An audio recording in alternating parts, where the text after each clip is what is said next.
Good evening. My name is Kathleen Brown, Chair of the Virginia Beach School Board, and I call this meeting to order. Madam Clerk, would you please announce the roll?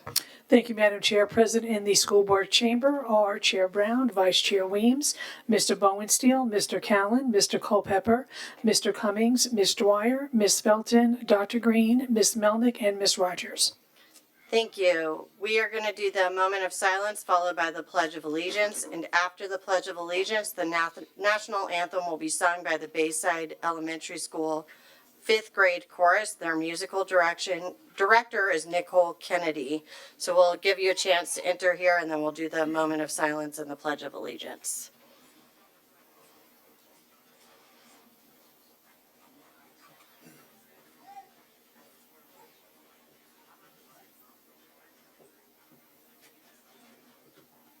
All right, please join me in the moment of silence and the Pledge of Allegiance as you are able. Moment of silence.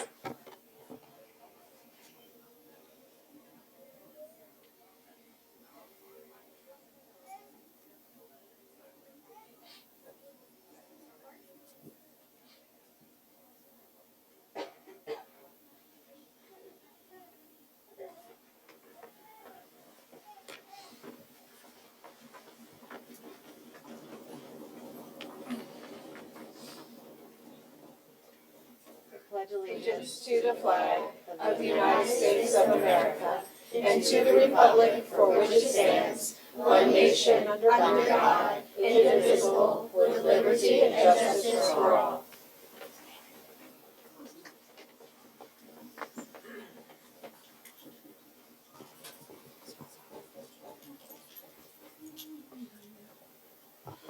Oh, say, can you see by the dawn's early light what so proudly we hailed at the twilight's last gleaming, whose bright stripes and bright stars through the perilous fight o'er the ramparts we watched were so gallantly streaming, and the rocket's red glare, the bombs bursting in air, gave proof through the night that our flag was still there. Oh, say does that star-spangled banner yet wave o'er the land of the free and the home of the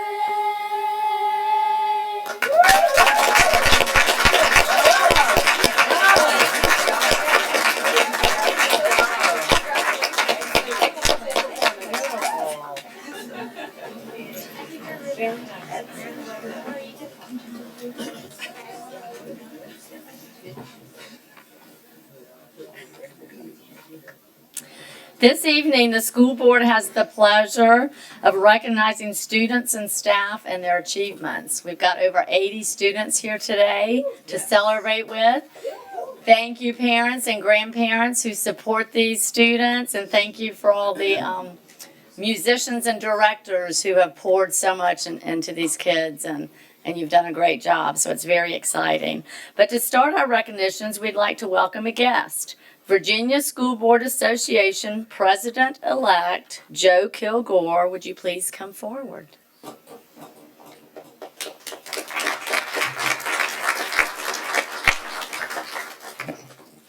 Good evening, Chair Brown, Vice Chair Weems, Superintendent Robertson, and members of the Virginia Beach School Board. As was stated, my name is Joe Kilgore, and I'm from the Virginia School Boards Association. I am the president-elect, and I'm also a member of Hampton City School Board. The reason you don't have the president here tonight is she's from Washington County near Bristol, so I got selected. So my honor very much. It is my honor to be here this evening on behalf of VSBA and our president, Jenny Nichols, to present this award. Virginia Beach Public Schools has been selected as the winner of the second annual VSBA Showcasing Innovation Award in the category of students population above 10,001. This award recognizes your outstanding work with Expedition Port of Call, an innovative career immersion experience for Virginia Beach 7th grade students. Through this dynamic, large-scale experience, students are introduced to a wide range of career pathways and given meaningful opportunities to explore their interest in real-world settings. What makes this program especially impactful is its integration into a broader, future-ready vision, helping students connect these experiences to future course selection and long-term career exploration. Congratulations on this well-earned honor, and thank you for setting a powerful example of excellence in public education.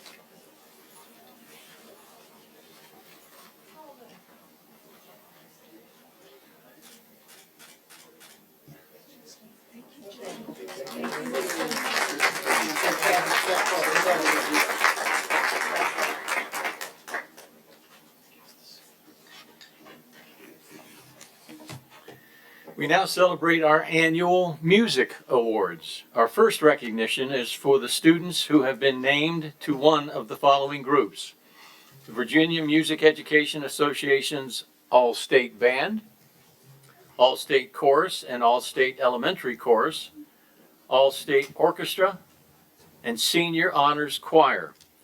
These ensembles represent the highest level of student musicianship in the Commonwealth. Students advance through multiple competitive auditions, first earning selection to the VMEA District Ensemble, then auditioning again for acceptance into the state level. In addition, honors choir students have been selected as deserving choral students by the Virginia Music Educators Association, or VMEA. The association's Senior Honors Choir is an elite choral ensemble comprised of the 12th grade students from across Virginia. It's considered one of the most prestigious choir experiences for high school vocalists in the state.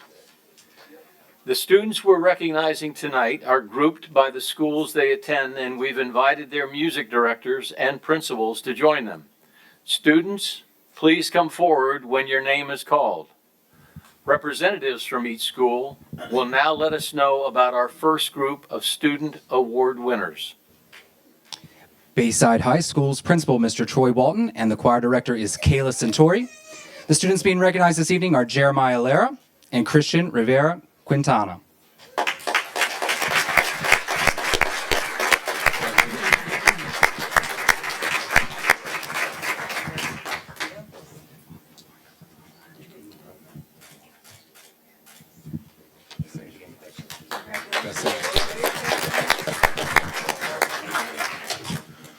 Cox High School students would be Noah Goodman for All-State Band, Connor Lane, and Frankie McQueen for All-State Band.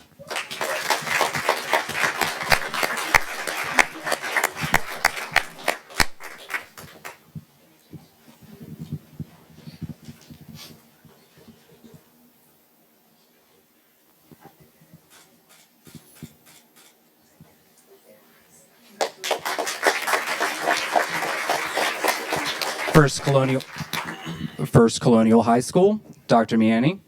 Band director, Nico Craig. Students being honored, Colin Disher, All-State Band.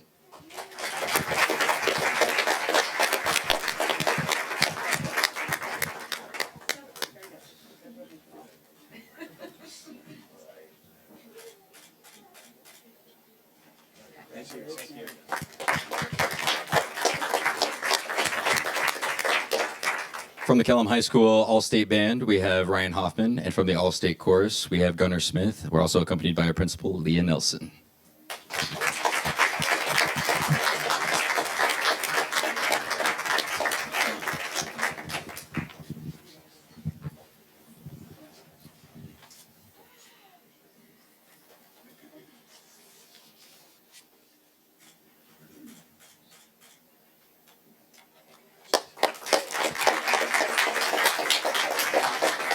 From Lansdowne High School, Bodie Bruner and Richie Lee All-State Chorus, and Principal Dr. Johnson.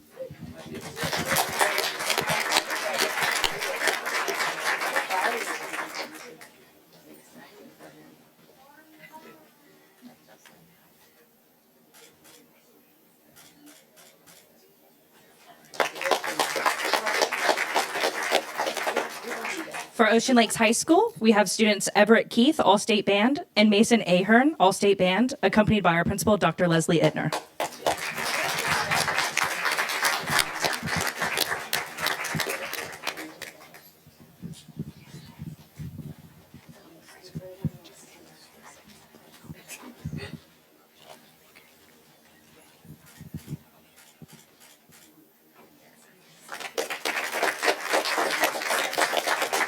From Parkway Elementary,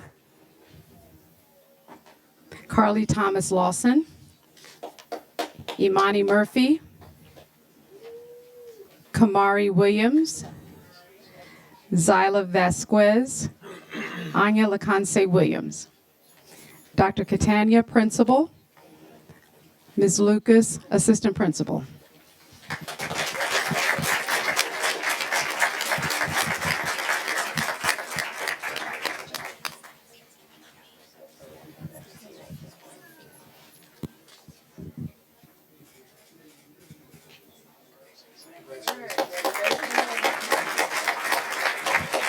Princess Anne High School, Lydia Lee, All Virginia Band. And for All Virginia Chorus, Abby Colbert, Julia Phillips, and Hannah Seto.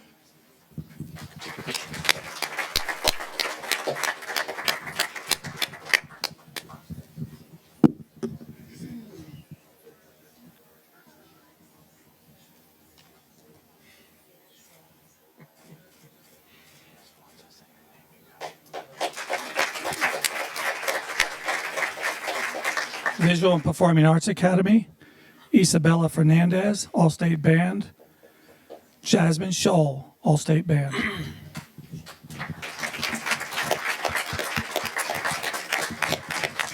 Jannard Cruz, All Virginia Chorus, Jada Phelps, Senior Honors Choir, Regan Ramsey, Senior Honors Choir and All Virginia Chorus, Niles Deloach, Senior Honors Choir and All Virginia Chorus, Emma Howard, Senior Honors Choir and All Virginia Chorus, Alyssa Johnson, Senior Honors Choir and All Virginia Chorus, Ava Saunders, All Virginia Chorus, Allie Schalp, All Virginia Chorus, Kenneth Taylor, All Virginia Chorus, Job Jones, All Virginia Chorus, and Chris Garlock, All Virginia Chorus. We are accompanied today by our principal, Mr. Kerry Menugo, and our academy coordinator, Ms. Sharon Bird.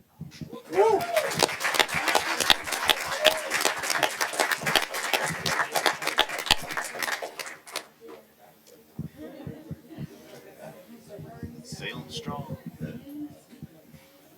As we say on stage, find your windows.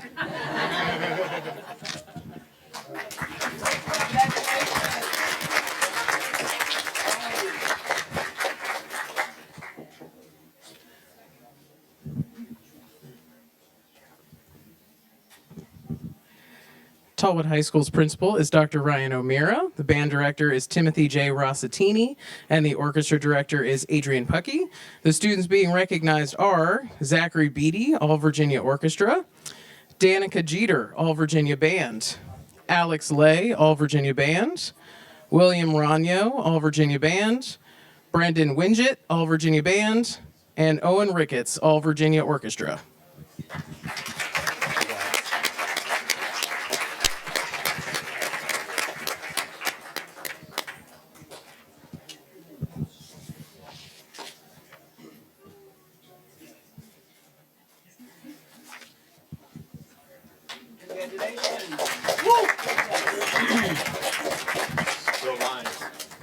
Congratulations to you all for your outstanding work. Now please everyone join me in a round of applause for these students' outstanding accomplishments.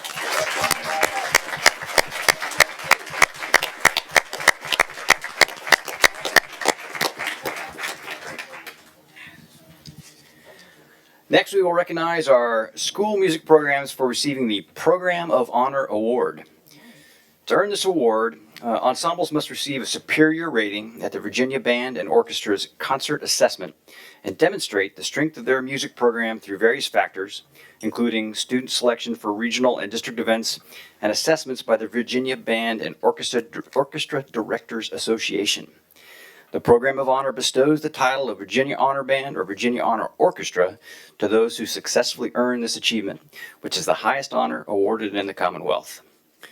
Mr. Jason Stanley, an instructional specialist with the Department of Teaching and Learning, will now introduce us to these staff members.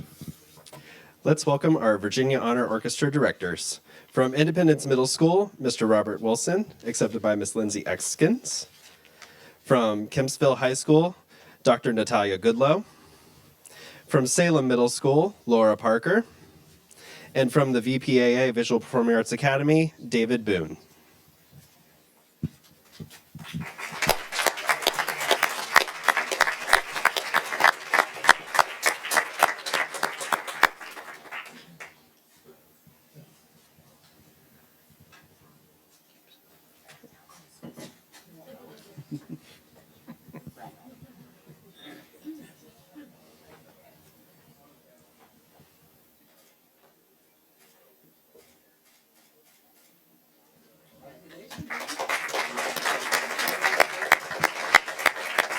Now welcoming our Virginia Honor Band directors, we have from Cox High School, Mr. Mike Lane.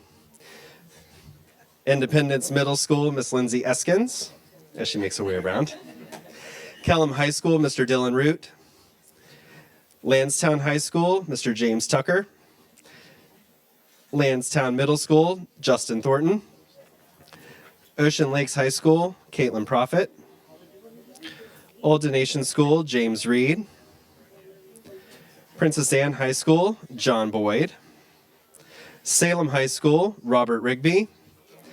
And Tallwood High School, band director is Timothy Rossatini, but the award is accepted by drum major William Ranyo of Tallwood High School.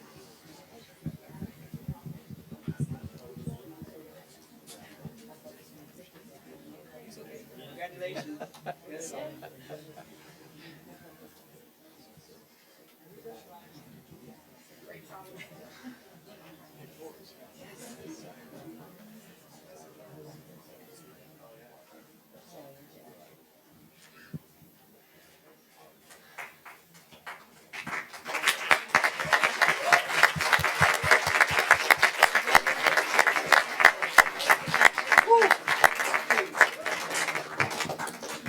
Congratulations to music directors on a job very well done. Yes.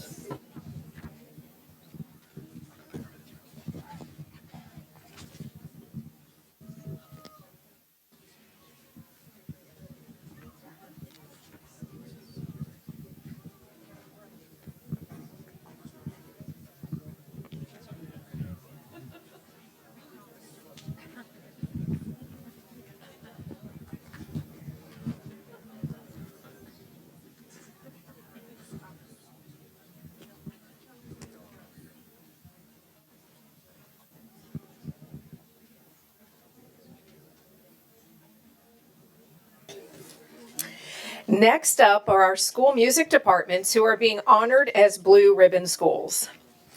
The Virginia Music Educators Association Blue Ribbon Award is a prestigious honor recognizing schools that demonstrate sustained excellence and a strong commitment to comprehensive music education.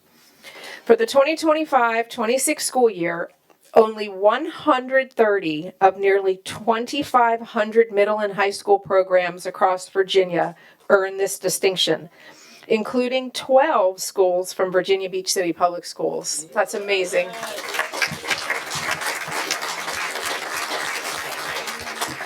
Schools earning this award receive superior ratings for band, chorus, and orchestra at district assessments. The award is a testament to the hard work and dedication of music educators and their students and serves as a symbol of excellence in music education. Let's please welcome staff members who make up their school's music department and were instrumental in their school receiving this momentous award. Please feel free to applaud for each school as they're recognized.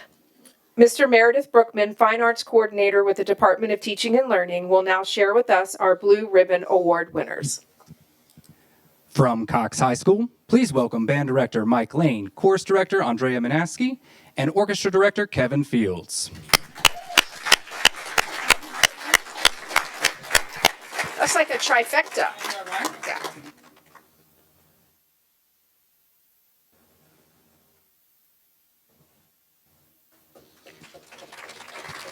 From Independence Middle School, please welcome Band Director Lindsay Eskins, Chorus Director, Strings Director, Mr. Wilson.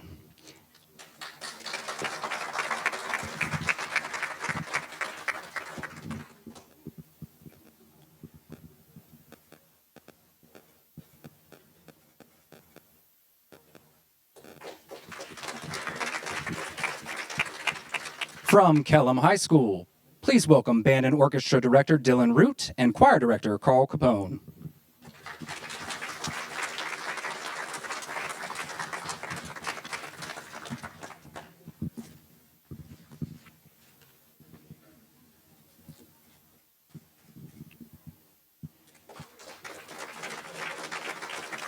From Kempsville High School, Band Director Brian Webb, Course Director Karen Nemeth, and Orchestra Director Dr. Natalia Goodlow.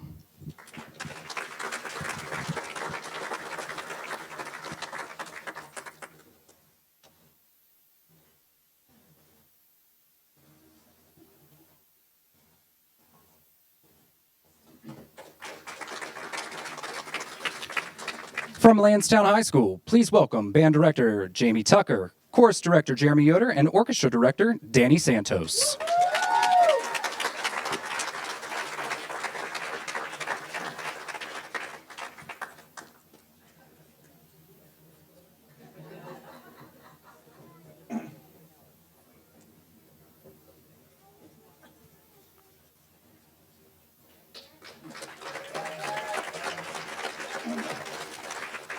From Lansdowne Middle School, please welcome Band Director Justin Thornton, Chorus Teacher Amanda Ellis, and Orchestra Director Jeff Bailey.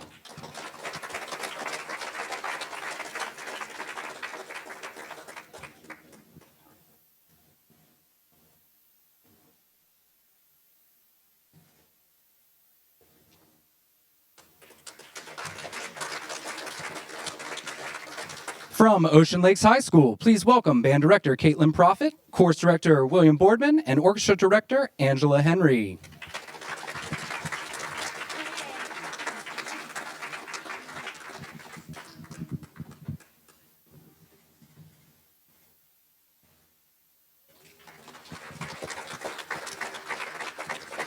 From Old Donation School, please welcome Band Director James Reed, Course Director Ashley Landon, and Orchestra Director Paul Baird.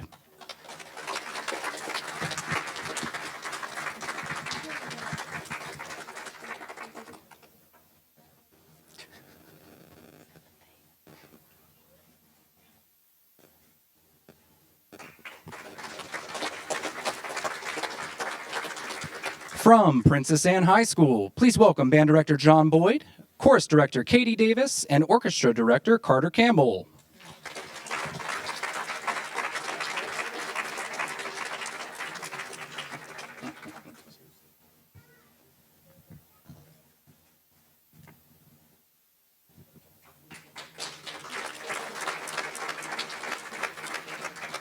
From Salem High School and the Visual and Performing Arts Academy at Salem High School, please welcome Band Director Robert Rigby, Course Director Joseph Bray, and Orchestra Director David Boone.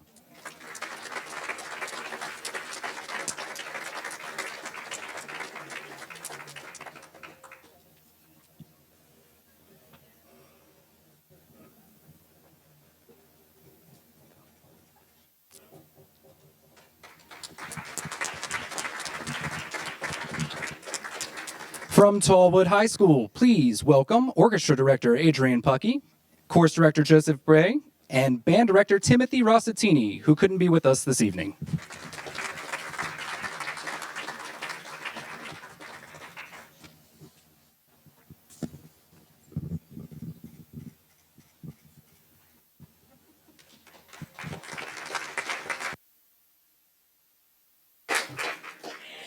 Finally, we will honor the Virginia Marching Band Cooperative Group 2 state champions. Will the representatives of Cox High School's Marching Falcons please come forward?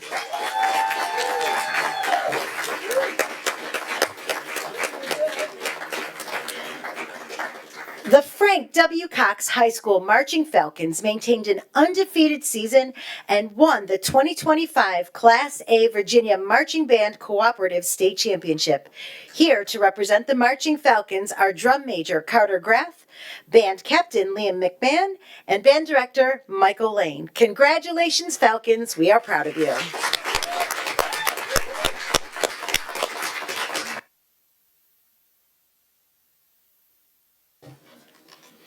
And now, we are proud to announce that the Virginia Beach City Public Schools has once again been named a Best Community for Music Education 2026 by the National Association of Music Merchants Foundation. Will members of the Performing Arts Office please come forward?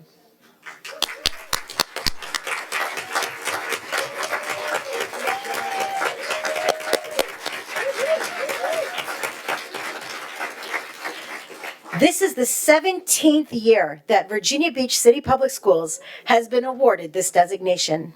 The award program celebrates outstanding efforts by teachers, administrators, parents, students, and community leaders who have made music education part of a well-rounded education.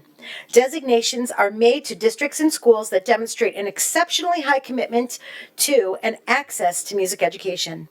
VBCPS is one of only 8% of school districts nationwide to receive this prestigious award.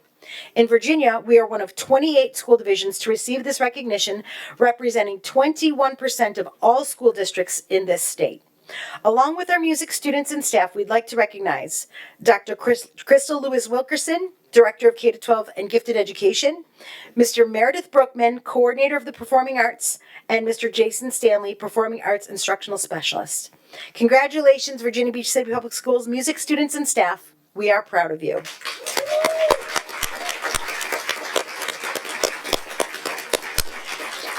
And this will conclude the school board recognitions for this evening.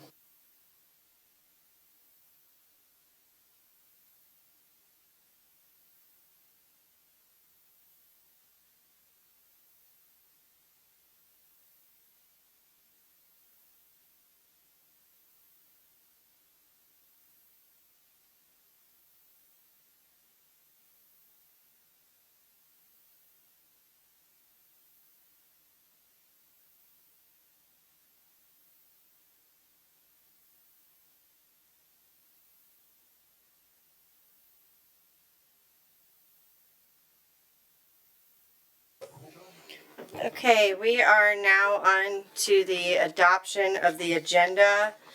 There are a couple of modifications. One is action C will be removed. That will be up for action on the June 8th meeting. And that's the progressive design build. And then instead on action C, we will have a motion related to an employee grievance from our closed session earlier. Are there any other modifications to the agenda as presented? Seeing none, I call for a motion to approve the agenda as presented and modified. Moved by Ms. Melnick. Is there a second? Okay. Second is made by Mr. Culpepper. This side doesn't. Okay. Any discussion? Seeing none, I call for the vote to approve the agenda as presented and modified. Is everybody's working? Okay, very good. So, Madam Chair, we have 11 ayes. The motion did pass for the adoption of the agenda as presented and modified. Thank you.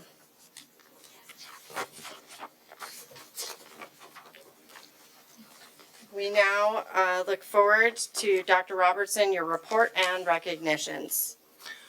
Thank you. Good evening, Madam Chairwoman and members of the board. Here are a few items of interest for you and our families.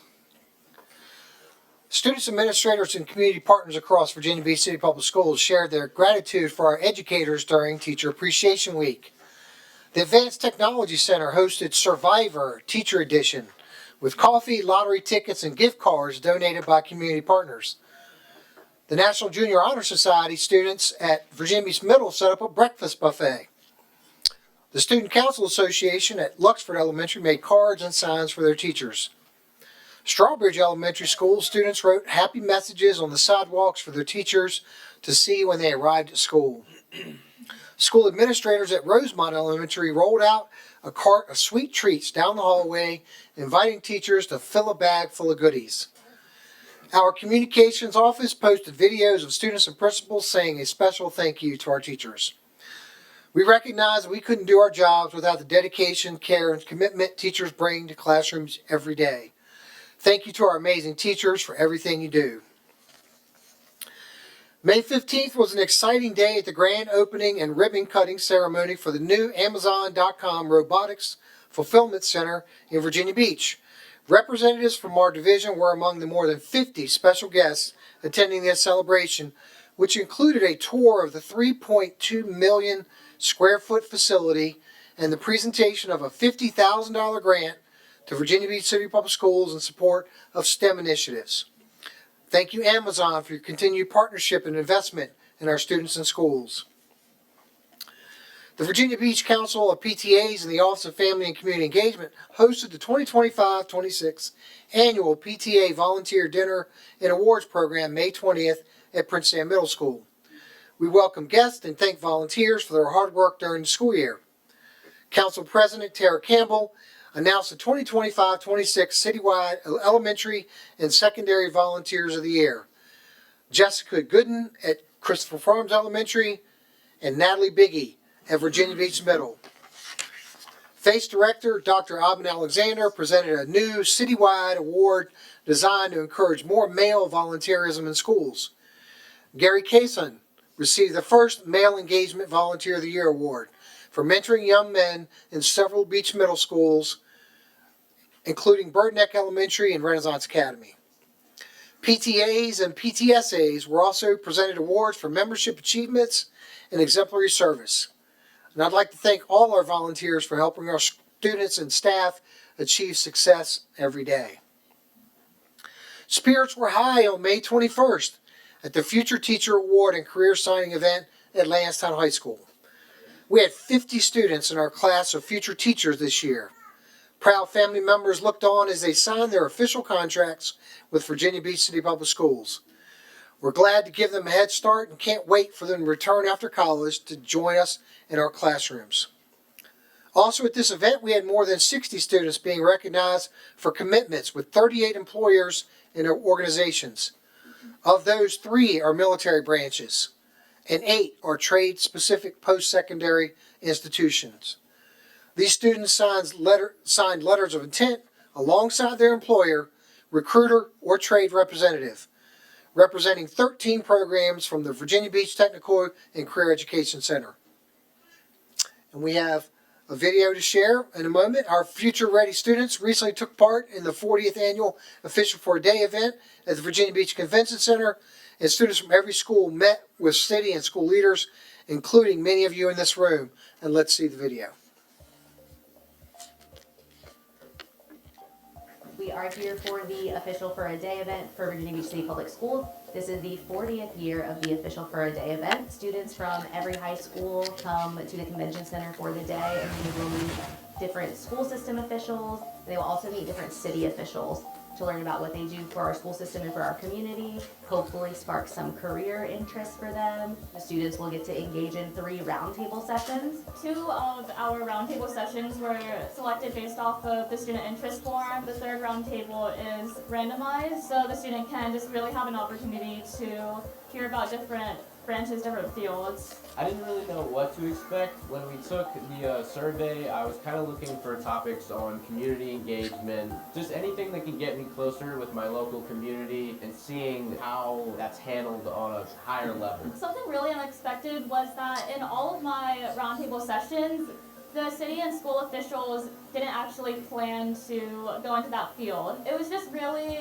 surprising to see how some people have their life planned out, but it really does not matter much because luck can take you unexpected places. This is my third year on the program, and every single time I've been able to meet new officials, and I've been able to really explore these different career fields and options, especially because last year I was able to decide that I want to study business and finance in the future because of an opportunity like this. I think it's really important, and I'm grateful that our elected leaders and our other leaders in the city, as well as our first responders, have come to this so that our students can learn, and it's our future leaders in this community, and so we need to make sure that that next generation has the information that they need. It's a great opportunity as a council member to connect with our city's most bright and emerging young leaders and public servants, and also to hear what's on their mind and connect with what the things that they're thinking about. As students, we don't really see much of anyone outside of our own school, but through citywide events like this, we can really network, just communicating with those officials about what their day is like, what their life is like, how their careers are. It was great to participate in roundtable sessions with students while they explored future career opportunities. And not too long from now, I'm sure we'll see some of them in this room, helping educate future generations of students in Virginia Beach.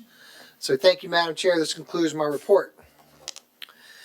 I am pleased to announce several recognitions tonight. We'll start with Jordan Barbarisi. Jordan, we're pleased that you've accepted our recommendation for Jordan, previously an admin assistant at White Oaks and Woodstock Elementary School, to be the next assistant principal at Indian Lakes Elementary School. Congratulations.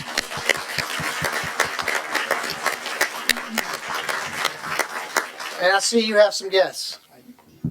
I do. Thank you, Dr. Robinson. I have my daughter, Anderson, my wife, Elizabeth, my daughter, Collins, my grandmother, and my principal from Woodstock joined me as well today, Ms. Thompson. Congratulations. Next up, we have Kevin Crossman, currently an admin assistant at Kempsville Middle School. We're pleased you've accepted our recommendation for Kevin to be the next assistant principal at Brandon Middle School. Congratulations. Thank you. And I see you have some guests. I do, yes. I have my daughter Caroline, my wife Brandy, who's also a Virginia Beach Public School teacher, my son Luke, my other daughter Emma, and my principal at Kempsville Middle School, Dr. Cornick. Congratulations.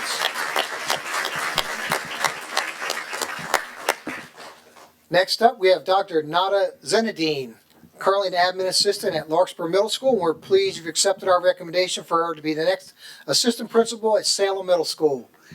Thank you. And I see you have some guests. I have my husband, Casella Malum, my daughter, Marianne Malum, and Adam, my son. And my principal, Dr. Zook, is here as well. My future principal, Mrs. Fredrickson, is here. Thank you. Thank you. Congratulations. Next up, we have Michelle Brown, currently an assistant principal at Trickle Elementary School in Chesapeake Public Schools. We're pleased that you've accepted our recommendation for her to be the next coordinator of special education in the Office of Programs for Exceptional Children. Congratulations. Thank you. And I see you have some guests. I have my partner, Jessica, and my sister was going to be here, but the weather, so. Congratulations.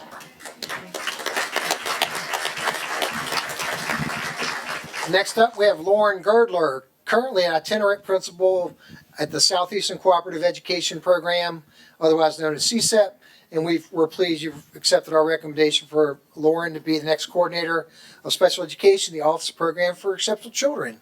Thank you. And I see you have some guests. I do. I have my husband, Josh, my son, Tucker, and my mom, Lori, and my dad, Robbie. Congratulations. Next up, we have Dr. Dan Miani, currently the principal at First Colonial High School, and we're pleased you've accepted our recommendation for Dr. Miani to be the next Chief Academic Officer in the Department of Teaching and Learning. And I see you have some guests.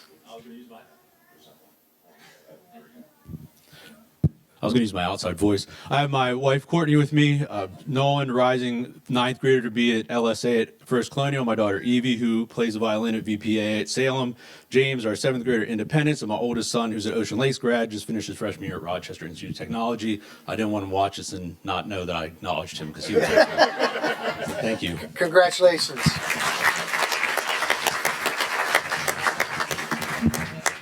And then finally, we have Ben Oakes, recently retired commanding officer of the USS New York, a battleship in the United States Navy. And we're pleased you've accepted our recommendation for the next Chief Operations Officer in the Department of School Division Services. And you have some guests. Thank you, Dr. Robertson. This is my beautiful wife, Christy. My oldest son, Max, he is a 6th grader at Princess Anne Middle School.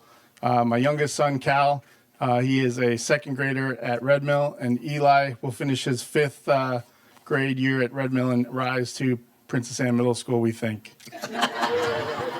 Congratulations.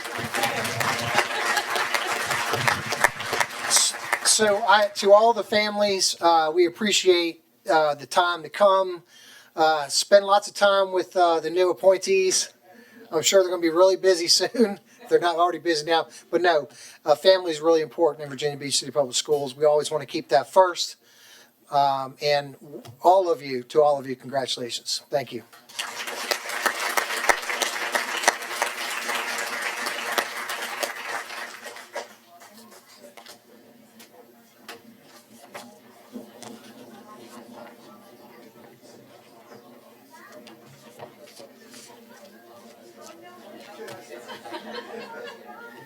That is a big dude. Rugby at Navy.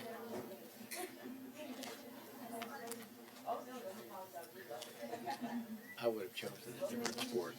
I would play right behind him on my team. Clear the path. I'm in. Okay, we are now on to the approval of meeting minutes for the May 12th, 2026 regular school board meeting. Are there any modifications to those minutes as presented? Okay, seeing none, moved by Dr. Green, seconded by Ms. Dwyer. Any discussion? Seeing none, I call for the vote to approve the May 12th meeting minutes. So, Madam Chair, we have 11 ayes. The motion did pass for the approval of the meeting minutes from May 12th. Okay, thank you. We are now on to the public comment section of our agenda, and we will hear public comments on matters relevant to pre-K through 12 public education in Virginia Beach and the business of the school board and the school division from citizens and delegations who signed up with the school board clerk prior to noon today. The purpose for the public comment section is for the school board to offer an orderly forum to receive public comments during the school board meeting. I call upon all speakers and all persons in the chamber to be civil in discussion and decorum. Whatever views you wish to express, the school board wants to hear from you and to ensure all viewpoints and perspectives are heard. The best way to do this is for all of us to strive for civility and respect. Madam Clerk, would you please introduce the first speaker? Thank you, Madam Chair. Our first speaker is our student speaker, Shayna Lovitz. Good evening. My name is Shayna Lovitz, and I'm a junior currently attending Ocean Lakes High School. Over the course of the last 11 years, I've been one of a few Jewish students enrolled in this school system. As a result, I've felt unseen, unheard, and most importantly, excluded within the school system. Additionally, as I feel as though the school system has done little to nothing to help stop the rise of anti-Semitism, especially within the school system, the biggest reason for me being here tonight is because of the experience I had earlier this spring. I participated in the Season of Nonviolence competition, which entailed a submission of a poem I wrote expressing why our voices matter as a society. I was selected as one of the winners of the competition. Unfortunately, I was unable to attend the ceremony to acknowledge my accomplishment due to it being held on the first night of Passover. Ironically, I spent that night celebrating the Jewish people's release from slavery. My father emailed the person responsible for the program regarding the conflict with the award ceremony.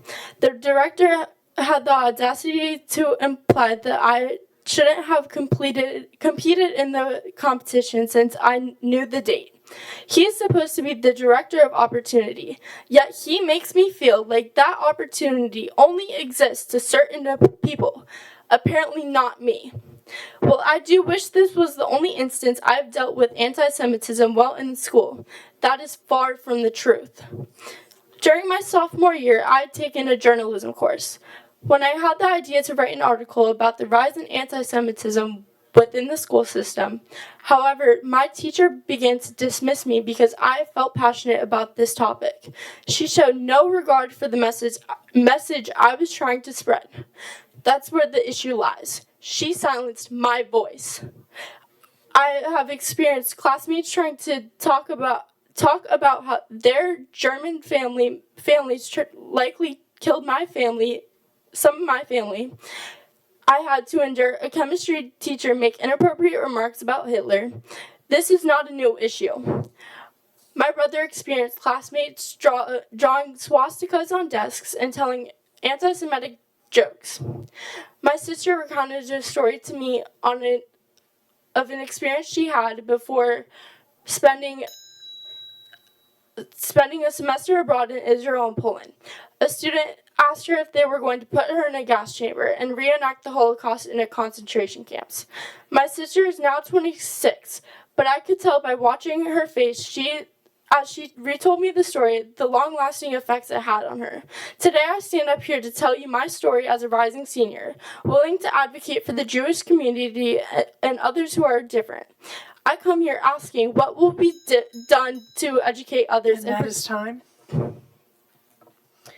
Our next speaker. And if you have extra, you can send it an email at schoolboard@vbcpsboard.com.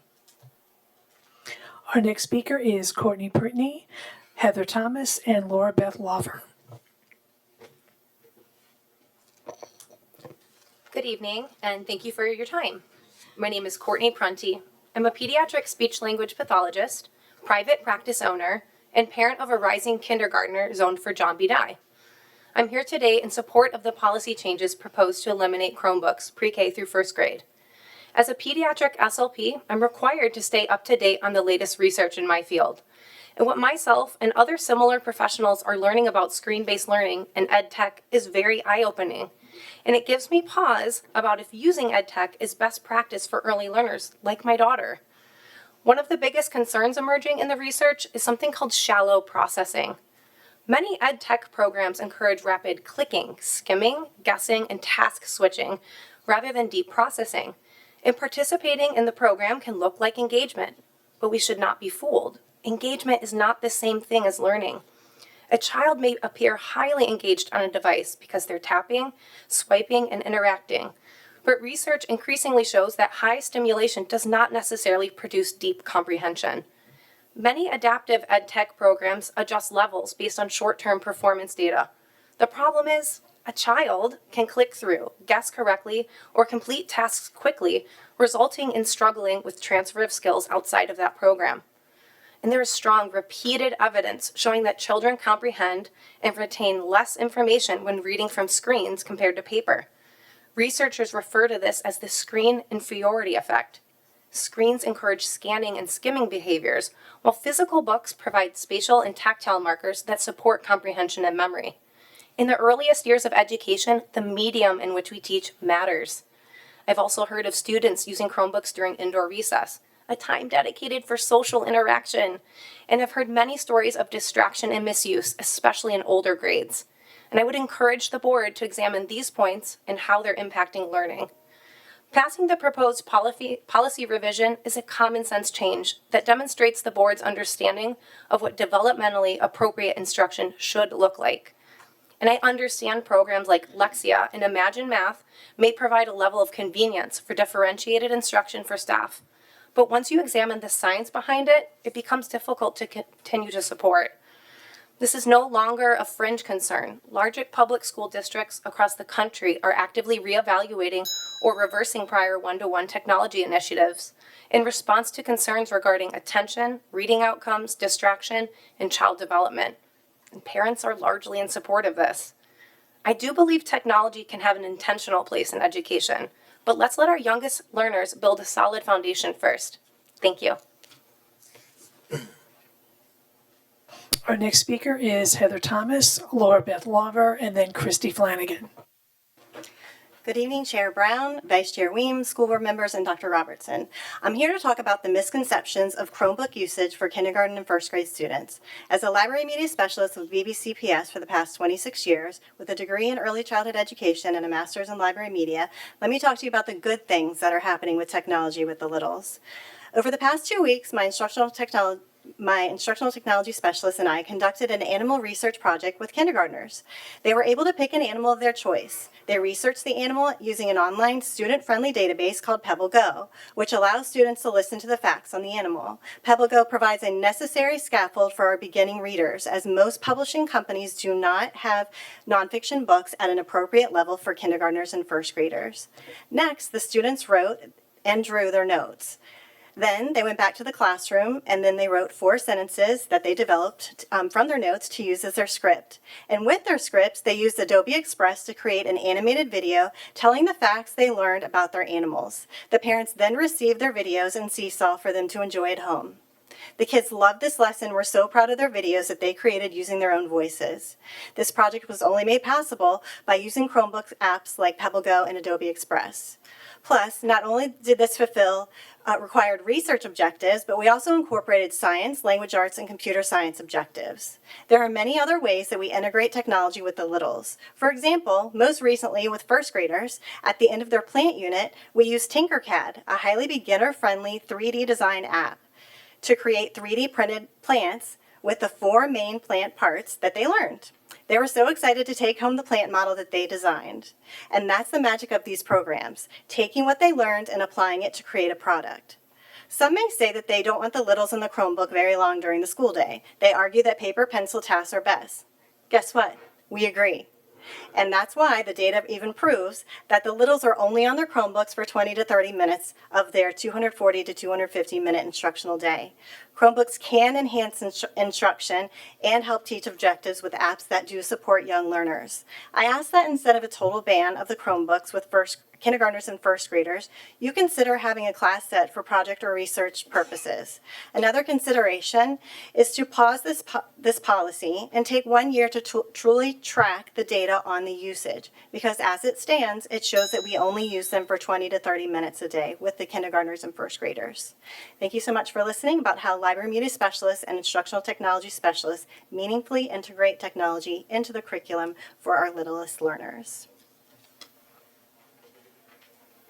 Our next speaker is Laura Beth Lawver, Christy Flanagan, and Amy Riley. Good evening. My name is Laura Beth Lawver. I am a 22-year employee of VBCPS. I taught 1 year in extended day kindergarten and have been 21 years in a first grade inclusion class. I'm here also to address the misconceptions that I think have come out of all of the Chromebook stuff that's going on. One, the amount of time that kids are using. I think that parents think that it's this exorbitant amount of time that kids are on their Chromebooks. As we've seen, it's only 20 to 30 minutes during each school day. And also what they're doing. I keep hearing paper and pencil is better, this is better. We're using those things in conjunction. If you really come and watch to see how we're using the Chromebooks in the classroom, you would see the benefits. I also heard in the last meeting, well, if it's only a small time, like what's the point anyway? Well, I say to that is if you don't think meaningful instruction can happen in in 20 minutes or less, one, why are we going to school for 10 more minutes a day to make up for that day? And two, you could say the same thing. Well, we only have 20 to 30 minutes to teach content in the lower grades, so why are we doing it if we can only do 20 to 30 minutes? 20 to 30 minutes can be very impactful. I have no problem with adding limits to what time limits, or no problem with not sending them home, but school is where they're learning limits. The problem with screen time in younger children is not happening in school. It is happening at home, and it's not going to be solved by completely removing them from the classroom in the early childhood education. It's not just about what they are getting in those 20 and 30 minutes, but what they're taking with them. The kids are learning, they get to one, have self-leveled programs that are teaching them and self-leveling and then instructing them if they're getting things wrong. We don't do homework a lot anymore because the whole premise is, well, there's not necessarily somebody there helping them. So they're practicing wrong. It's the same thing in the classroom when the teacher is with a small group and the kids are asked to do something on their own. Kindergarten and first graders can do very little on their own with no guidance, especially in first grade with no assistant. Programs like Lexia and Imagine Math are very helpful. And also they're taking that in and adding it to what they're doing. This past week, we introduced TION as the SHUN, and some of the kids like, oh, I learned that in level 9 in Lexia. They're learning things. They don't have to wait for the whole group to get there. They're learning things at their level as they can go on. Also, we are using pencil and paper at the same time in conjunction with research where, again, like Heather talked about on Pebble Go, that it's reading it to them. So they're hearing fluent reading. There are very few, if any, databases written on a first grade level. So you can say books are better, but they have to learn these things and they cannot read it themselves. So I'm asking you to, again, think about it. Do not throw the baby out with the bathwater. Just like anything else in life, everything is in moderation. Do not throw everything out. Those 20 to 30 minutes can make a huge impact on our students. Thank you. Our next speaker is Christy Flanagan, Amy Riley, and then Amanda Markham. Hello. I have taught kindergarten for the past 10 years of my 19 years of teaching. I am here to request that you consider a compromise decision regarding the proposed Chromebook policy. I also stand here as a tremendous advocate for hands-on learning, student collaboration, critical thinking, and project-based learning. All of these happen in our classrooms every day, and they take place with Chromebooks in our classrooms as well. The decision pertaining to Chromebooks does not need to be and should not be an either-or decision. Meaningful hands-on learning and Chromebook usage are not mutually exclusive. The issues surrounding overuse or misuse of technology by our youth do not begin in our classrooms. I will also venture to say that most issues in our division relating to overuse or misuse do not stem from your early elementary classrooms. However, this proposed policy primarily impacts those grade levels. VDOE standards for kindergarten include computer science and digital learning integration standards. In kindergarten, we teach students to safely and properly use their Chromebooks. Our curriculum includes required digital citizenship lessons, and these lessons center on the importance of balancing technology with non-digital activities. If this proposal is implemented, students will eventually enter second grade with no prior school use of a Chromebook, yet they will be expected to use these devices proficiently to complete MAP testing and gifted testing. That doesn't quite seem like the best approach. In our early elementary classrooms, Chromebooks are being used in meaningful ways and in limited amounts. My students use their devices for Imagine Math, Seesaw, and Lexia. Lexia is a required component of the Virginia Literacy Act. Seesaw is a powerful learning platform for early learners. My students share individual learning goals with their families through Seesaw. My class shares daily weather forecasts with a kindergarten class in New Jersey using Seesaw. We create monthly picture graphs based on these forecasts. My students analyze the data, compare and contrast weather and seasonal patterns in 2 different locations. In this way, my students revisit important science and math objectives. Our kindergarten objectives include research. We use Pebble Go as a source for this research. In a short amount of time, students listen to an article for a research topic they have chosen. Yes, I could check out a class set of books from the library. However, most nonfiction books are not written at a decodable level for kindergartners. They cannot read those books. They can listen to an article through Pebble Go, however. Afterwards, they write and share new facts learned. My students use handheld digital microscopes. These connect quickly to their Chromebooks, and hands-on scientific investigation is taking place. There are many, many more examples of relevant and impactful integration of technology in our early elementary classrooms. Our district is focused on implementing a future-ready profile. The reality is that the futures of our students will include technology as well. Thank you for your time. Our next speaker is Amy Riley, Amanda Markham, and then Susan Berman.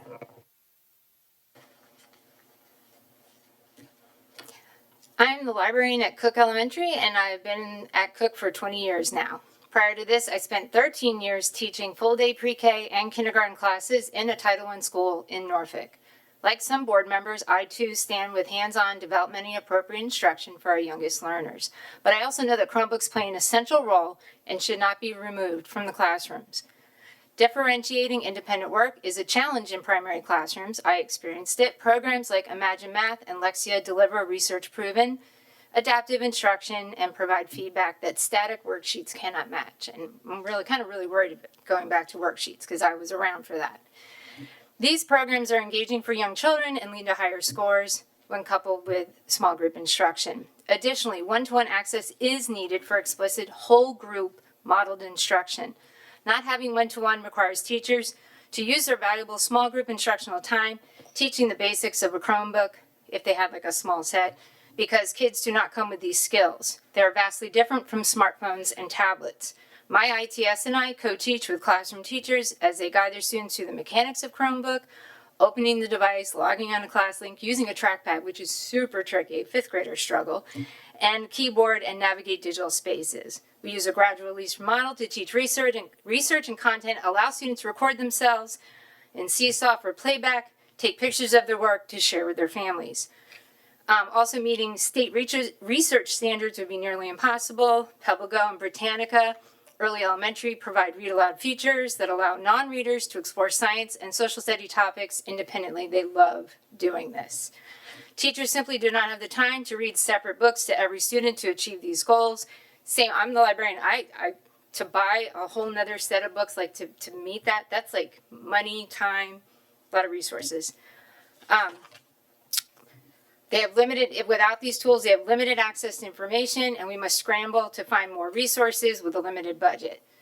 We do gradual release research units in K&1, like modeled, like I do, you do. They gain a background that makes their research going into the upper grades better. Lastly, I must note that the LMS and ITSs were not polled in this survey given to classroom teachers. We are an integral part of this instruction and should have been given a seat at the table when discussing the future of technology in our schools. I would also like to add the following question that was asked by a board member. Why would there be such a high impact if only 20 minutes a day was spent on Chromebooks? My answer is, if 20 minutes of time for science and social studies instruction in K&1, which is what is allotted, is considered effective, then 20 minutes of Chromebook usage a day can be highly effective and have the same impact. Thank you. Our next speaker is Amanda Markham, Susan Berman, and then Amanda Kimball. Good evening. My name is Amanda Markham, and I am the ITS at Cook. I have proudly served VBCPS for 20 years, 19 of them at Cook, where I spent 13 years as a first grade teacher and the last 6 as the ITS. Because of my degree in early childhood education, I understand our youngest learners thoroughly. I also understand the current anxieties surrounding screen time, as my own 2 children are VBCPS students. I am here tonight to advocate for preserving one-to-one Chromebook access in K-1 classrooms. Dr. Goldberg stated that the average active window for a Virginia Beach City public school kindergartner is just 24 minutes a day, and 31 minutes for a first grader. Out of a 240 to 250 instructional minute day, this accounts for a mere 10 to 12% of their time. The remaining 90% of their day is fiercely protected for hands-on learning, socialization, explicit instruction, such as teachers physically modeling letter sound formation. In recent surveys with an 84% teacher response rate, 75 to 89% of K-1 teachers stated that removing Chromebooks would cause significant instructional limitations. Removing these devices forces teachers to find yet another resource to fill that void on an already overcrowded plate. If we truly value the expertise and judgment of our teachers, we must consider why we would ignore the clear consensus that they expressed in their survey feedback. Navigating a keyboard using a trackpad, along with basic digital citizenship standards, are no longer secondary skills. They are foundational fluencies which require immense practice and motor coordination, as well as time to master. If devices are locked away in a lab, every visit becomes a frustrating lesson in relearning how to log on, rather than moving forward with the content. When students enter second grade, they face computer-based assessments like the MAP test as early as the fall. If we delay device exposure until second grade, we risk invalidating that data. We will be left asking, did this child score poorly due to a lack of content knowledge or simply a lack of computer skills? While I fully acknowledge that excessive screen time is a concern, our K-1 teachers and students should not be penalized for a culture-wide issue. The evidence is clear. Our primary educators are highly disciplined professionals who limit school screen time to a fraction of the day while providing explicit face-to-face instruction and hands-on learning. If screen time is the core concern, we must recognize that the most significant issues arise from home usage, which remains outside our jurisdiction, or perhaps look into middle and high schooler screen time data. I urge the board, especially those who did not sit on the Policy Review Committee, not to make a sweeping decision to eliminate these devices tonight. Instead, I ask you to track the data for one more school year. Come visit our classrooms in the fall. Watch how teachers, including myself, introduce the devices.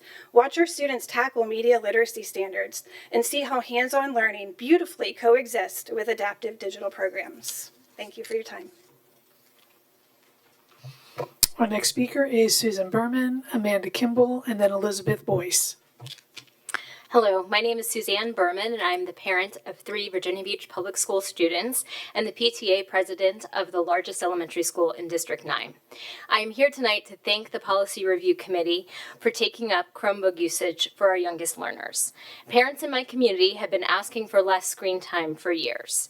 Last year, our PTA raised $3,000 to purchase small footprint charging stations so kindergartners through 3rd graders could keep their Chromebooks at school instead of bringing them home to charge. This not only eliminated the temptation of yet one more screen at home, but also prevented families from having to pay damages caused by devices crammed into backpacks and bouncing on school buses.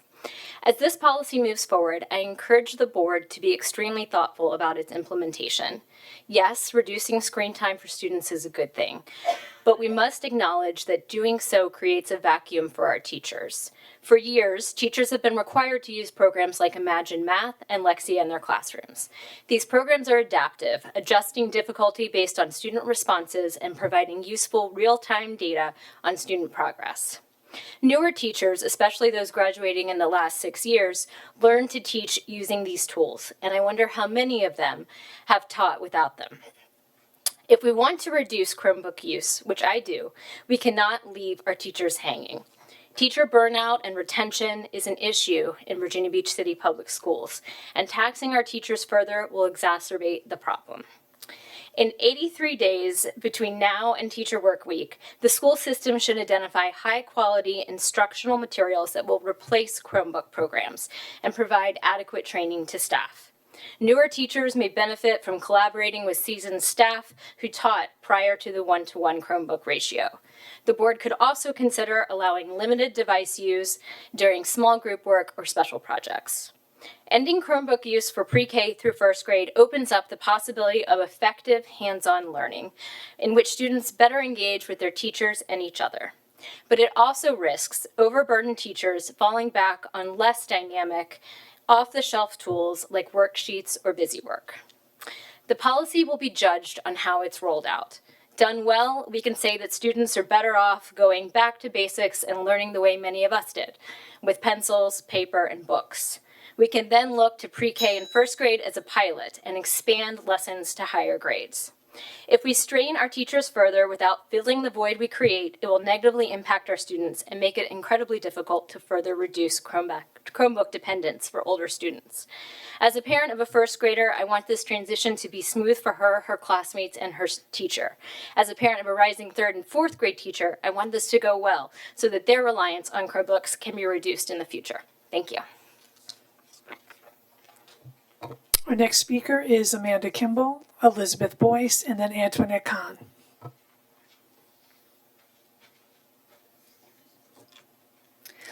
Good evening, Chairwoman Brown, Vice Chair Weems, members of the school board, and Dr. Robertson. My name is Mandy Kimball, and I'm a kindergarten teacher speaking in opposition to the proposed Chromebook policy, eliminating their usage in grades K and 1. Let me first start off by saying that I am a parent. I understand being concerned about screen time, and I absolutely feel that we should be monitoring and limiting the time that we use Chromebooks through all grades K through 12. But eliminating a student's access to technology entirely loses the opportunities we as teachers have to expand, differentiate, and enrich students' learning as needed. In K and 1, technology is used sparingly and only when it can enhance a curriculum or a need for a student. Lexia is an invaluable tool that we use during our language arts block. Lexia is differentiated and students receive immediate feedback that significantly improves their reading. It allows repetition and practice that reinforces what we have already taught. all done independently. And as a teacher, I can look at the reports, see what they're working on, what they're struggling with, remediate as needed, see their progress, and check how much usage each student has. Pebble Go is another valuable app that we use with our research SOLs. While we read aloud books to the whole class, finding nonfiction books that kinders and first graders can read independently is nearly impossible to find. The app has read aloud capabilities that allow students to get nonfiction information regardless of their reading level. This exposes them to a plethora of rich science and social studies vocabulary that they would otherwise have been limited. And they get to choose what they want to do, which they get really excited about. I am an early childhood educator, and I would love to discuss all the ways that I teach at an appropriate developmental level for my students. But the reality is that I'm teaching kindergarten SOLs and objectives that I was teaching my second graders 15 years ago. Times have changed, and we as teachers continue to adapt while still keeping the developmental needs of our students in mind. When integrated intentionally, digital tools serve as powerful catalysts for early childhood development. I am grateful that we are having this discussion as a parent and as an educator. But I believe that before we make broad, sweeping changes that would significantly alter our already jam-packed language arts blocks, that we look at the larger picture of how we are using technology as a district. We live in a technological and digital world, and we should be looking more at better ways to limit and enhance it rather than just eliminating it entirely. Please find a compromise. Thank you for your time and consideration. Our next speaker is Elizabeth Boyce, Antoinette Kahn, and then Natalie Bray. Good evening. My name is Liz, and I'm a kindergarten teacher, and I'm lucky to work at Woodstock Elementary with my friend Mandy. I'm a longtime listener but first-time caller this evening and wanted to take this opportunity to talk about the proposed changes to the Chromebook policy. If you talk to any early educator, we will all pretty much say we agree screen time is a big concern for young children. I too share those concerns for both my students and my 3 children. When I initially heard about this proposed change, I was actually very excited. I dreamed of all the more developmentally appropriate and play-based learning tasks I could put together for my students during the time we would ordinarily use for Lexia and Imagine Math. And when I say dreamed, I mean that literally. Us teachers tend to think about school even when we sleep. Then I heard the division share the concerns about the VLA and Lexia, and that they would need to purchase additional curriculum and or print the Lexia lessons for me to teach from paper instead of doing them on a Chromebook. I'm concerned that this will require me to teach them in addition to the other interventions I already provide using VLA-approved curriculum like UFly. In my classroom and most of the other kindergarten and first grade classrooms in my building, we use the Chromebook as an independent station while I am working at my table with a small group of students. They see me to receive targeted instruction based on need. Sometimes that's intervention and sometimes it's extension. In total, my students are on screens for maybe 20 minutes a day. I'm not sure where in my day I would find the time to plan, prep, and implement additional Lexia lessons from paper, especially while already prepping all of the other lessons and other VLA-approved interventions I'm already doing. If we could discontinue Chromebooks and the Lexia app for my classroom, I hope that means I could use the time for independent stations working on other skills like fine motor, practicing reading, and any number of age-appropriate activities that reinforce our standards instead of being required to provide this additional paper lesson. I could continue on for many more minutes discussing how I use the Chromebooks for enrichment activities, but I do have a time limit. As Mandy mentioned, Lexia is a tool that provides immediate feedback and valuable practice to improve reading skills. Lexia also provides reports to me that make it much easier for me to provide differentiation for my students at my small group tables. If we must limit Chromebooks, I would like to ask the board to consider providing 6 to 10 Chromebooks per classroom so we can continue to use the Chromebooks for enrichment and targeted use and remove those requirements for our youngest learners to be on tech ed apps. This compromise allows us to maximize screen time while maximizing the impact that tech can have for our youngest learners. Thank you. Our next speaker is Antoinette Kahn, Natalie Bray, and then Dr. Betty Spencer. Good evening, Chair, Vice Chair, members of the school board, and Superintendent. My name is Antoinette Kahn, and I have been a resident of Virginia Beach for 42 years. My adult children attended and graduated from this wonderful public school system. Also, I taught at the Virginia Beach Tech Ed Center for 13 years. I want to thank the school board committee for considering limits on Chromebook use for our youngest students. I see this not as a step backward, but as a thoughtful step towards balance. Technology is a part of modern life. Our students will need to understand it, use it, question it, and eventually master it. But young children also need something even more foundational first. They need language, books, handwriting, number sense, play, conversation, eye contact, imagination, and strong relationships with adults who can guide them. A device can support a teacher. It should not become the teacher. When children are very young, they are learning more than academic content. They are learning how to listen, how to ask questions, how to wait their turn, how to sit with a story, how to use their hands, how to focus their attention, and how to engage with the people around them. Those are not soft skills. Those are learning skills. If we want children to become successful users of technology, we should first help them become successful thinkers, readers, writers, listeners, and problem solvers. That is why I appreciate the district asking whether one-to-one devices are appropriate for pre-K through 4th grade. This question should not be framed as anti-technology. It should be framed as developmentally thoughtful education. The goal is not to raise screen-free children. The goal is to raise tool-literate children. A tool-literate child can use a Chromebook, but it can also ask a librarian, find a book, write by hand, take notes, listen to a teacher, compare sources, and keep thinking when the screen goes black. That kind of independence matters. I also want to acknowledge our teachers. If devices have become part of classroom management or independent work time, that may reflect not a failure of teachers, but of the reality that they are being asked to meet many needs at once. So as we reconsider technology, I hope we also continue asking what supports teachers need: more assistance, more planning time, more reading support, more librarians, more counselors, and more human resources in the room. Limiting Chromebooks for younger learners should not mean limiting opportunity. It should mean expanding the foundations that make learning stronger. So I want to thank you for opening this conversation. Thoughtful governance means listening, evaluating, adjusting, and keeping our children at the center. In early education, the first tool should be the human relationship. Thank you. Our next speaker is Natalie Bray, Dr. Betty Spencer, and then Jason Lovitz.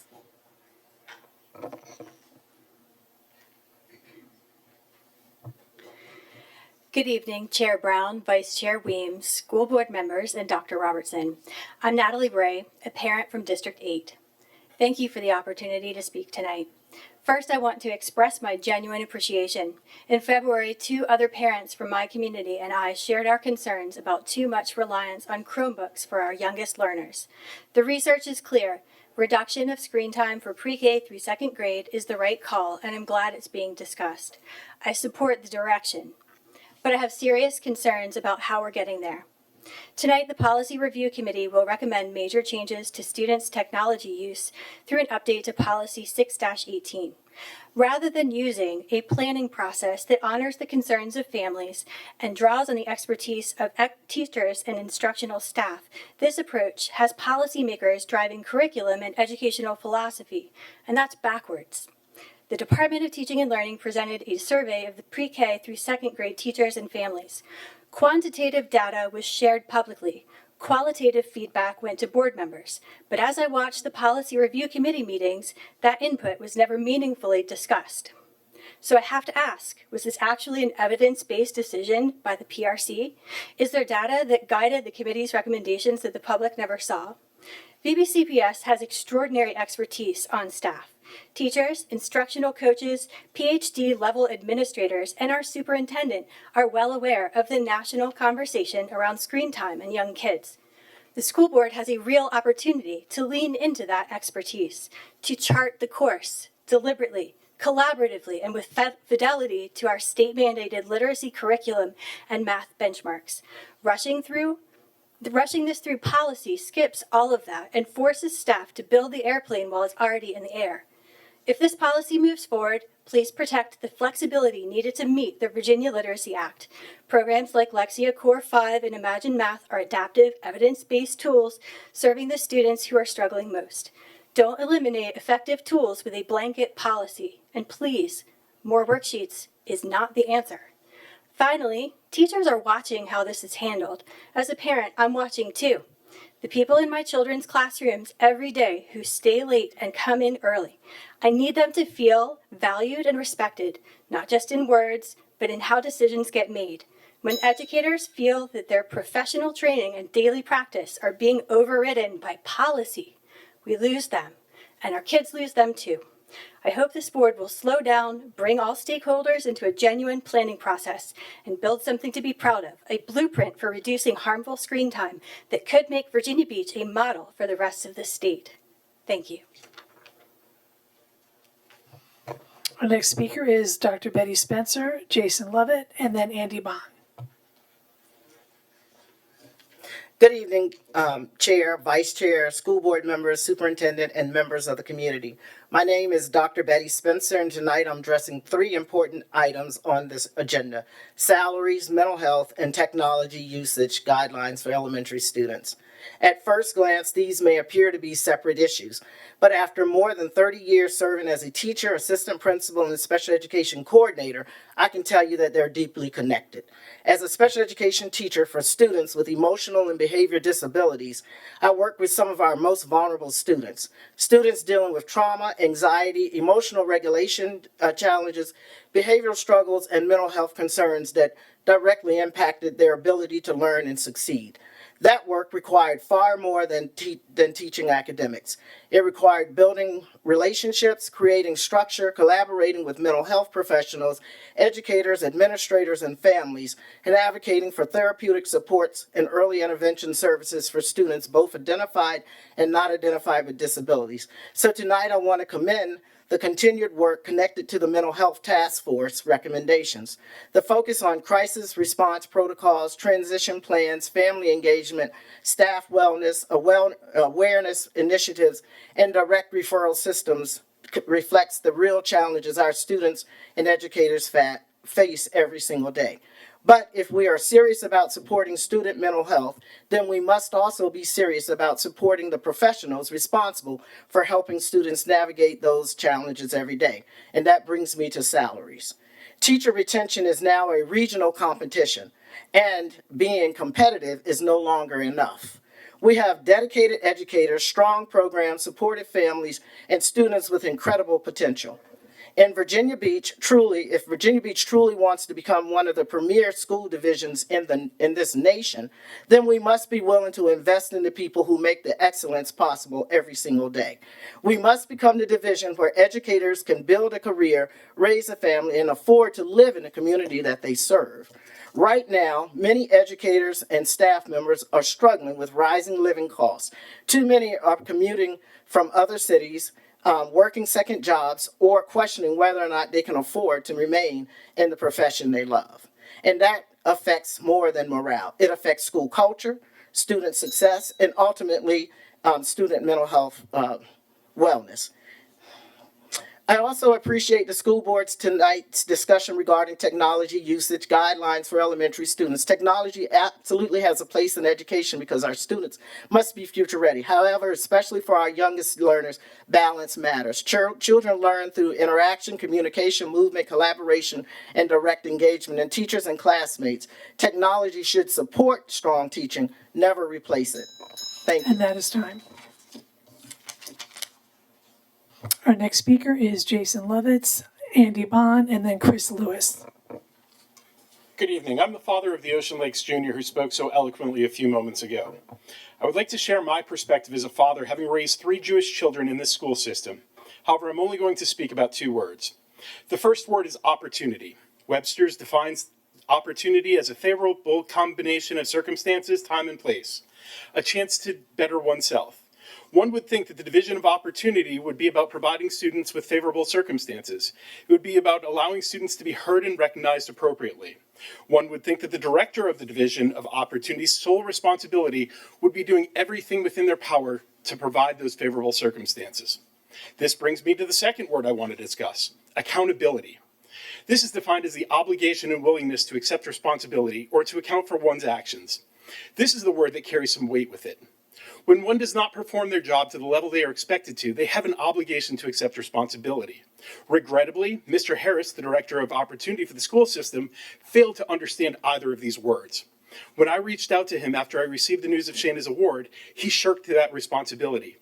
If he had said, "Mr. Lovitz, I'm sorry, I didn't realize it was the first night of Passover when we chose the evening for the ceremony. I'll do a better job of looking at the calendar next year," I wouldn't be standing before you right now. Instead, he did just the opposite. Not only did he tell me why it had to be that day, but he turned around and implied that Shayna should not have submitted an entry if she had a conflict with the date. Additionally, he made sure to remove all of the recipients of the email in what appeared to be a way of avoiding accountability. One would think that if this program is as important as Mr. Harris portrayed it to be, he would want the absolute best submissions to help give the program the opportunity to be highlighted. I should not be surprised by Mr. Harris's lack of accountability. I'm disappointed to say that I saw that exact same level of accountability and responsibility from almost all of those who sit before me tonight. Every one of you were copied on the email chain. When Mr. Harris removed you, I copied you back in. I received one call, and the funny part is it was from a board member that doesn't even represent my child nor receive my vote. I'm of the understanding that it's an expectation of the chair to respond to all correspondence. That also did not occur.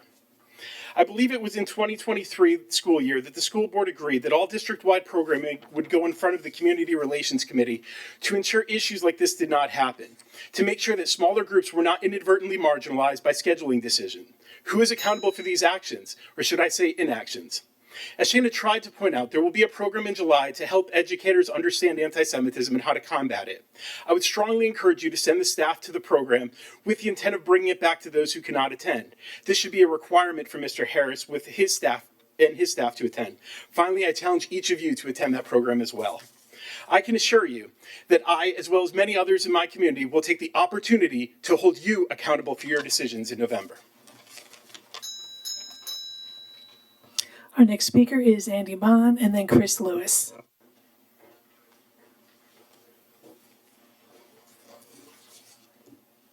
Good evening, Chair Brown, Vice Chair Weems, board members, superintendent. I'm Andy Bond, and I'm a parent of a Cox student in District 8. I would like to comment on the technology usage guidelines. First, I'd like to thank you all for even bringing it up and talking about it, because it's important that we do that. I'm in favor of the proposed changes, but I'd ask that paragraph 4 be amended. Parents and administrators need to know the impact of technology in the classrooms throughout the district. So I request that the superintendents or your designees, which is how the paragraph is worded, that the annual report which is required, wisely I would suggest, thank you very much for requiring it, be amended to provide data to the school board on math and reading proficiency starting with 2014, which is the year before, I think, BBCPS began to distribute Chromebooks. The report should include all years since and include first grade and kindergarten, which I acknowledge didn't get Chromebooks until, 2018 or 2020. The board would benefit from knowing what effect Chromebooks have had over the past 12 or by then 13 years. It is helpful for all of us to have this broken down by grade. I ask this because the warnings provided by this book, The Digital Delusion, and they point out that education needs friction. And let me illustrate that.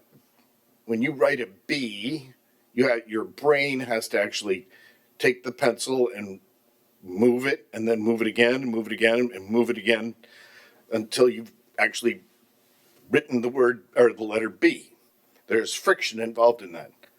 What does it take to do B on a Chromebook? What does it take to do D on a Chromebook? Same thing, but it's completely different when you have to write it. So, and deep learning also thrives on human connection and emotional synchrony with teachers. That's not going to be provided by a Chromebook. So I would ask that the board require any plans for screen time for the next 3 years into the future also be included in that report from the superintendent, including the use of AI and the staff development plan that would go with that, so that it's all bundled into one thing so all of us can see it all together, because future looking is also important.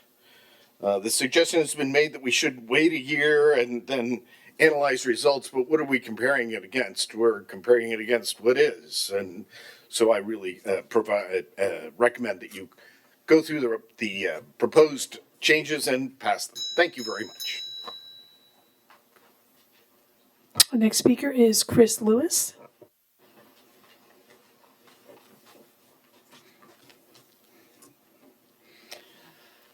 Good evening, Madam Chair, Madam Vice Chair, Dr. Robertson, rest of the school board. Pleasure to be here today.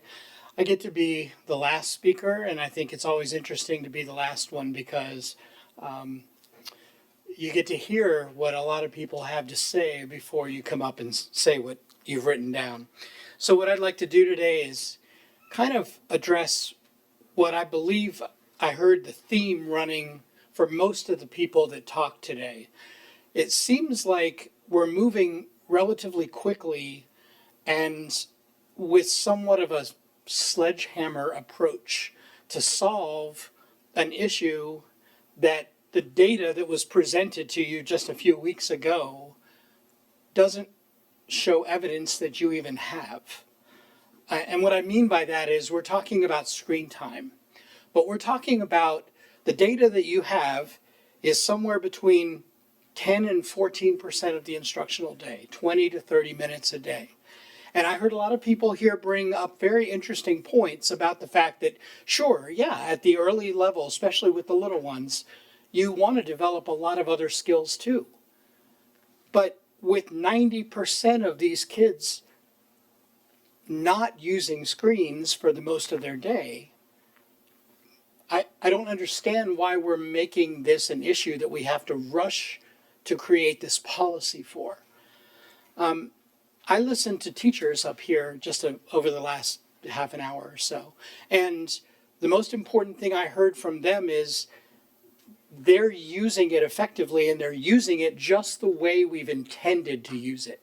Lexia 5, Imagine Math, these are core programs that the state has endorsed us to use. We're doing exactly what we should be doing. We are limiting the usage. We are using very few applications, and we're using it along with all of the tactile and other things that were discussed tonight. So I can't quite put my hands on why the board wants to move forward relatively quickly on this. So what I'd like to just highlight for you is you have the data, you have that somewhere between 75 and 89% of your teachers in the K-1-2 that were surveyed say they believe that removing Chromebooks would result in a substantial, noticeable instructional limitation. I just can't understand how we don't listen to our teachers and empower them because they are the professionals in the classroom. And I'd really encourage you to think about that when you vote on this policy change. Trust your professionals in the classroom. That's where we need to put our effort. Thanks tonight. Appreciate it. And Madam Chair, that was our last speaker for this evening.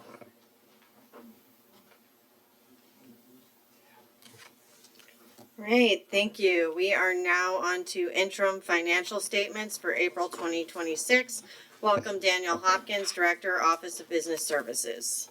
Good evening, Chair Brown, Vice Chair Weems, school board members, Dr. Robertson. As of April, the overall revenue trend remains acceptable at this point in the fiscal year. Last month, we reported that the governor did approve the direct aid budget.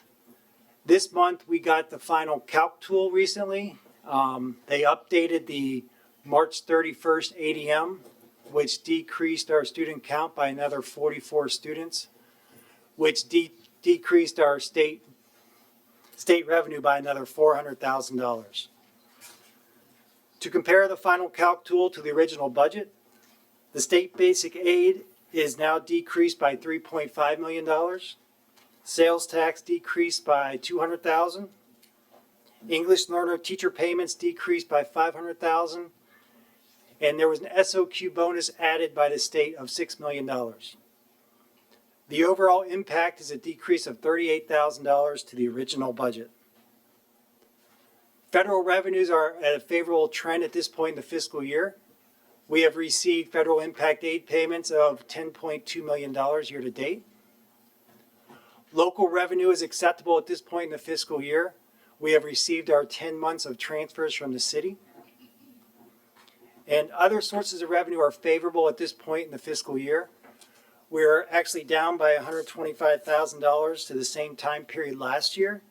This is mainly due to the Juul settlement and the propane bus rebate received last year. Although we did just receive this month $196,000 in Juul settlements for this year. And the stop arm enforcement is up $700,000 for the same time last year. The next graph shows that the sales tax receipts are at an acceptable level at this point in the fiscal year. Year to date through April, we are approximately $3.8 million above the same time period last year. And the last graph shows that the expenditure and encumbrance trend remains acceptable at this point in the fiscal year. I'll be glad to take any questions. Ms. Rogers? Okay, so make sure I heard this correctly. So that our state the state support is decreasing. Is that what you were saying? Yes, the March 31st ADM came in 44 students lower than what they used on the previous calc tool. Okay, so then it is decreasing. And I have a question then for Dr. Robertson. The city did vote on their budget, and are they holding some of our reversion funds based on what they anticipate coming from the state? I heard this, but I didn't actually see it. So correct me if I'm wrong. When the city approved their budget, they also approved what we submitted to them as part of their budget. Right. So this is a process that goes through annually where the state looks at our March 31 enrollment based upon the projections. If we have more students, we can get more money. If we have less students, they take money out of the final state basic aid. But at this point, there's been no adjustment at the city. Okay. In terms of our budget. Okay, that's what I was trying to clarify in my own mind. All right, that was all my questions. Thank you. Okay, I don't see any other questions. Thank you. Thank you. All right, we are now on to the Policy Review Committee recommendations, and we welcome Cami Linetti, School Board Attorney. Good evening, Madam Chair, Vice Chair, School Board members, and Dr. Robertson. I'm Cami Linetti, the School Board Attorney. And tonight we are bringing you one policy. This comes from our May 14th special meeting for the Policy Review Committee. This is Policy 618, Instructional Time. 618 instructional time is found in your instructional section of your policies. The title for this is Instructional Time Importance and Impact Review. While the PRC spent some time, several months actually, looking at this particular policy, the decision was to add a Section D. Section D will now be called Technology Usage Guidelines, and I'll go ahead and read it for you. The school board recognized the importance of digital literacy for students to be future ready, to preserve developmentally appropriate instructional time and minimize screen exposure. Section 1. Beginning in the 26-27 school year, Chromebooks or similar devices shall not be utilized by students in pre-K through first grade classroom settings. The section does not apply to technology use specified in a student's Section 504 plan, individualized educational plan, use for limited educational assessment or other adaptive learning needs. Section 2. Beginning in the 26-27 school year, students in grades 2 will maintain one-to-one Chromebooks or similar devices, but cannot take Chromebooks or similar devices home. When schools are closed for severe weather events and/or other emergencies, grade 2 students may take Chromebooks or similar devices home. This section does not apply to technology use specified in a student Section 504 plan, individualized educational plan, use for limited educational assessment or other adaptive learning needs. Section 3. Beginning the 26-27 school year, students in grades 3 through 5 will maintain one-to-one Chromebooks or similar devices and will be allowed to take such Chromebooks or similar devices home. In Section 4, the school board directs the superintendent designee to provide an annual report and presentation on student screen time. This report shall include data disaggregated by grade level, trends over time across grade levels, and any plans to mitigate screen time. And we've updated the legal reference to the stat to add the section 22.198. I believe at this time Ms. Weems may have comments as the chair and the author of this particular policy. Thank you, Ms. Linetti. Well, we have been talking about this for quite a while, not just here, but statewide and nationally. This has been a topic of concern, the screen time. I think this is a very measured, common sense approach with this policy. Sitting up here on the dais, we have folks that want devices for everyone, 4, 5, 6, all the way through. We've got folks that don't want them for any elementary kids. And so we mirror, you know, the general public and also the educators and the specialists as well. So you get a very varied opinion and varied data and whatnot. So I think that the Policy Review Committee, we compromised, we talked about it, we didn't get everything that either Ms. Felton or Mr. Bowenstiel or myself wanted, but we thought that we were able to write a policy that everybody could get behind. Of course, we are not saying that we don't believe technology is important, but we are saying it needs to be balanced, and for our earliest learners, this policy reflects the desire to have hands-on, personal instruction. Just an experience that I had. Someone was at my kitchen table a couple of weeks ago, and they shared, and they had a child, I believe in first grade, and the parent shared a story about her concern about a math program that her child just is so into gaming and the gamification of learning that this child just clicks away to try to get to that next level. And then when the mom kind of quizzed her on what she was doing, she really did not understand the concepts at all. So we've heard about the gamification of using these, and so that's what some of us are concerned with. Fast forward at a civic league, I was talking to a dad whose high school student had been using obviously Chromebooks and AI, and he said he graduated with high grades, but Carolyn, he doesn't know how to write a sentence. That's from Dad. But his computer sure does. I ran into a college professor just the other day, and she said she's retiring early because AI. She said, Carolyn, I gave my class reflections, and they can't even reflect because they have to put it in AI. So it's just a whole growing concern of how much screen time. It's a great national conversation. I'm glad that we're having it. I reflected back, and I think in 2018, I shared these same concerns when we were going to one-to-one. So it's something that I've been aware of, and I'm glad the school board is now really having a conversation. The reason why we wanted to go ahead and present this policy, and again, we have spent, I think we got it was requested in January, or was it before Christmas? January for the PRC, is because I do think that the fair thing is to let our teachers know before summer. I would hate that we would keep talking about it and vote on it in August, because that would not be fair to our educators if it does pass. So again, it is basically saying for our 4, 5, and 6-year-olds, this policy says there will not be one-to-one, and then they will not be taken home, obviously, but that the second graders will stay as is and we'll be able to take them home in certain situations.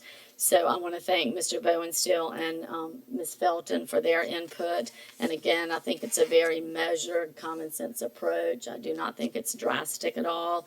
And I do say personally, I will be looking at computer usage for our older students as well, because I think that we need to tackle that, because I think that they are using screen times too much.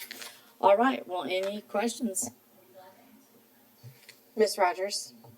Thanks so much. I've been listening a lot over the last couple of weeks since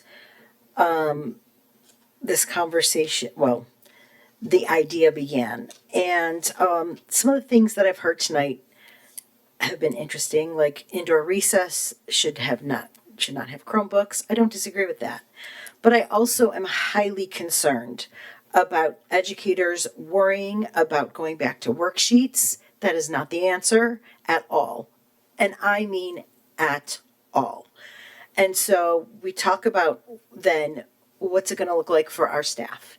And we've had staff member after staff member after staff member come before us telling us that these are requirements by the state and these are the programs that are going to meet the requirements. And we don't have anything at the moment that is going to meet the requirements. And so what really bothers me is that, it was just said that it's a fair thing to let our teachers know. But I think it's a fair thing to let the teachers give us their feedback. It's a fair thing to give them a seat at the table and let them talk to us. And I don't feel like going through policy review allows for that. I spent some time speaking to teachers myself. I spent some time speaking to parents. I spent some time speaking to the superintendent personally, because I think that it should be a conversation and it shouldn't be something that we are just putting our own ideas and then here it is. So I disagree that this should have even gone to policy review. I think it should have just been a conversation. Do I think that early education and early learners should not be on the Chromebook as much? Yes, absolutely. I am an early childhood educator. I definitely believe that we need hands-on learning for our students. However, as an educator, I also know how many times my voice was silenced. And I think that that's how our teachers feel right now. And I don't think that we should be doing that. This could have easily been adjusted through conversation and not through a policy. We could have had the conversation. It could have been that the division and the school board, all of us talk about this and that adjustments could be made to what we're currently doing to ensure that our students are not on their Chromebooks too much, ensure that our parents don't have to do the monitoring themselves. I think not sending Chromebooks home is a great idea. I don't think that our Chromebooks should be going home, especially with our younger students, because that requires our parents to do the monitoring, and that puts an extra job on them that they don't have to do. However, this policy is just, it's sweeping, and so it's concerning to me that there's no wiggle room for adjustment. The other question that I have is with the language. It says here in the policy that this section does not apply to technology use specified for students, section 504, individualized education plan, use for limited education assessment or adaptive learning needs. Dr. Robertson, did I not hear that these programs are adaptive? I think a couple of speakers mentioned that. Is that true? Yes. So this doesn't even do what we want it to do, because adaptive learning needs, that's exactly what Lexia and the math programs do. They adapt to the students' learning needs. So if we actually wanted to eliminate adaptive learning needs, then why, I don't know why this language is in here. So again, this is where we really need to be talking to our experts. I agree with Mr. Lewis, and really finding a way that we can reduce Chromebook usage within our schools without it causing such a burden to our staff, and so that the impact is this should be a positive experience for everyone and not positive for one, negative for another. That doesn't make sense. And so I would think that we would have some adjustments to do. Ms. Melnick? So I would agree with that. This is sweeping, but my main concern is that this board is making changes to curriculum, and that is not what a school board does. That is not for us to do. We are policy, yes, but this curriculum piece should not be in policy. And this is a slippery slope of opening the door to a lot of curriculum changes based on opinions of honestly people who really are unqualified to make these decisions. And I say that frequently. Even as a 17-year educator, I say that I am not qualified to make these curriculum decisions.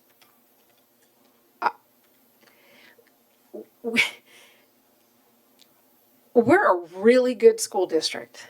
We're a phenomenal school district. We are honored all the time, from curriculum and instruction to budget and finance and everything that we do here. We are top notch, and we're making a horrible mistake. This board should be given guidance to the superintendent, and the superintendent should be going to his staff and saying, let's really take a good look at this, and let's set up some barriers here. But this is to me, this is very dangerous. We had teachers come and speak tonight that said 20 minutes a day is what we're doing. We've heard from parents in emails talk about the wonderful opportunities that their children have, wonderful experiences, growing in leaps and bounds in ways that we can't even understand. I've also talked about my years in a first grade classroom and what I taught, which was writing a sentence every 9 weeks, building to 4 good sentences by the end of a first grade year. If you're not doing that in kindergarten, you're behind now.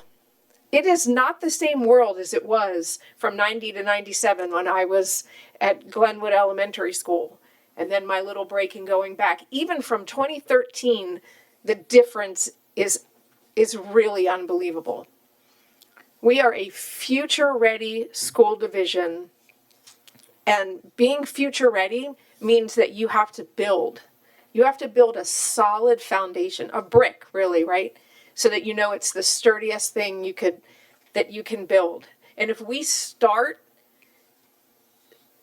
I don't even know what to say. This is very stressful for me.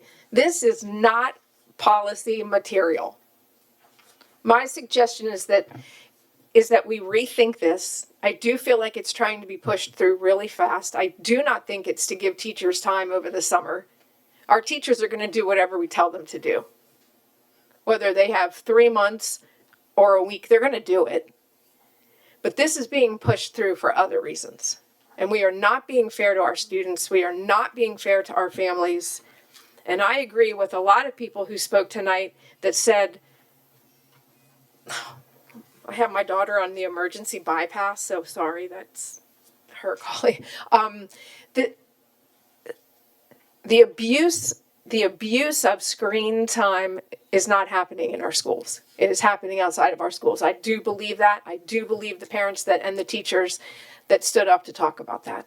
And I will add that for most of our meetings, most of us cannot stay off our phones sitting up here on the dais.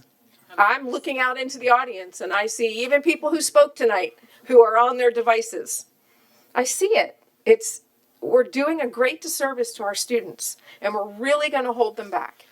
And by the way, for those that are talking about this through 12th grade, good luck with your kid going to college and having to be ready to not have a textbook, to not have a pen and paper, and to do everything by computer, including submitting all of your work on a computer by 11:59, right?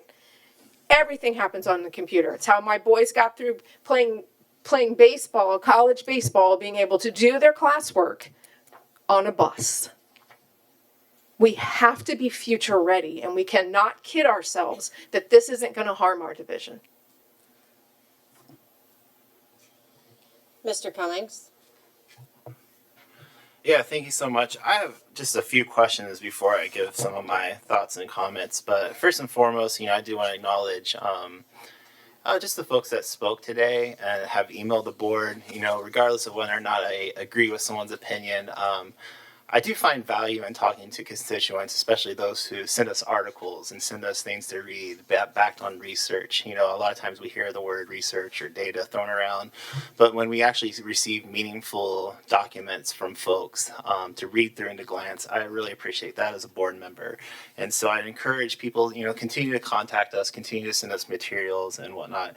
I have a similar question that Ms. Rogers had as well, with the section does not apply to technologies specified in a student's 504 IEP, limited educational assessment, or other adaptive learning needs. And so I don't know, Ms. Linetti or Vice Chair Weems, who this gets directed to, but does this section then say for our students that things like Lexia and Imagine Math are okay for them to use?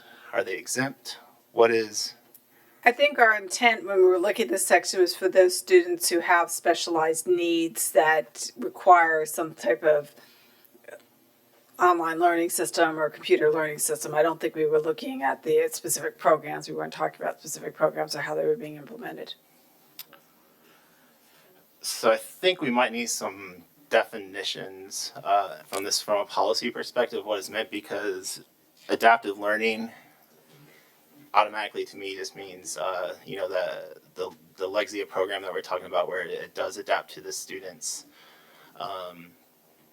you know, reading ability and designs personalized curriculum for them to go through. So I do think we need some stronger definitions, because right now I think that's a little, could use some more detail. When I circle back to the policy, I look at section C, where it says to minimize intrusions on instructional time and impact review is required for division-wide initiatives or programs that are such scope that they impact or significantly alter the utilization of instructional time, thus impact teachers' deliveries of services. Is this portion of the policy been fulfilled or in the act of being fulfilled before we vote?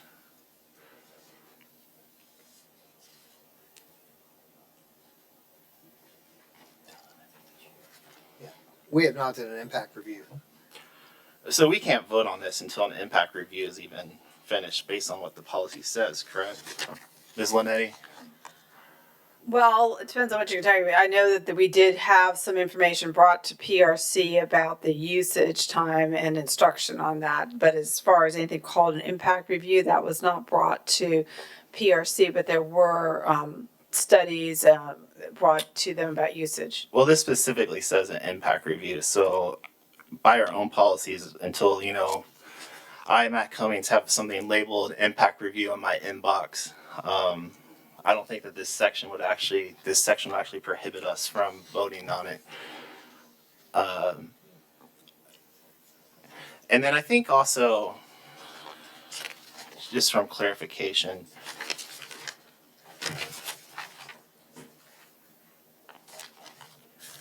you know, I read through these surveys a lot that we got sent, the Chromebook usage surveys, both from the parents' perspective and from the teacher's perspective.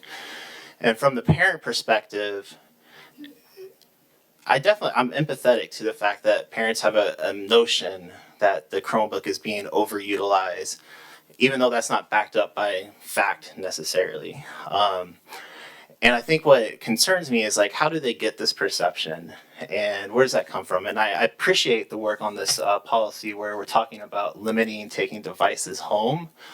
And I actually think there's probably room to advance. I need to know more of the impact for 2nd through 5th grade, but I think there is more opportunity to advance that, because I think that's where a lot of our parents do get concerns, is because we're busy people. Folks are working 2 jobs, making food, getting our kids to different things, charging Chromebooks, monitoring. You know, I know it falls on parent responsibility to monitor our Chromebooks, but we also know our kids are sneaky at times and taking things into rooms and know our Wi-Fi passwords. And so I do think that, you know, there is some more responsibility that the school could probably utilize to ensure that devices are being appropriately used. And so I do think that's a good portion, and something that I'm open to as a board member is talking more about, you know, taking devices home, what that can potentially look like. But I also recall going back to our original computer usage study, where it seemed like middle school was the avenue that had the most hours of consumption. And that's on, and I appreciate Vice Chair Weems what you said about being concerned about that, because I know I've shared my concern with you as well. Is that, you know, all of a sudden our kids are in middle school and it seems like there's a lot going on. And I've been in our kindergarten, first grade classes a lot, and I've seen our teachers utilizing these Chromebooks. And from what I've personally observed in some 20-some visits, I really haven't seen, you know, ill use of computers. I've seen Lexia in action. I've seen Imagine Math in action. I talked to the kids what's going on. I've seen some of the research projects they've done. It's cute. It's fun. I like talking to them. But where I've probably had the most like, I just saw a kid alt tab off a game as I walked into a classroom on their browser, you know, and that's one. I would say that's probably where my personal, if I had to sit here and think about policy, where I'd want to initially focus, because it seems like the kindergarten, first grade, you know, block has it down pretty well.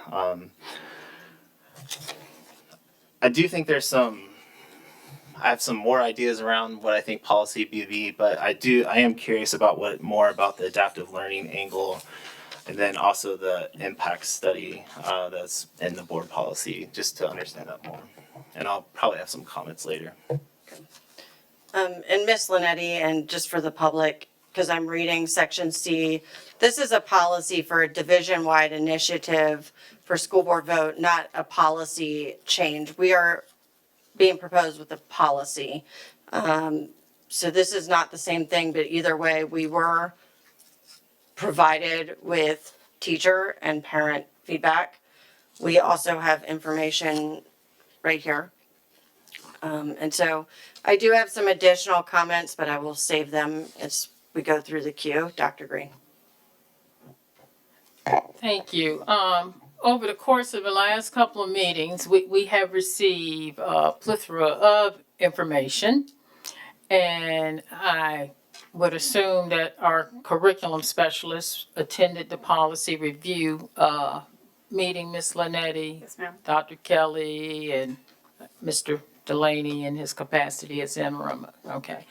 So since we're getting in the weeds, any thought or was there any discussion about possibly doing a curriculum audit to see the usage in terms of where it falls within the curriculum? I don't remember a curriculum audit on there, and what we didn't discuss was if this was going to change the instructional delivery or instructional time. It was simply the method by which students would be accessing information on their Chromebooks. So I think you'd have to make that analysis, determine whether this is actually going to change instructional time or delivery of services. What we did discuss was the studies that had been provided about the amount of time that students were on the computers and what that might have to look like if a student needed specialized things. A special ed student might need access to certain types of programming. That's what we discussed during PRC. Well, based on my professional opinion, and by no means am I an expert in curriculum, but I have been involved enough in curriculum to know that before we start making major changes, that it probably would be in students' best interest to look at doing an audit of the curriculum with regards to the usage of this. I'm not trying to create any additional work for staff, but this is big to pull where we're going. And if we profess that we're experts in curriculum, the proper thing to do would be to do an audit. Dr. Green, I'll comment on that based on your question. I appreciate the question because certainly Dr. Kelly, Dr. Goldberg, and the team, since this has started as a discussion, have been reviewing curriculum to see where the impacts would lie. We haven't used the term curriculum audit, but we're certainly spending a lot of time reviewing what would need to be adjusted within the curriculum in pre-K through 1 to meet the standards of whether it's research standards, computer science standards, or just some of the other standards of learning that were addressed tonight by some of our speakers. So we haven't called it an audit, but we've certainly, her team has been working through that to see how will we best adjust if and when this decision is made. So I think we've done some pretty good work in that area to get prepared on that end, kind of reading the tea leaves a little bit. Thank you. And to me, because if my colleagues are making, curriculum decisions, I think it's important that they have that information that I know usually is generated when you do a curriculum audit. Thank you. Ms. Dwyer? So I appreciate tonight both sides of the argument. I think both sides made very valid points. But I want to address something here. All of a sudden, we're on the word curriculum. And that's a red flag for me because it started out from the get-go in the explanation with K through 2 that, especially kindergarten and first grade, that no, they're not on their computers that much. But to me, that was very deceptive because if the curriculum is integrated with all the computer programs, then yes, it is a curriculum problem. And it is something that the students are on, if you think about it, more than 20 or 30 minutes because everything's integrated. And I just want to make a statement here. I toured a school by the name of Creeds. And as I walked from classroom to classroom, none of the students had a Chromebook. And I asked the principal, Casey Conger, I said, where are the Chromebooks? She said, oh, we don't use them. How about that? And I was a little like, wow. And those children were learning. And they were happy children. And I guess what I'm challenging everybody here tonight is, well, first of all, I think the conversation got started because the parents themselves have a concern that kids are being, they're technology OD. I don't know, it's overkill and it's too much. And what's the harm in starting kindergarten with no Chromebook? What's the harm? I mean, can we try? I get it. The teachers have some valid points about SOLs, but these are kindergartners. And I heard a colleague say that we're on our computers, our cell phones, whatnot all the time. Well, yeah, we are. And children see that. And maybe it's time for a healthy kind of turn. And maybe some of you out there don't think it's healthy, but we're also listening to the parents as well. We have to listen to everyone. And I got to tell you, after my experience going to Creeds, that left a mark on me. I was highly impressed. And I think it can be done in all of our schools. And maybe it's time for a change. And if it doesn't work, okay, we could go back to another plan but I think we should be open to try. Thank you. Ms. Linetti? Yes, ma'am. Under the SOQ standards of quality by law, is the school board required to evaluate curriculum? It is. I know the answer already, but I just wanted to make sure that the community and the public knows the school board is charged with, it is our duty by law to have conversations about curriculum, but I don't believe that this is a curriculum conversation. This is a conversation about technology. The school board, a previous board, voted to go to one-to-one technology. And this school board has had lots and lots of conversations. I've heard some of my colleagues have mentioned you could have a conversation. I started having this conversation 3 years ago. And we've gotten feedback, and that feedback has remained predominantly unchanged over the last 3 years. And so that data has stayed the same. We've had multiple conversations as it relates to screen time and the amount of screen time. And it has been clear on multiple occasions for many years that the board did not view the way that the screen time, the board majority did not view screen time the same way that it was being utilized. However, the board never did one thing, one important thing, and that was vote to determine the will of the board. So I am grateful that this policy has come forward. Dr. Robertson, I do have a question for you. I have a few actually. Are you viewing the language in this policy as a ban on technology for pre-K through first grade? Well, that's not the way it's written. What this does is it it says Chromebooks or similar devices shall not be utilized by students in pre-kindergarten through first grade classroom settings, which means to me that outside of classroom settings, Chromebooks can be used or other devices that are based upon need. So they could still be used in the library. That's and my other interpretation of pull-out. what I'm reading, yes. That's my interpretation as well, and I think that the policy review committee, and Vice Chair Weems looks like she's gonna weigh in a minute, but I believe that the policy committee considered that because I do remember calling Vice Chair Weems, and going over an email that we had received and how, maybe we should look at that particular item and see if there was any way to accommodate that. And I do think it's a compromise. Dr. Robertson, how do you feel about this policy? Well, the board is and my team have been engaged in this conversation for months, through informal and formal settings. Formal settings would be in the policy review committee. And when we try to make decisions, I think the analogy I would use is we are all standing on a mountain looking out into the fog.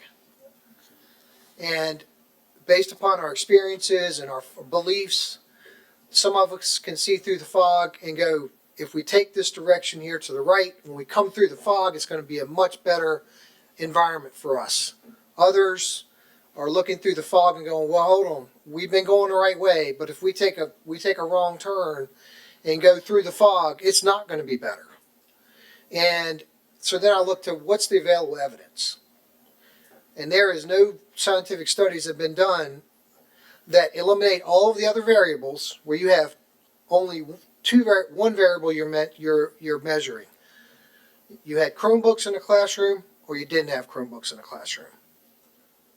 What was the impact? Now that would also require that to have a statistically sound study that the group of students in both of those settings had the similar aptitudes and learning so that you can really hone it down to the impact of their learning was either helped or hindered by any instructional resource, right? And so we're talking about Chromebooks here. It is clear that from all of the speakers, there's an acknowledgement of screen time. People are very concerned about where we are with screen time. What's less clear is the impact of EdTech. So there are those who feel EdTech has not moved the needle for us. And they look to data over the last several years and go, the data really hasn't moved. And so because the data hasn't moved one way or the other, then EdTech is really not delivering what it was promised to deliver. There are others who would look at the same data set and go, well, you know what? It has allowed teachers to really differentiate instruction to meet the needs of our students. You could hear from the speakers tonight, there's a real belief in the power of our teachers. I mean, everybody knows that the most important person in the classroom is the teacher. And what you want to do is equip that teacher with resources so they can shine. And instruction did occur pre-2014 to pre-2018 where in those early grades where they didn't have devices. So when we're looking at this as a division, we're recognizing that any change causes anxiety. And so when we do that, we've been talking as a team about risk. What are the risks? So we're looking at 4 questions we've been trying to answer. The first one is, what are the greatest risks to the implementation of Policy 618 by grade level. The second question is, okay, so if we've agreed on these greatest risks, how are we going to address these risks? Because we certainly cannot expect our teachers to address those risks. Third, what are the teacher supports and resources that are going to be needed to put in place of the rotations they used to do that involve Chromebooks? And then four, and equally important, is how are we going to monitor and respond to the known risks that we've identified, but also the unknown risks that always occur in the various settings we have. So I'm confident in the team that we have to put something together to fill the gap for the teachers. I'm confident that we have remarkable teachers out there that when given other options, that they will be able to implement those options. What I am unsure about is what is going to be the impact on student learning. And that's where I think we need to talk more. I need to talk with Dr. Bannicky. How can we develop maybe a case study approach where we can collect some hard evidence on what is the impact of this decision? So we will be prepared to execute the passing of Policy 618 or the not passing of Policy 618 in a different approach. But I couldn't sit here and say that it's the wrong decision because there's no data that supports EdTech is the game changer, and if you take it away, kids are going to crumble. I don't believe that they are. But we're going to have to play it out. Okay. And so are teachers going to be able, if this passes, to be trained in service week? Yes, if this passes, the team is well on their way of identifying resources and training that staff would need. They would have other opportunities probably prior to in-service week if they chose to take advantage of those professional learning opportunities during their summer break. But if not, it would come during in-service week and it would come throughout the year. This challenge reminds me of when the state moved to the literacy, All in Virginia literacy plan. Our teaching and learning team stayed about a month ahead of that plan for the entire year, which clearly demonstrates to me they can do it again. Is it their choice to do it again? Probably not. But can they do it again? Yes.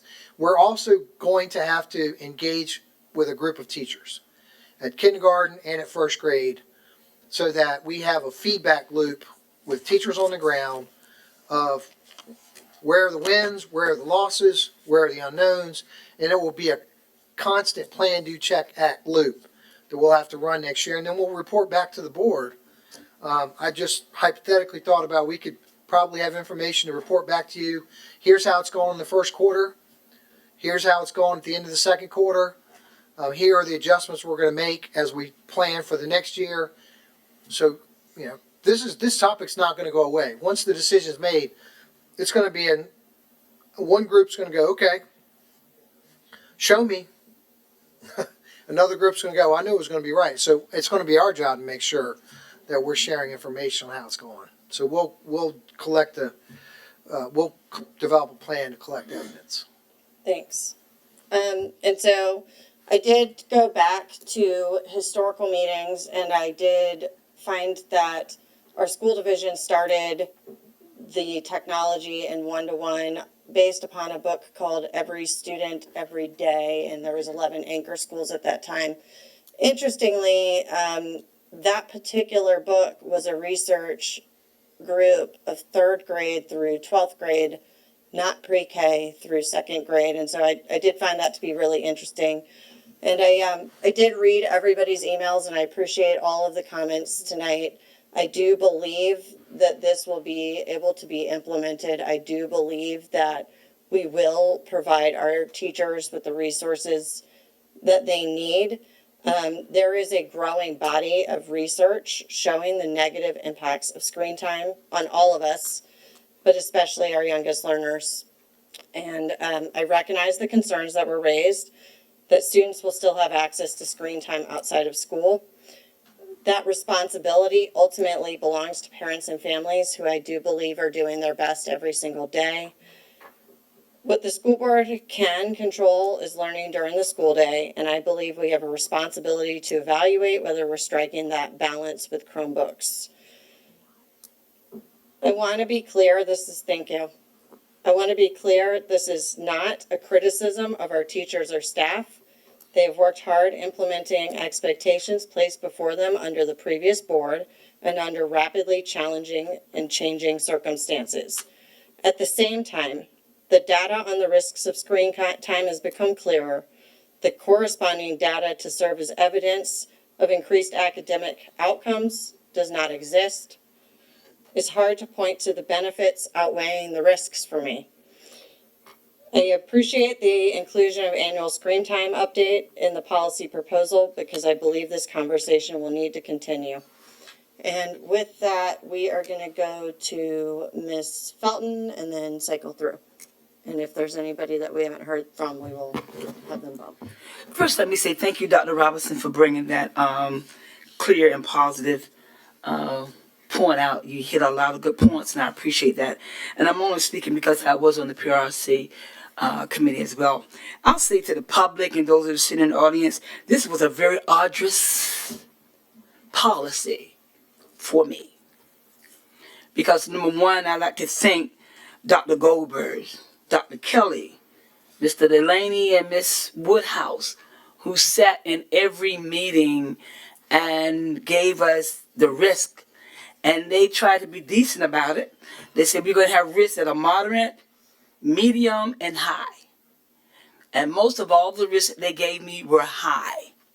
Because when I look at the survey of over 90+% of teachers that weighed in, I had to think about their presence in the classroom working with our students one-on-one. Not only did I listen to them, I went out and I visited and talked. And that makes a difference when you have that one-on-one contact singing. I don't know all of what my other colleagues sing, but I've been to Creeds as well. And I've seen those actions with the Chromebooks in play, but they're very limited. Principal at Creeds is excellent in what she does. And she's very balanced with everything. And the students learn. The main words I heard was balance, screen time. And I think we're dealing with two worlds. We're dealing with a world of education that is very developed and very structured. Then you're dealing with the world where, yeah, students are a lot on the computers outside on screen and doing a lot. And this I know because I see it in restaurants. I see when the kids on the bus riding in the car with their parents on the screens. But I think it's a little bit arduous for us to compare outside world with education when it's very structured and put into place. And they worked hard at it. One of the things that grieved me as well, it came up tonight, librarians were not asked to come to the table. Librarians play a big part in this technical thing, this technical world that we're living in. And they were not even addressed. That bothered me as well. Or I had concerns that they were not asked to come to the table. Had second thoughts about this policy. Couple, I had to go home and think about it. And I chose for it not to be a hill that I die on. So if it wasn't for those individuals that played a great part in this, again, Dr. Goldberg, Dr. Kelly, Mr. Delaney, and Ms. Woodhouse, and the superintendent, they came up with a structure that I could digest, but I still have heartburn with it. Because I feel that even though they're trying to shove curriculum off, I think that it should have been a conversation. And it looked like we are dealing, even though we are trying to plan the curriculum for teachers, it may not be a ban on computers, but it's a restriction where teachers now have to recalibrate and relearn, and we're going to have to take our teachers through a whole nother learning process. What are we going to replace it with? Will we be satisfied with that? How much time would that take? I look at the time that they're going to put in doing this all over again when they're at a good place with our students. I just had to speak my mind about it. That was the only reason why I said to the chair, and I did discuss a lot of concerns about this policy before it came, even with our summer programs, our students having access to it. And not all of our students have access to technology unless they come to school and learn it. They don't even have the proper way. I remember when we had COVID, half our students didn't even have access to Wi-Fi. We had to make sure that they had to make sure they got the works done. That's a whole nother story. But I wanted to come so that my colleagues know that, yes, a lot of work went into this policy, a lot of back and forward, and there was a lot of things that I could not and did not digest until after I saw this administration get on board and bring something together that was more acceptable. Am I all in with that? No. Do I still have heartburn? Yes, I do. I'm still taking my Tums reading this as it goes forward because it's not balanced to me. It does not reach the teachers where they were speaking to us, saying, not that it's a survey, but they came to us speaking and saying, this is what we do and this is how we do it. They are the front runners in the classroom. They are the pillars in the classroom. They are that one-on-one with our students. And if you visit our class, if you would get out of your comfort zone and just walk in sometimes unannounced, they will welcome you in and you will see the works, the great works that they're doing with our students. Not just on Chromebooks and tablets, but being one-on-one with them and having one-on-one, rationalize the whole classroom. I am passionate. I might not say all the words I want to, but I'm very passionate about education. And I believe that every student, no matter where they come from, with their background, should have the opportunity to have an equitable education and get every access to a standard and quality education that we give them. We have an excellent division. Look at all the promotion we gave out tonight for our students. This division ranks high. And we are envied by most of the division. They could be hearing me. We are envied of most of the division. And we always have the sarcasm when we walk in the room. But I'm proud of this division and all the things that we've done. Our teachers have a habit of taking a little and doing a whole lot with it all of the time. And just like the superintendent is saying, if we carry them down this path, they're going to make the best thing out of it. We should look at our accreditations of what we do. Now I've said too much, but I just want to get that out, how I felt about this policy. It was very arduous for me. It was very hard. But because of the individual administration came in and did what they did and compromised, they made it work. They tried to make it work. That's when I told them to let it go to my colleagues and let them have the discussion. All the discussion I've been having for the last couple of months, let them discuss it now. Thank you. Mr. Callen?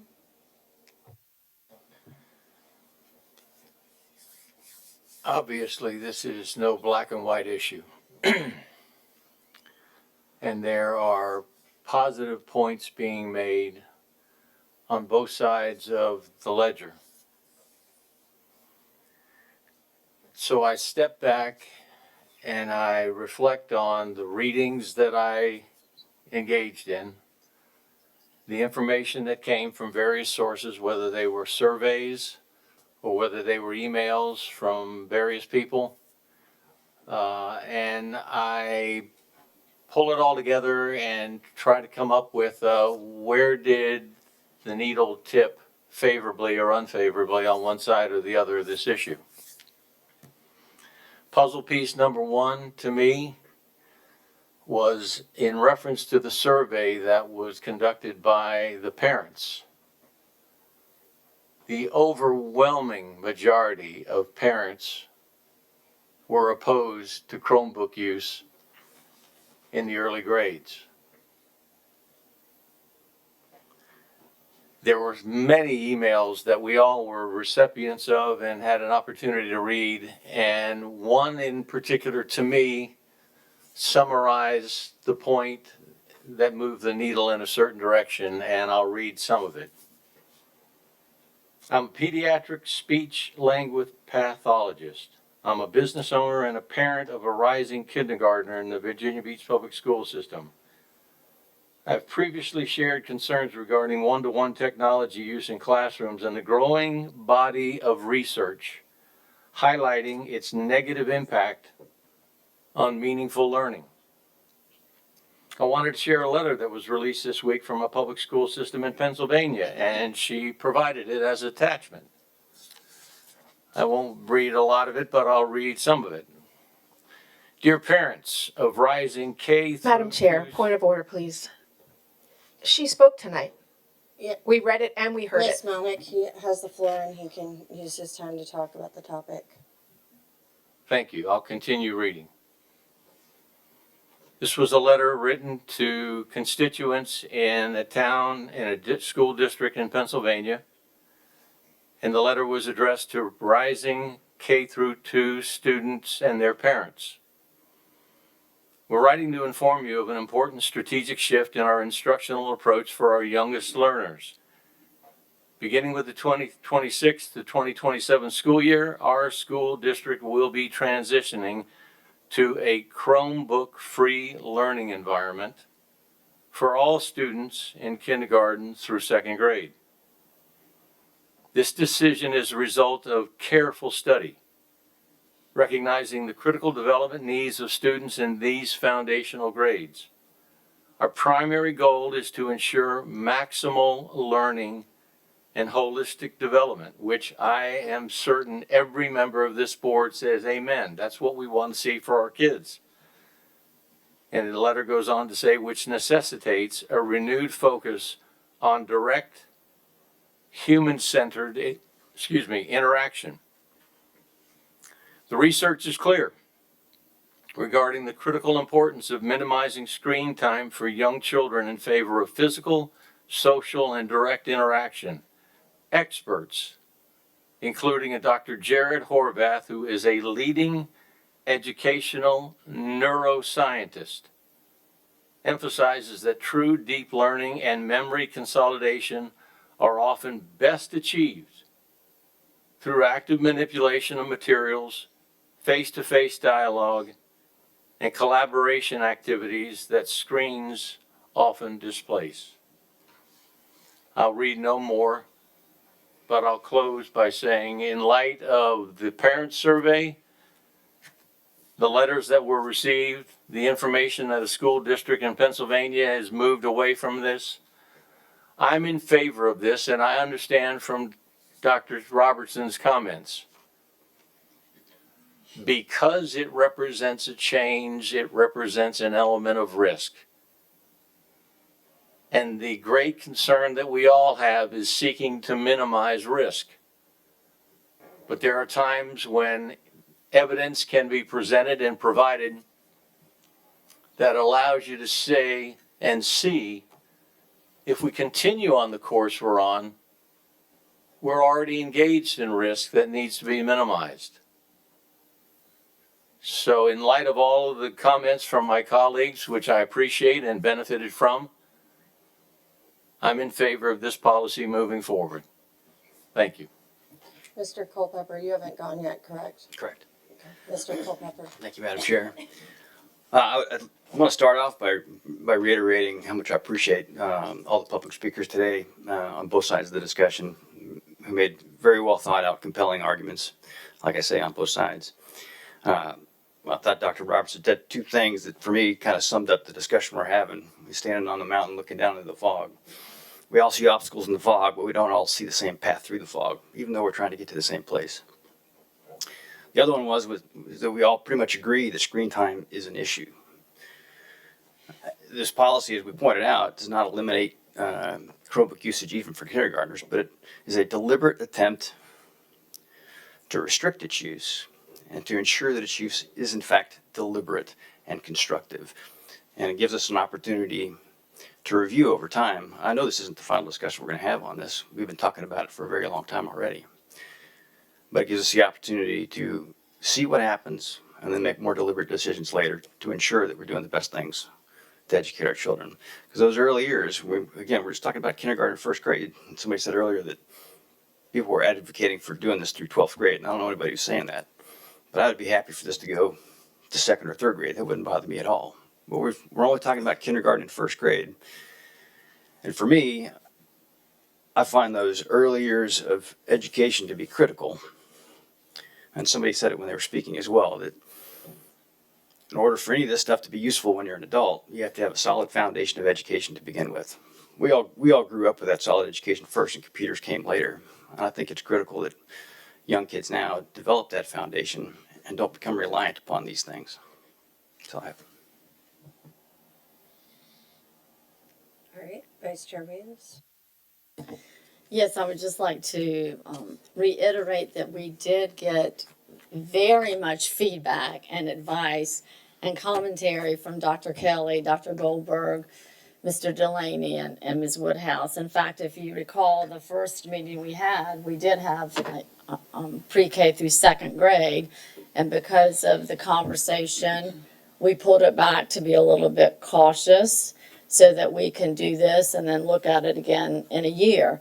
Because like you can hear from up here, some people wanted to go further through second or third grade. And so after talking with our experts and listening, and in fact, the classroom, the word classroom was not originally in the policy. And I actually talked and went to a library media specialist, and after that conversation I called Mr. Delaney and we talked about it, and then I talked with Dr. Goldberg and Dr. Kelly, and we actually added classroom Chromebooks to make sure that if there were some cases where you needed to do some testing that's in the policy, like in the library or something like that, that is not totally 100% restrictive. So again, I think that this is very practical, and I think it's very doable. I have utmost confidence in our teachers. We have the best and brightest teachers, and they come through all the time. And I do take issue, though, when I say the reason I wanted to bring this forward and not spend another year on it was for our teachers to be able to get the word out before summer. I do take issue when someone says that's not the truth, because for me, and I said it I don't know how many times in policy review, the reason why I wanted to bring this forward to the board is so if we do make a change, parents and teachers will know in advance. I think it's very unfair if we keep dragging it on and don't take a vote for us then to all of a sudden in August say, okay, well now we're ready to vote. So that is my reason, and again, I just wanted to clarify that. I think that we cannot ignore the data, and I think that we're all on the same page, and I think this is very reasonable, and we will come back in a year and see what it has done or has not done. And again, thank you for the speakers and for all those who emailed us. And I know the three of us on PRC did go to classrooms. We talked to library media specialists. We talked to teachers and talked to tons of parents. So I appreciate all the input. Thank you. Ms. Monick. So then I would like to thank our kindergarten and first grade teachers who have created deliberate and constructive lessons for our students using Chromebooks for such a tiny part of their day. But I want to make one thing very clear. When kindergartners come to us, they've already spent years too much on devices. We don't help children become addicted to devices. They're already addicted to those devices before they walk through our doors. I don't typically tell my traveling details, but on Thursday morning, I'm hopping a flight to Disney World. And most of you are not surprised. And I guarantee you, I will see hundreds of children before I even walk through the tunnel onto Main Street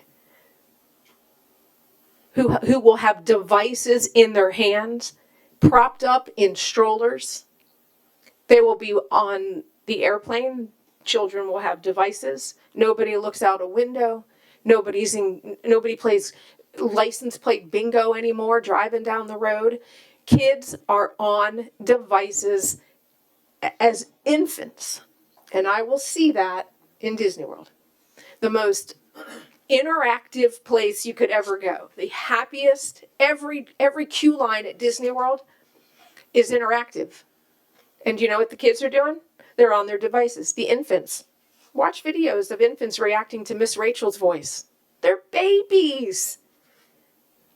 These kids are addicted to screen time because their parents are giving them screens. It's not happening 20 minutes in a first grade classroom. The problem is much bigger, and I look at this whole thing, it's just punitive. That's the only word that comes to mind, is that we're punishing kids for the mistakes of parents outside of school. It's very difficult to fix all of these problems for people, and it's not gonna fix it with 20 minutes in a first grade classroom. It's not gonna fix it. I ask you to look up. There's a new study out, and I'm sorry that I was not prepared to talk about this study properly. But there's a study of students. It was academic and mental health, and they studied a group of students. They took no phones in school. And there was no academic benefit from the removal of screens. There was a slight increase in mental health, but not academics. And I think that's what we're going to find, is that we're going to be holding our kids back for a measly 20 minutes. And for the record, I technically, as a former teacher, look at a whole group setting in the library as a classroom setting. So that's how I see that, but I'd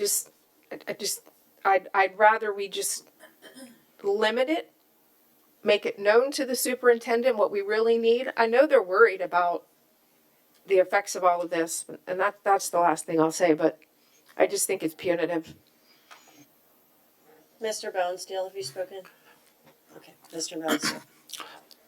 I also believe that we're not moving backwards in this policy, but that we are moving forward. And also I believe that when a child does take that pencil and actually writes out a sentence or writes out letters and words, that their brain is actually being more useful, and that they're growing at a time when they need to be growing. And I also do appreciate an email that I did get today that Mike Callan had mentioned, because it did open up some more ideas and more visions of what really does happen. So I do appreciate that email, and I support this policy. Mr. Cummings. Yeah, I have to hop back into the policy C, just because I need my own, or the section C. I just need to understand. Let me point out, if you're talking the impact study, what triggers that has to be the division-wide initiative program. That has to be the scope that the impact or significantly alter the utilization of instructional time or impact delivery of services.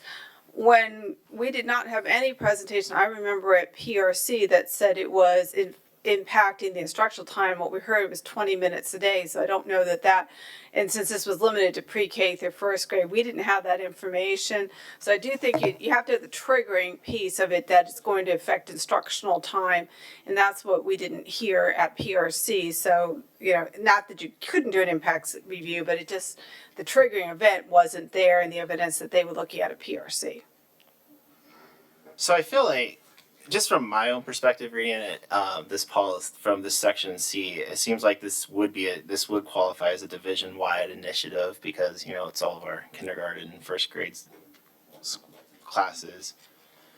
And I guess where there's subjectivity is what qualifies as significant, and that's probably where there'd be a variety of opinions. So I do think that there's probably room to improve this portion of the policy to better discuss what actually draws out an impact study, right? And I would personally, after reading the feedback that we got, and there were impact questions on there, and I appreciate the survey from our teachers. It does seem like they made the case that there was going to be no impact. And from Dr. Robertson, when you talked about risks, how we'll address those risks, how teacher support,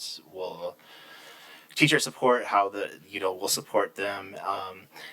To me, that's what would go into an impact study. When we understand the risks, we understand how we'll overcome risks, but also just, I think, some easy things like what replaces Lexia, for that time of the day. That's what I'm curious about. What replaces Imagine Math? What does when a child,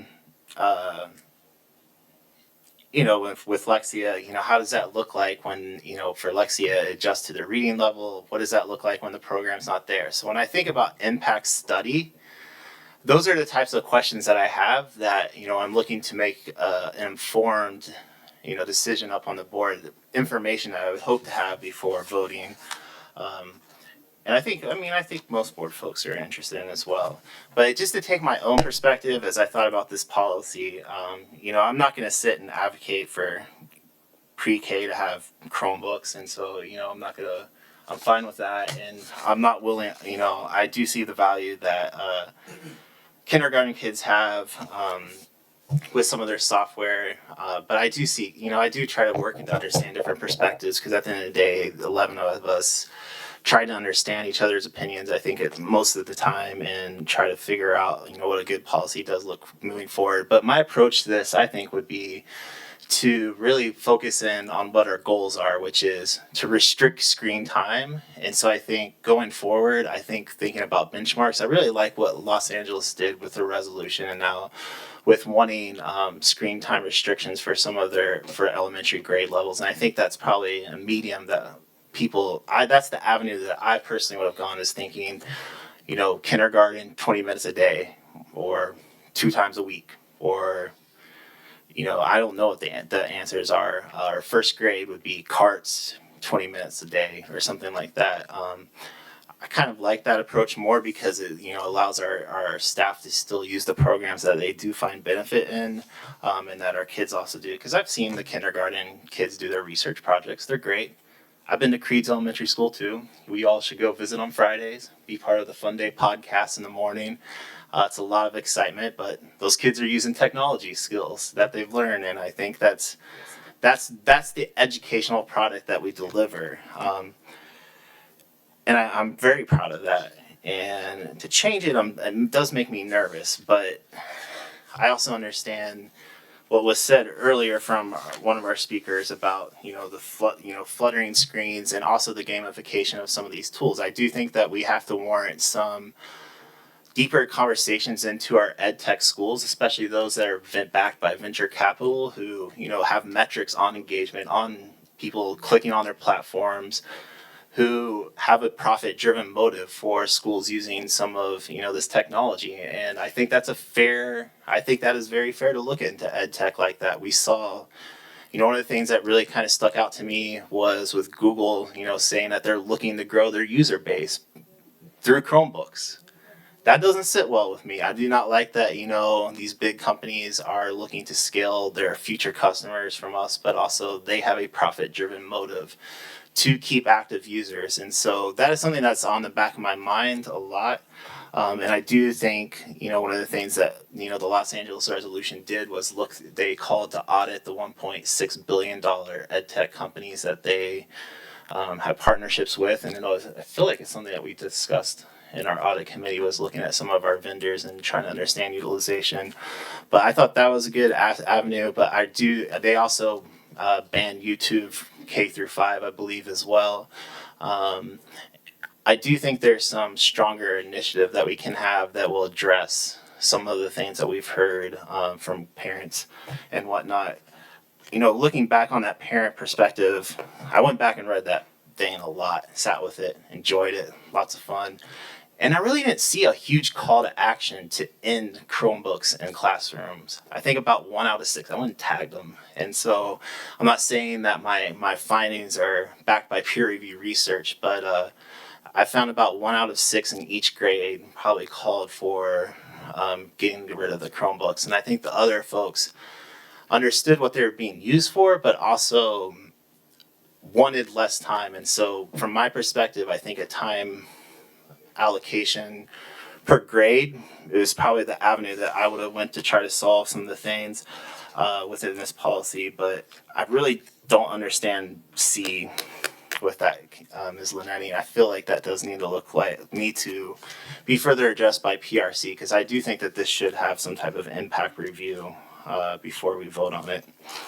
But those are some of my just thoughts, comments. I mean, I'm very weary of some of the Google Chromebooks, and especially what they said about wanting to grow their user base. And so along with some of the gamification that was mentioned earlier, and how they're designing software to keep users engaged on their platforms. I think those are valid questions that I do think we need more discussion on from a board perspective. Ms. Roger? Thank you. I just have a couple of quick questions. Dr. Robertson, I appreciate the 4 questions that you asked about risk, and I do think there's a lot of risk that has to be considered, and especially with regard to supports and resources needed for our staff. I think that's my biggest concern. I know that it was stated worksheets have been brought up as one of the ways that Lexia or Imagine Math would be adjusted. So is that something that we're still looking at, or is there is replacing with like worksheets and that sort of thing? So I have not been involved in the actual conversations that the team has been having. I'd be surprised if they came back to me and said, we're going to replace Lexia with worksheets. Just, well, and Imagine Math. And the other thing is, it's my understanding that Erie is the substitute for Lexia. Is that correct? This Erie program, this is something talking to staff, this is something that they discussed? We have not discussed a resource substitute, a digital resource substitute for Lexia. But to answer your question that you asked, Dr. Robertson, this is true with everything we do, and that I've learned in my interim role as Chief Academic Officer, that we continually look at high quality instructional materials. Right. So we all cringe, Ms. Rogers, when we hear the word worksheets. Yes. Certainly, we're always evaluating our teachers to ensure they're doing high quality instruction, and sometimes some need more supports than others. So I'm confident in the work that Dr. Kelly and her team has been doing since this discussion really started. I believe it was January when we were talking about the DOT budget. That's when it really first started, was we started talking about Chromebooks at a higher level, to really be in front of it to say, where are we, if this comes through, how are we going to adjust? So in terms of the term, would you say Erie? Yeah. Sorry. You're fine. The early reading intervention, the ERIE, is what we, the students who are identified through the VALs, they are serviced, and that's kindergarten, first, second, and third grade. Our curriculum for ERIE is SIPS. So it is not Lexia. It's an intervention that those and I students know what receive for SIPS two. is. Yep, you got it. Yes, I was going to say one of the comments coming from the staff is that the Erie has a support person for grades 1 and 2, and if they choose to do that for kindergarten, they don't have a support person that helps guide them if they have questions. Simply because there's not a person available. So that's something that that staff is concerned about, is that should we go from Lexia to Erie to help provide that support for our reading, is that they don't have that person available like 1 and 2 does. And so I just wanted to make sure that I said that for the staff, because if that becomes the decision, and of course that's all up to you guys, that we bear in mind that our staff in the kindergarten level does need that support. And so again, this is where like the functionality of it in the classroom, I don't want the decisions made here to make it so untenable for our kindergarten, first grade teachers that they don't want to work in kindergarten, first grade anymore, simply because our decisions have made it untenable for them to do their jobs.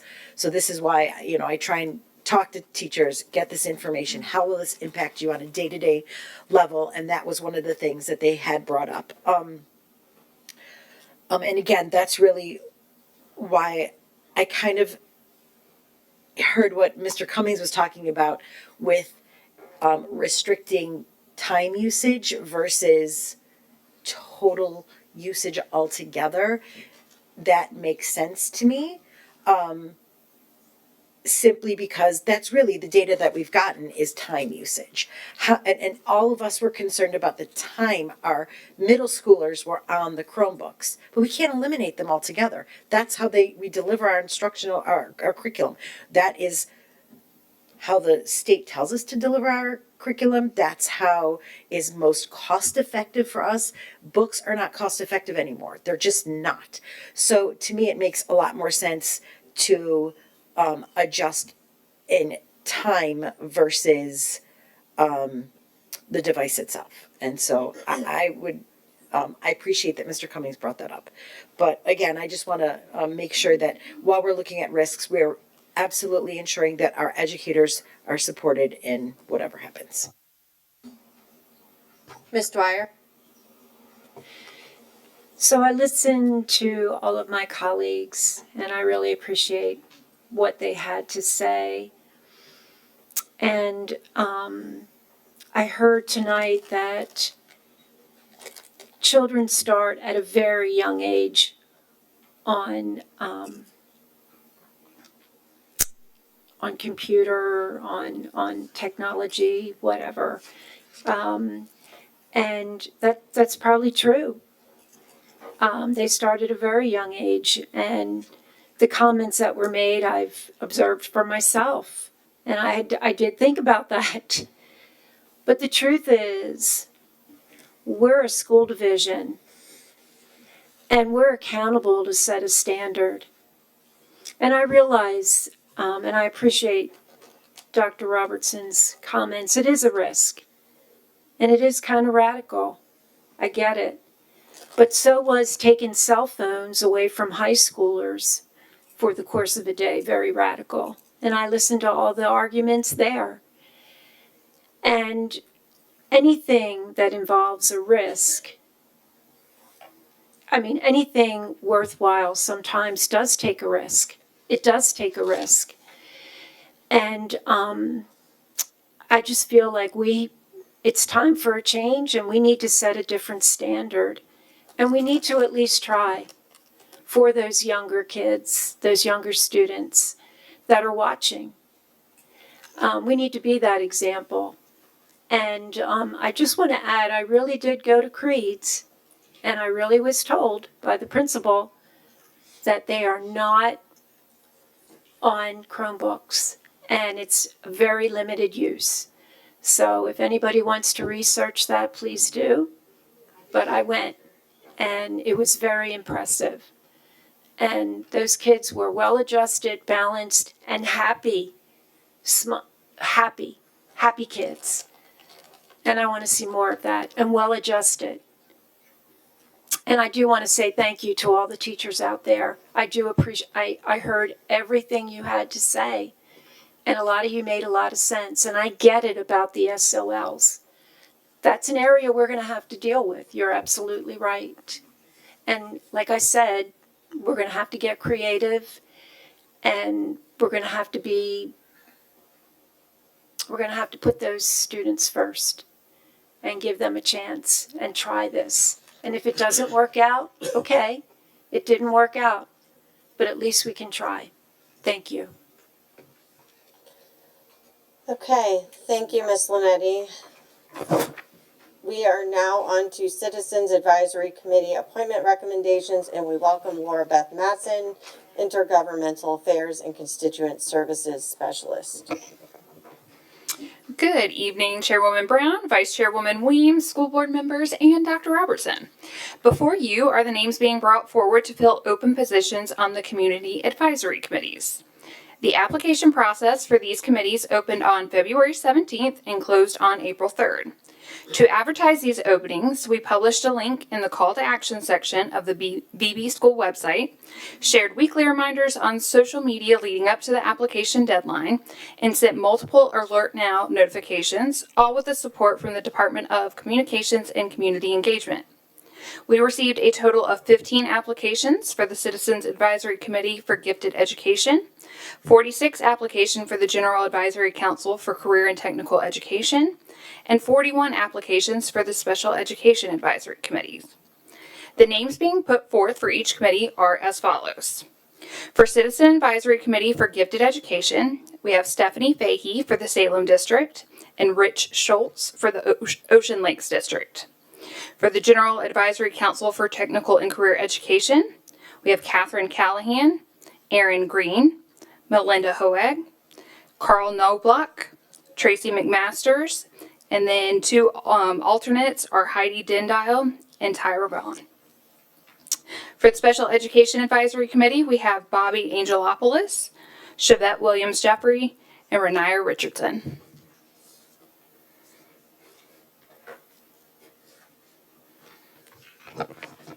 Thank you. So I don't see any questions, but I do want you, if you could, can you reiterate the number of applicants that we had for each of these advisory committees? Yeah, so 15 for the gifted education. And I think it's just because we only had the 2 open spots, and since that is based on location-wise.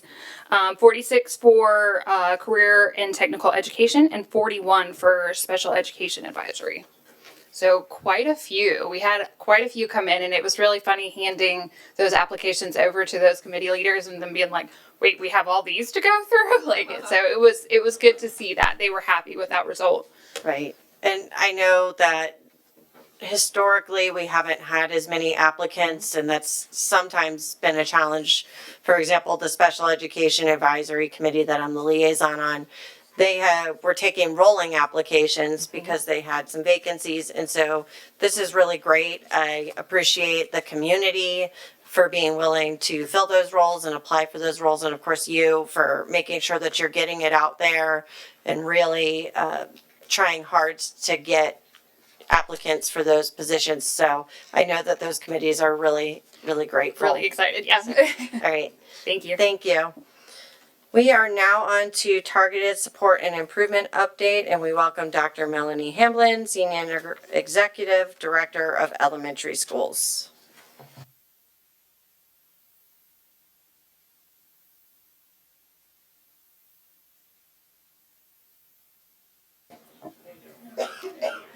Third time's a charm.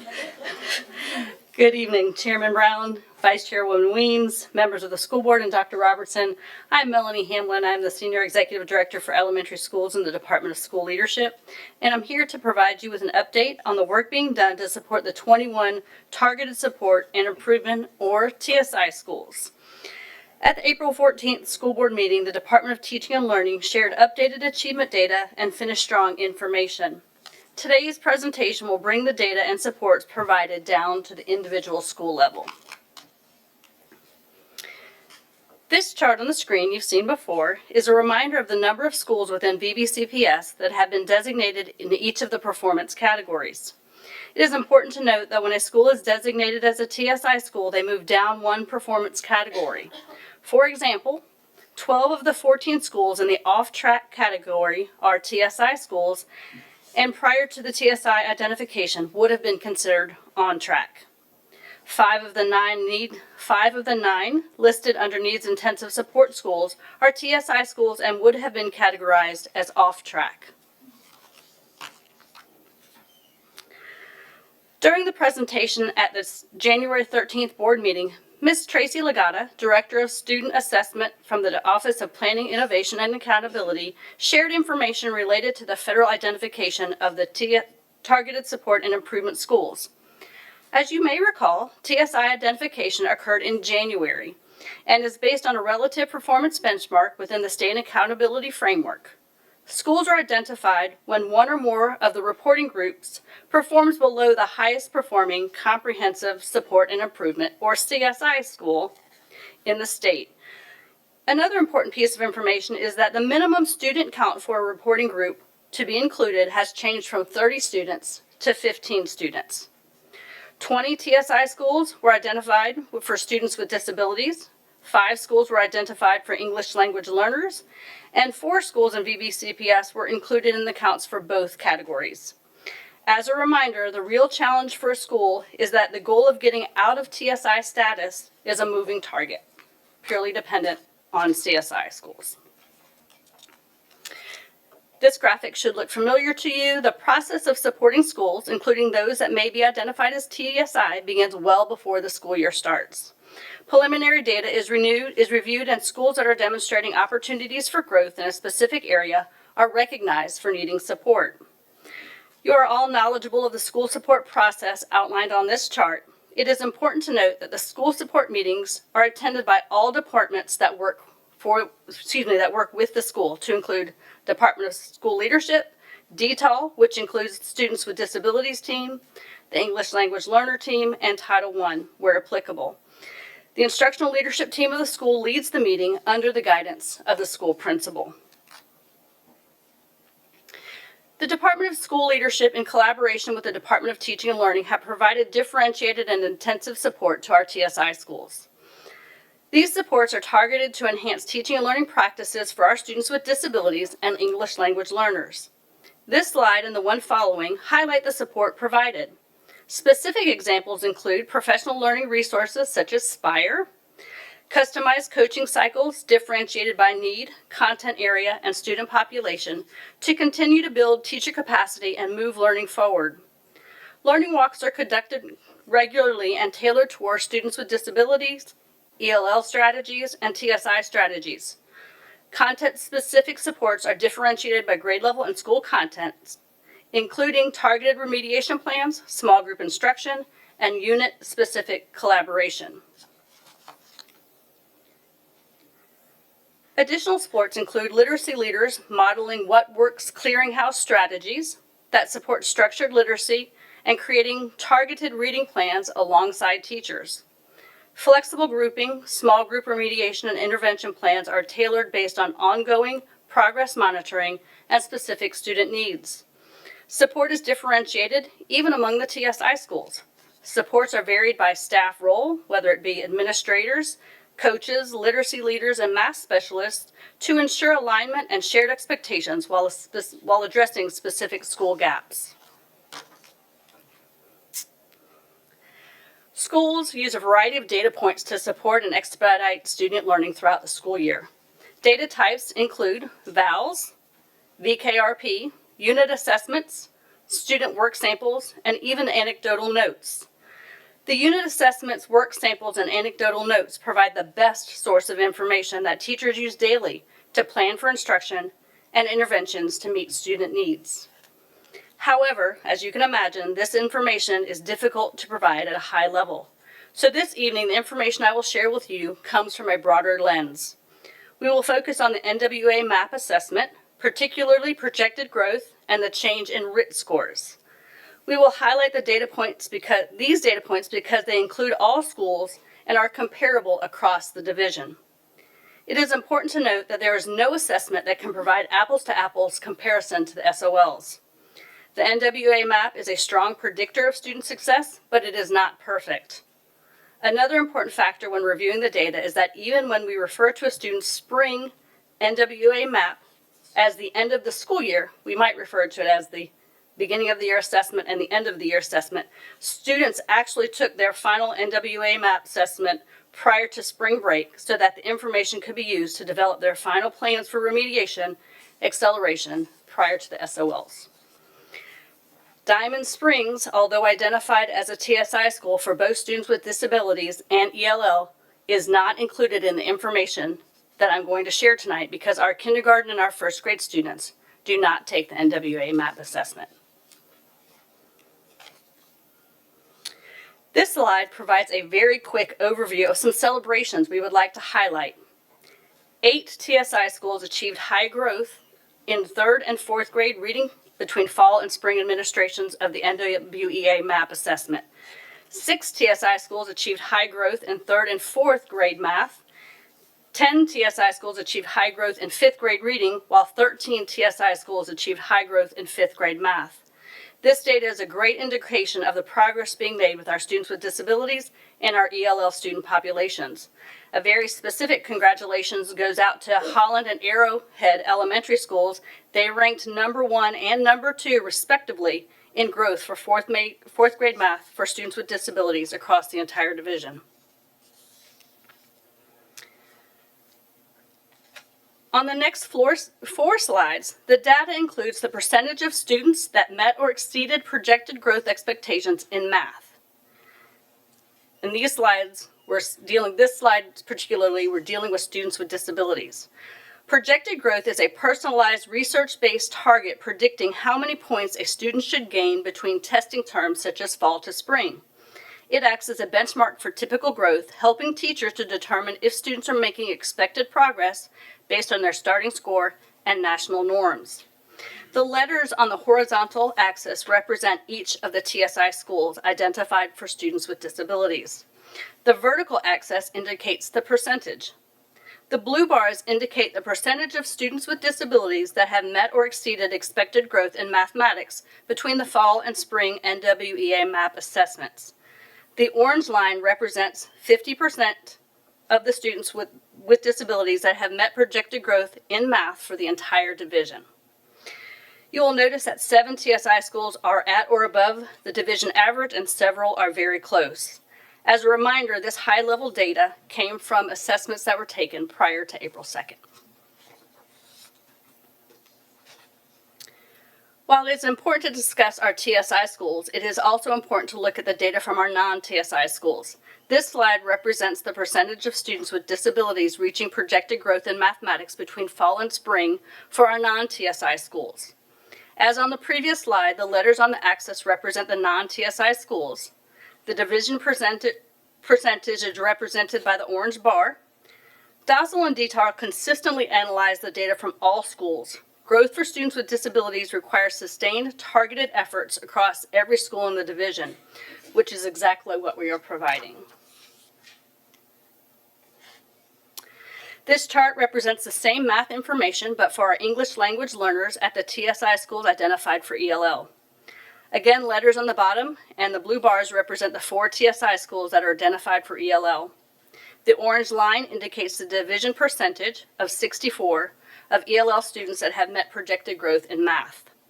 It is important to note that a recent testing change means that ELL students' SOL scores now count after just 12 months in country, whereas prior to this time, students' scores only counted after they had been in country for 11 semesters. This shifts accountability early in the students' educational journey, which changes the picture for schools serving larger ELL populations. This chart represents the same math information, but are for our non-TSI schools identified for ELL language learners. The orange line indicates the percentage of ELL students, again, that have met projected growth in math for the division. Now let's take a moment to focus on reading. This slide, along with the next 3, will replicate the data from the previous 4 slides, but for reading. This chart includes the percentage of students with disabilities that have met projected growth in reading in our TSI schools identified for students with disabilities. As before, the letters on the horizontal axis represent each of the TSI schools identified for students with disabilities. The vertical axis indicates percentages. The blue bar indicates the percentage of students with disabilities that have met or exceeded expected growth in reading between the fall and spring NWEA MAP assessments for each school. The orange line represents the percentage of students with disabilities that have met projected growth in reading and math for the entire division. The orange line is at 45. Here you will notice that 12 schools are at or above the division percentage and several others are very close. This comparison slide represents the percentage of schools with disabilities reaching projected growth in reading and math between the fall and spring for our non-TSI schools. The orange line, again, remains consistent.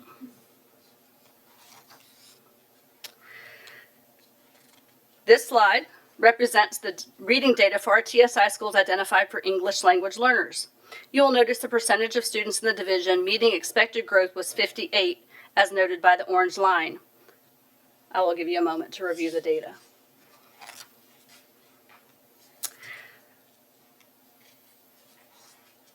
This chart represents the same reading data for our ELL students in non-TSI schools. Once again, this is the percentage of students that have met or exceeded expected growth.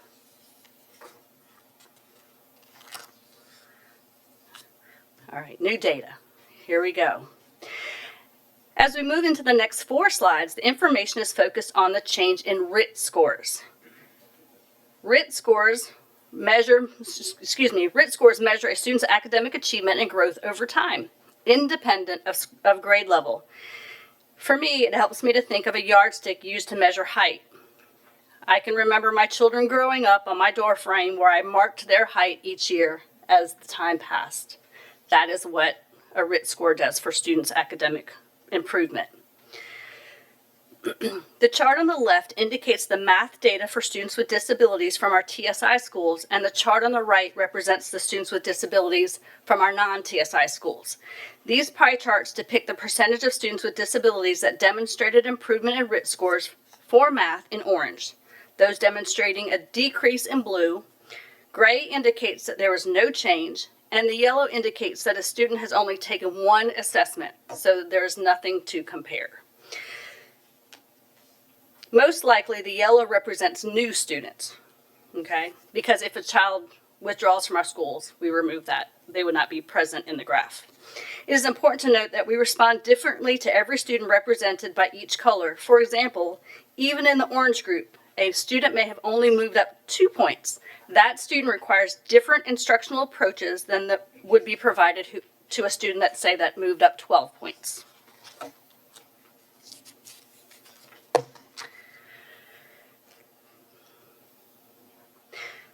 These pie charts depict the percentage of ELL students that demonstrated change in RIT score for math. I will give you a moment to review the data. Hopefully you will notice that between the TSI schools and the non-TSI schools have very similar growth. Or change, not growth, change in RIT scores. These charts include, again, the same information for reading as previously shared for math. You will notice that in reading, for students with disabilities at TSI schools have demonstrated a larger percentage of improvement than our non-TSI schools. This can be credited to the hard work being done at each of those sites.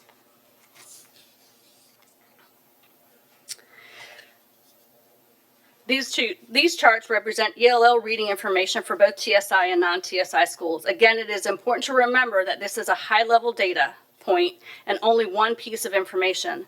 The data shared tonight, along with student work samples, daily observation, and anecdotal notes, will allow for vital instructional responses to be made. Additional information about federal TSI designation can be found at the VDOE website, and each school's multi-year school support plans can be found on their individual websites. They can also be found on the Division Strategic Framework webpage. In closing, I want to thank administrators, teachers, and staff of our TSI schools for the hard work being done. They work diligently under a great deal of pressure to hone their craft and support students on a daily basis. Currently, students at our elementary schools across BCPS are in the process of taking their SOL test right now. As stated previously, the data shared tonight cannot be directly compared to SOL data, but instead is used to make educational decisions to support and extend the proficiency of our students. We will continue to monitor student outcomes through SOL testing season and use the data to plan for next year. I welcome your questions at this time. Ms. Melnick? I'm going to try to be good. So again, the word punitive comes to mind, especially with the English learners having only 2 semesters now instead of 11. And so, so I expect, you expect to see some of this data when perhaps the only English a child is getting is the 6.5 hours that they're in our school buildings. So there's that.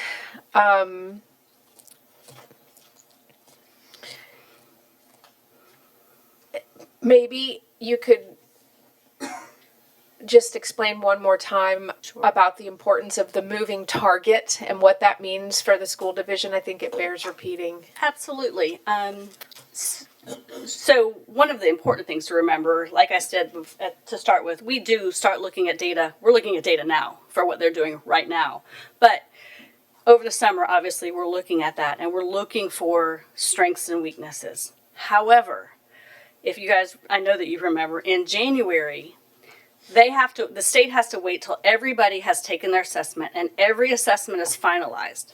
And there are students, Title I schools, that are looked at very specifically, and they take the bottom certain percentage. I'm not sure honestly if it's 5 or 10%. They look at the bottom 5 or 10%, and the highest school that is performing, so that is your lower performing schools. They're comprehensive school support, CSI schools, and they take the highest performing school in that category, and they see how each one of their students are doing in reading, math, and science, and then all of our schools have to do better than that school in all of our subgroup categories. So, in order to not be considered a TSI school. So, for instance, if Melanie Hamlin's school is the CSI school and my number is a 68, every school in not just their all student category, but every student with disability category, their ELL students, their all students, all of the subgroups that count have to be performing above that number. So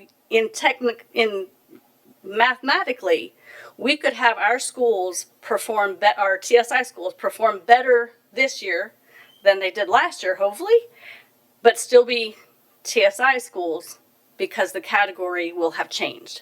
I cannot look at any of our principals and coach any of our principals to a target because I don't know what the target is. And when you say any, so let's just clarify this for the public too, well, for me too, but we're not talking just Virginia Beach schools. No. We're talking the entire state. The entire state, yes, ma'am. Okay. So,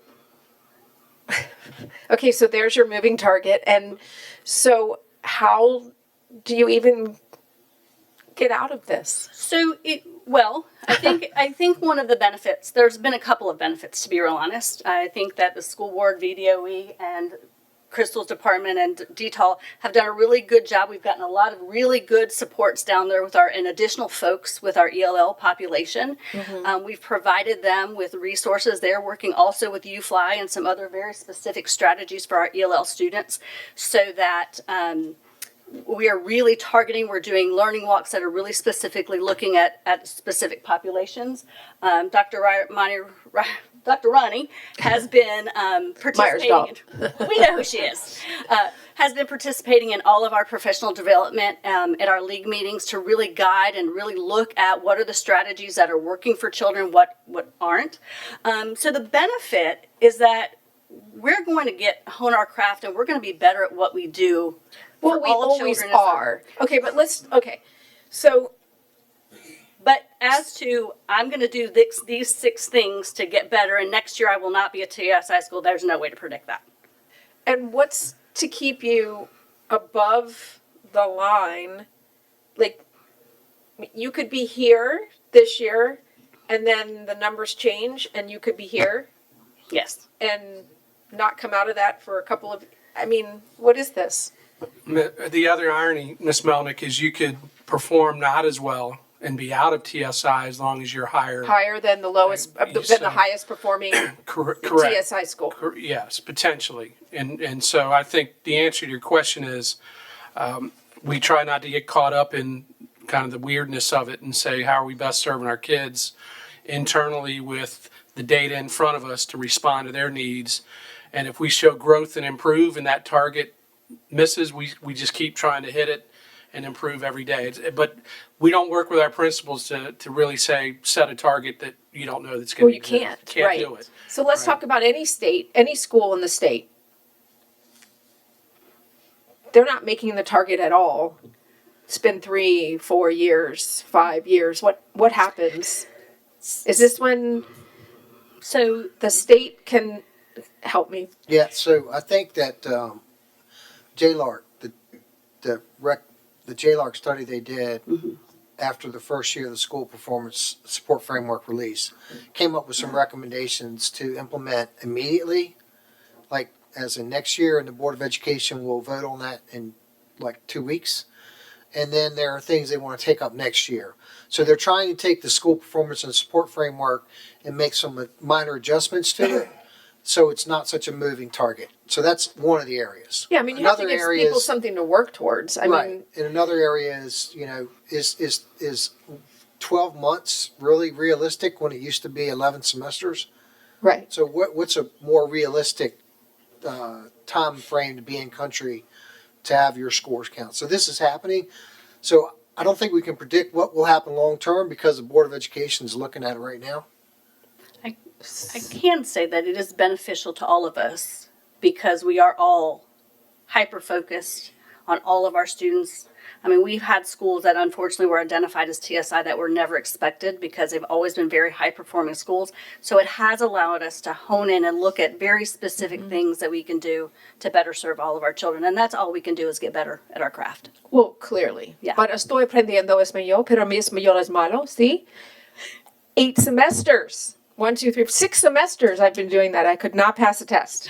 I couldn't. And I want to be fair about that because you know, that's the truth for some of our students is that we're learning and growing every day, but it might not be enough in 2 semesters to really show what they're capable of doing because of the language barrier. And so I don't like the word off target. Right. Me too. Ms. Rogers.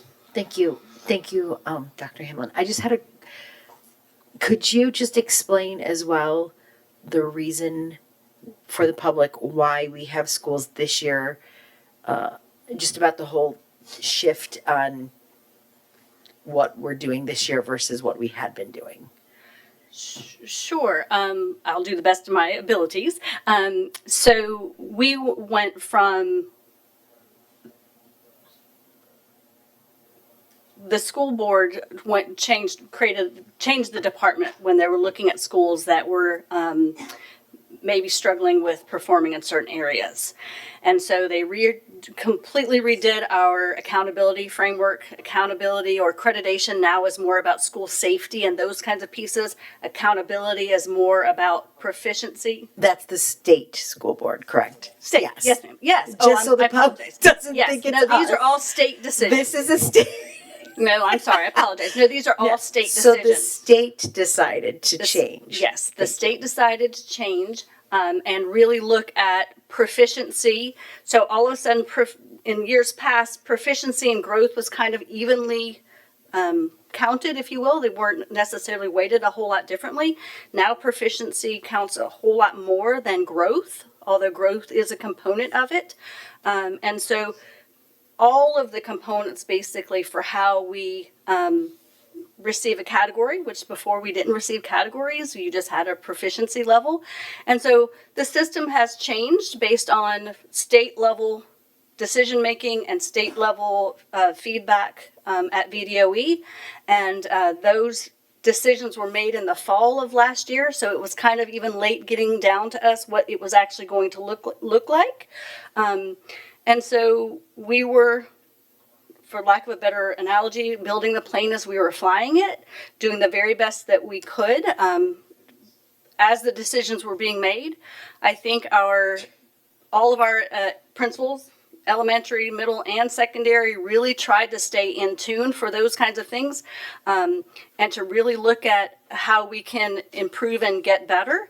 But I consider last year kind of like our baseline. This is where we are. This is our baseline data for what the position that the state put us in. And now we're going to move forward and we're going to get better every time. And that's something really important for the public to understand is that it's basically you're going in one direction and you're immediately saying, nope, here's a map, go in that direction, and you've never been that way before. So you're trying to figure out how's the best way to get there. How do we ensure that everyone comes with us as we're going in this new direction? And so having a baseline, our schools, there's several parents that have been concerned about the new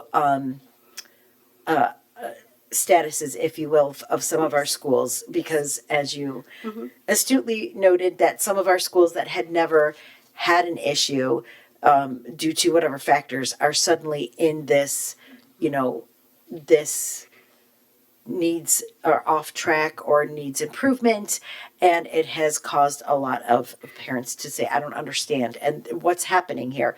Because it's completely understandable. I'm sorry, I didn't mean to interrupt. No, you. go right ahead. So one of the other pieces is that being a former principal, I might have been in a school where in years past, my students with disabilities or my ELL population might have been 12. Never counted. It could have been 28 before, and it didn't count. I mean, last year, if you had 15. So it was a population, of course, we worry about all of our children, but it was not anything that even populated on our data reports. Right. Because our denominator was not large enough. And all of a sudden we went from not being a subgroup to here we are. And the other thing I think that is important to know as we move into this year right now is even today, on May 26th, we don't know how growth will be determined when our children are taking their tests right now.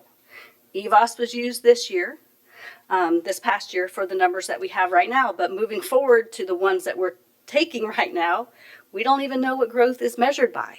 So again, we're still a little bit on the moving target field because I can't even tell you what it would take for a student A to be considered to have made growth or not to have made growth on the SOLs. And so we're still that's- learning. Yeah, and so that's really important to understand is that while some of this data may seem on the surface concerning, we're growing Yes. with understanding of the state expectations, Yes. that they have changed. And so our understanding of what the state is asking of us has changed. And so we are adjusting what we're doing so we can meet those expectations with fidelity. And when the expectations change, we have to change what we're doing, which is what we are doing. But it is unreasonable to expect that we will immediately understand when something has changed and be able to meet with fidelity. This is a normal process with all state measurement growth. So Yes, I've had the opportunity to work in several states, and every state goes through a period of time where they recalibrate and they readjust. And we just happen to be in that moment right now. Thank you so much. Thank you. Ms. Melnick? Probably will just add to that. I think we all understand accountability. I'm just struggling when you don't really know how to hold people accountable. Like, okay. When might we go through another little change for that? Is this like set now because it started last year or what? When will the state recalibrate? I do think that Dr. Robertson alluded to the JLARC, so they did do some research based on what the plan that they had for last year, and we do see movement and changes as a result of that information.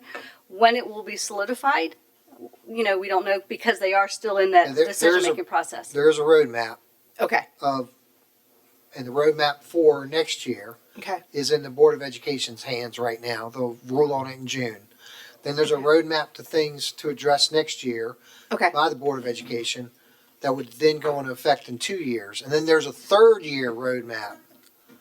Okay. So they're trying They're to make gonna- the easiest Okay. adjustments first. Well, let me just say I have great faith in Virginia Beach City Public Schools. I sit on a regional board with Dr. Robertson, and actually, I'm going back to VLA, but we were so good in rolling out VLA and so much. We were just so ahead of the curve, if you will, that there are still groups of people who aren't even close to where we are yet. They're still working on that. So I have no doubt that you're going to help. We're going to help people understand this and that we'll muddle through this and then hop on that 3-year roadmap of some significant understanding. And I thank you so much. Thank you. I have a question, actually. Sorry. So I appreciate your comprehensive explanation, and I just want to make sure I'm not saying that we're doing anything wrong. I'm just asking questions because the community has some questions. So where on our division's website can a community member locate which schools are identified specifically? I know it's on the VDOE's site, and I am able to navigate that, but is there a place on our VB schools website where somebody might be able to click on which schools those are? I don't believe so. No, but when you visit their plan site, it indicates whether they have a TSI plan.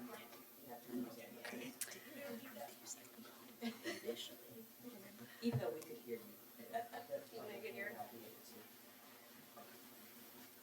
There isn't a place where there's a listing of every single school, I don't think. I think we have a summary table where we've listed how many schools are in each of those categories. But if you visit the school where it has the plan, it'll indicate whether they have a TSI, they have a required TSI plan.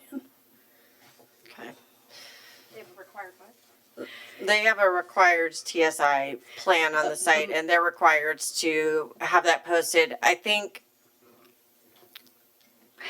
I would like to see us be able to have that a little more accessible. I think that the community's wondered where those schools are, and I've read and heard that people feel like they're kind of hidden, and so I don't know why that would be. I mean, it's available on the VDOE's site, so I just feel like. And I do know that schools, the communities of the schools that are TSI schools notified families.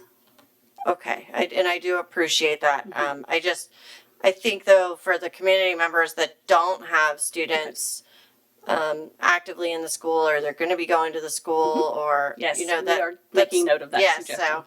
All right, and then, I also did want to make sure that the public knows, because I did go through a lot of effort, and I talked with Dr. Robertson, because I said, the community's wondering where we can find these. They were in our SharePoint when we voted on the TSI plans, and so I just wanted to make sure that the community knows that if your school is a TSI school and you want to research it, you can go to the school's website.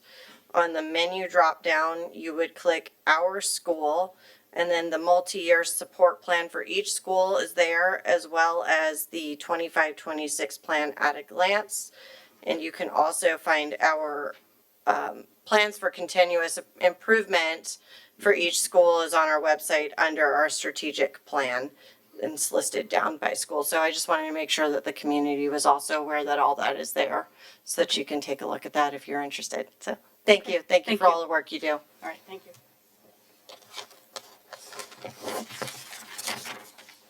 We are now on to the salary resolution regarding fiscal year 26-27, and we welcome Crystal Pape, Chief Financial Officer. So good evening, Chairwoman Brown, Vice Chairwoman Weems, school board members, Dr. Robertson. The salary resolution serves as the foundational document that identifies the classifications of positions within Virginia Beach City Public Schools. Human Resources prepares the accompanying attachments which outline compensation schedules, allowances, supplements, and student activity rates for the upcoming fiscal year. Approval of this resolution authorizes the administration to implement the salary schedules and related attachments. The salary resolution presented this evening includes adjustments to both the instructional scale and the unified scale. These adjustments reflect compensation funding approved in the superintendent's estimate of needs, which was approved by both the school board and city council. For the instructional experience-based step pay scale, the scale provides the 2% increase plus an additional $1,000 to the entry-level pay, along with a 1.5% step increase for all eligible employees in allocated benefited positions who are advancing 1 year of experience on the scale. For the unified pay scale, the scale provides a 3% increase to the entry-level pay, as well as step increases for all eligible employees in allocated benefit positions, advancing 1 year of experience. Employees with 1 to 14 years of experience will receive a 1% step increase, while employees with 15 or more years of experience will receive a 1.5% step increase. This resolution requires approval by the school board only and does not require city council action. The board will be asked to formally approve the resolution during the action portion of tonight's meeting. If approved, the effective date of the salary resolution will be July 1st, 2026. Following approval, the salary resolution and all supporting attachments will become public documents available to employees and the community and will be posted on the division's website. Funding for the salary adjustments has already been incorporated into the approved fiscal year 2026-27 superintendent's estimate of needs across the appropriate funds and cost centers. That concludes the presentation. I'll be happy to answer any questions you may have. Ms. Rogers? I just have a quick question that was asked of me and I don't have the answer. So on attachment E, there is something that says additional class for a high school teacher. Is that a teacher who teaches 6 classes? Like I don't know what that entails, but I had someone ask and I'm like, I have no idea. I'm going to defer because I didn't. Yeah, so the additional class supplement is when a teacher accepts a class above their normal load, and I believe that compensation is $8,500. Okay. Yes. And is this new? No. Okay, because No. the question was asked about this because they said that they teach an extra class and instead of a study hall, it's a full class, but they have not received this, and so I will get that information to y'all. to Yeah, take care of. that's absolutely. Okay, thanks. And I just want to clarify, and mostly for the publics, but this is just us approving what we already approved in the budget. That's correct. And we do this when city council votes. It's kind of a Yes. silly process to me, but. Annual process, yes. Okay. All right, seeing no other questions, thank you. We are now on to the budget staff bonus plan. Okay. Good evening, Chairwoman Brown, Vice Chairwoman Weems, school board members, and Dr. Robertson. This presentation is intended to provide the school board with information regarding the fiscal year 2026 one-time retention bonus. Some background, the budget amendments adopted by the Senate and House of Delegates for fiscal year 2026, commonly referred to as the Caboose Bill, originally included a 2% bonus for eligible employees. The final approved legislation was subsequently revised to provide a one-time bonus of $1,500 per employee plus FICA for funded SOQ instructional and support positions within school divisions. Governor Spanberger signed the Caboose budget bill into law on February 20th, 2026. The legislation provides state funding to school divisions by June 1st, 2026. Virginia Beach City Public Schools is recommending the payment of a one-time retention bonus to eligible employees in fiscal year 2026. The total funding available for the bonus represents the combined state and local share, totaling $10,255,536. $6,011,795 in state funding and $4,243,741 in required local match funding. This funding supports a one-time bonus of $1,500 plus FICA for 6,351.16 SOQ funded positions. To provide a $1,500 retention bonus plus FICA for all full-time equivalents at this point in time is approximately $16.1 million. This results in an additional funding need of approximately $5.8 million, which is available within this current fiscal year budget. The retention bonus is proposed to be paid to eligible employees on June 30th, 2026. State guidance does not establish specific requirements regarding employee status of a local school division employee on a designated date for bonus eligibility and leaves those determinations to local school divisions. To support the intended purpose of the retention bonus, eligibility will be limited to employees whose employment with the division continues beyond June 30th, 2026. Under this recommendation, employees with an effective retirement date of June 30th, 2026 would not be eligible to receive the retention bonus. This approach aligns the bonus with its intended objective of retaining employees who will continue providing service to the division after that date. The school board will be asked to approve this recommendation during the action portion of the June 8th, 2026 meeting agenda. And that concludes the presentation, and we welcome any questions or feedback from the board. Ms. Rogers? Dr. Robertson, when do our employees have to have their contracts signed by? So, June 30th is their contract date where they have to have it signed. Is it June 30th, June 15th? June 15th. Okay, so this, okay, and I'm asking because this is a retention bonus, Right. and I want to make sure that our contracts are signed so that our employees are actually getting the bonus for signing and coming back. Yep, That that's was right. the question. Thank you. I'm a little bit confused by bullet 3. When I look at it in conjunction with 1, can you On which explain slide? why I might be confused? Do you see what I'm talking about? I see 2 very different numbers. Which slide are you? I'm sorry, I'm on slide 3 with Okay. the recommendation. Okay. So are we funding 16.1 million, or are we funding roughly 10.2 million? So in what we have, the Virginia Department of Education's calculation tool, the state has provided us the $6,011,795, and we are required, based on our composite index, to provide a local match of $4,243,741. So that is to fund what they have determined to be SOQ funded instructional and support positions, which totaled $6,351.16.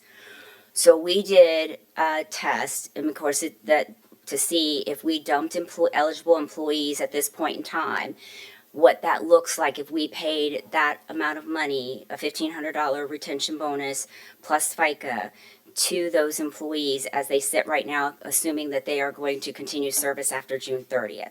The total of that for all that would be 16.1 million.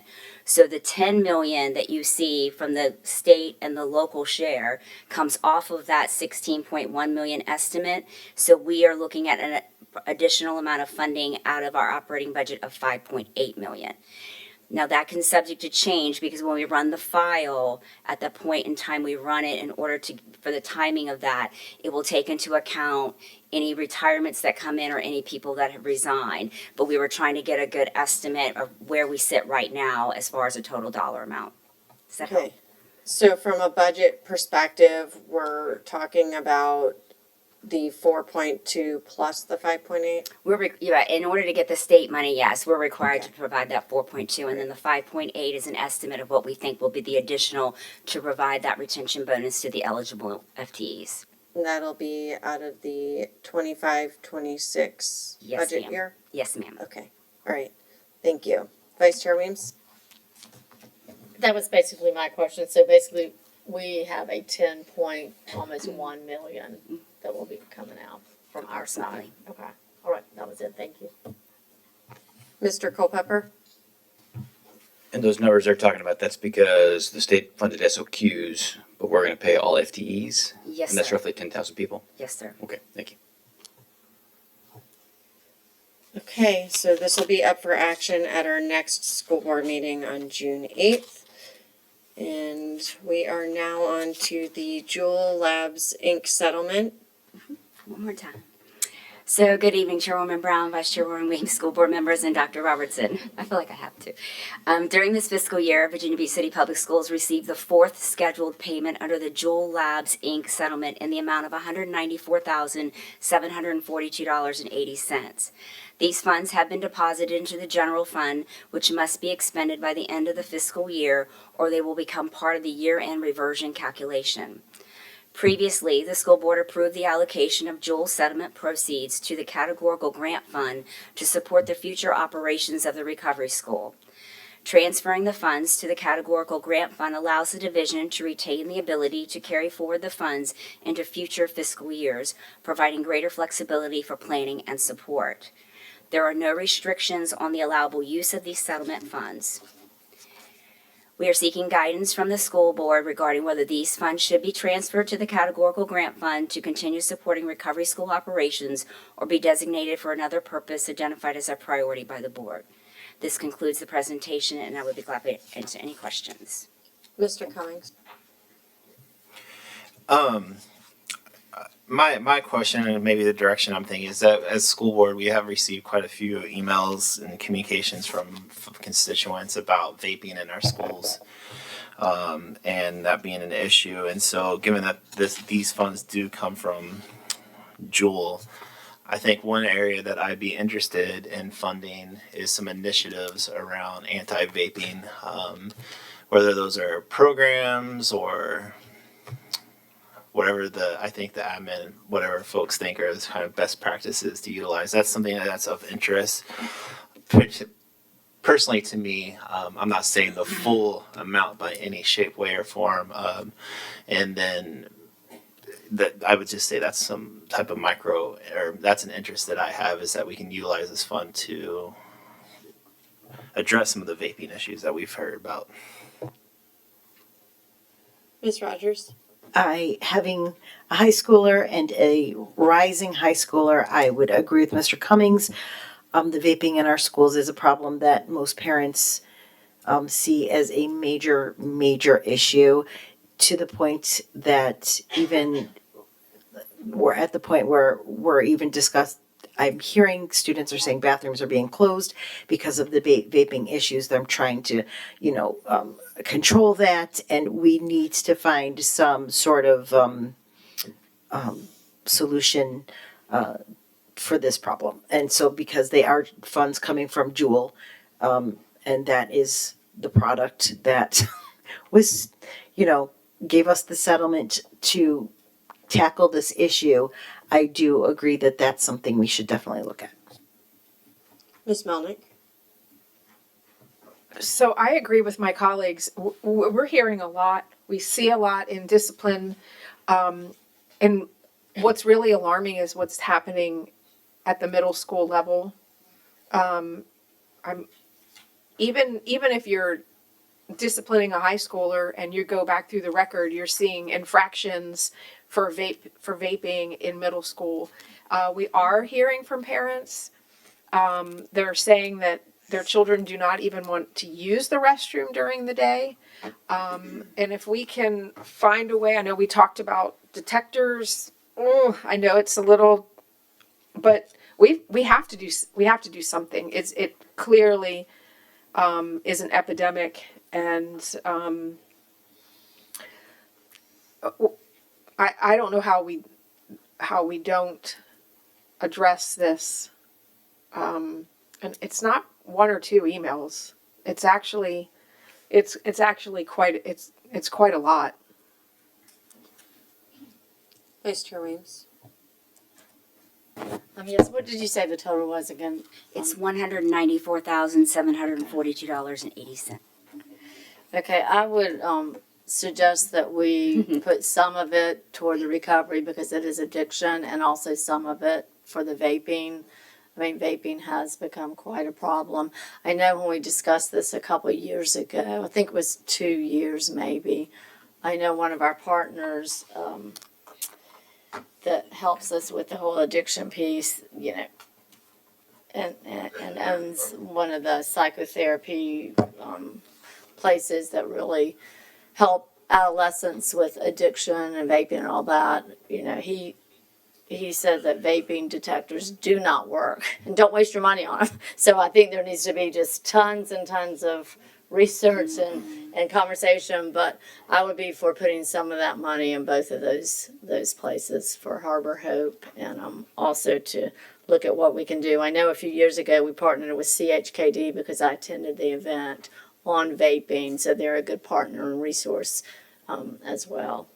So, but it is a big problem, and the vapes are being filled with fentanyl, and they're being filled with really strong THC and among lots of other things. So, thank you.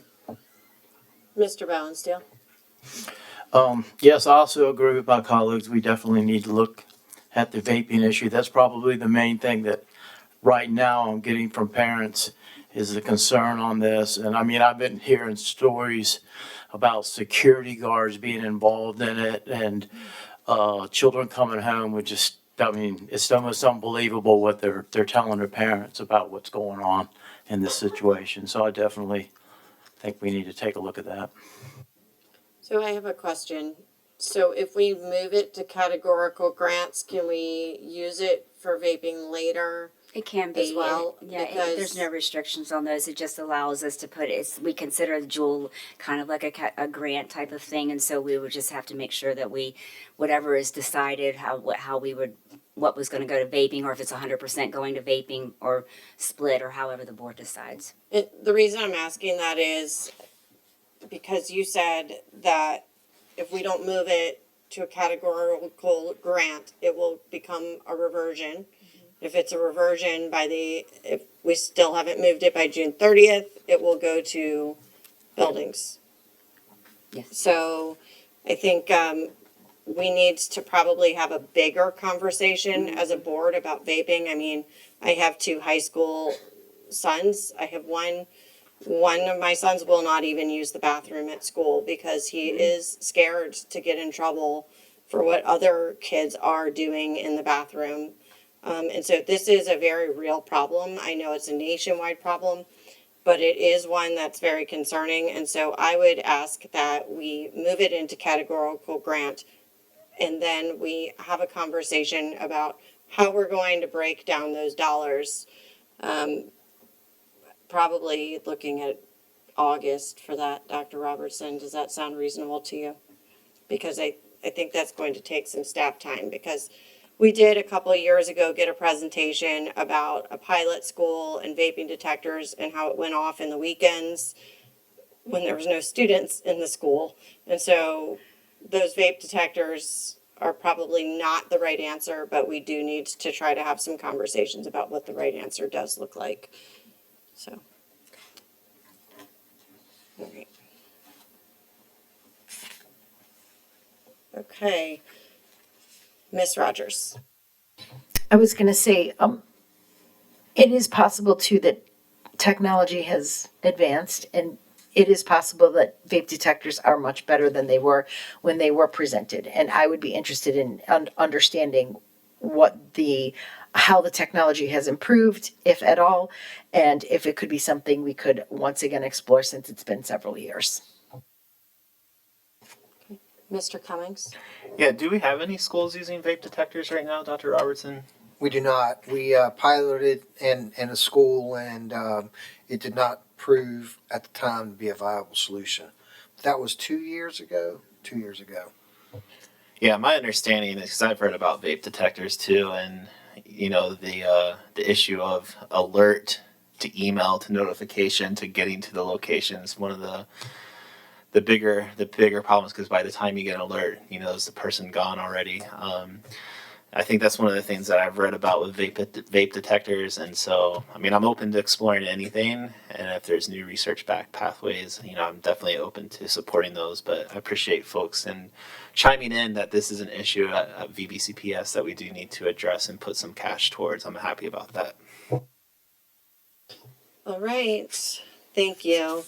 We are now on to Progressive Design Build Project Delivery Method Approval for Use CIP 1-015 Princess Anne High School Replacement or Renovation/Modernization. Welcome Cami Linetti, School Board Attorney, Melissa Ingram, Executive Director, Office of Facility Services, and Alicia Smith, Director, Office of Procurement Services. Good evening again, Madam Chair, Vice Chair, School Board members, and Dr. Robertson. I'm Cami Linetti, the School Board Attorney, and I'm bringing forth information for you on a project we've discussed before, which is CIP 1-015, which is Princess Anne High School Replacement or Renovation Modernization. After discussions we've had throughout the last couple months, we've just determined the school administration is determined that the design, bid, build, delivery method of procurement would not be practical or physically advantageous for CIP 1-015. They've also determined that this project is over $40 million or estimated costs. So, because pursuant to Policy 340 and Regulation 340.1, if the school administration is asking to use design, build, or construction management, the school board needs to make a determination on that. We have information that we'll provide to you at a later date, that memo that has gone, that was approved on Friday from a recommendation from the school administration. But essentially that recommendation is that there is sufficient information that the design build project delivery method is more advantageous than a competitive sealed bid construction method because it's going to allow for early collaboration between the owner, the designer, and the contractor.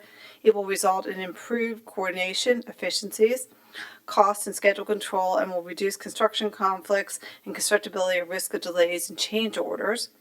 In addition, the CIP 1-015 is a complex high school project. It's going to include, but it's not limited to, integration of multiple educational programs, development of alternative renovation and replacement designs, coordination of the current educational program, either on-site or off-site, that's yet to be determined, integration of the project construction to a closely joined multiple uses property. This is in the Pembroke area, of course, so you'll be looking at retail, business, residential, educational issues. There are traffic control issues unique to that area. There is a pump station work that we've agreed with the city that we will work out.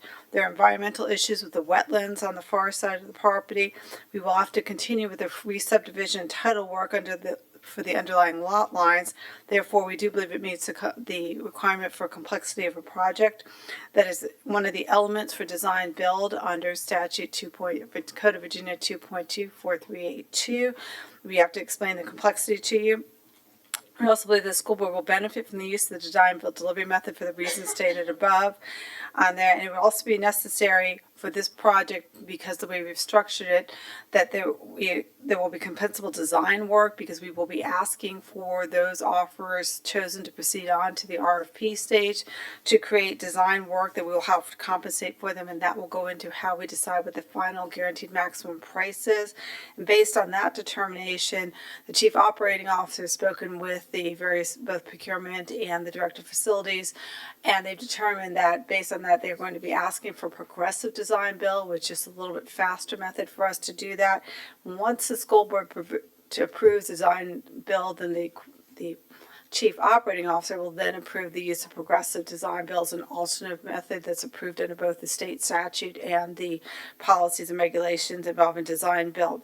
So we will be coming back to you probably on June 8th. They ask that you make a determination to approve the use of design build in accordance with both state law and policy 340 and regulation 340.1. And we believe the elements are, or that we will be providing you the memo that the administration has just recently approved, which will also substantiate the reasons for doing this. Are there any questions? I don't see any questions, but I want to say one thing really quickly, and then I will reserve my other comments for when we vote next week, because I want the community to have that information. But I'm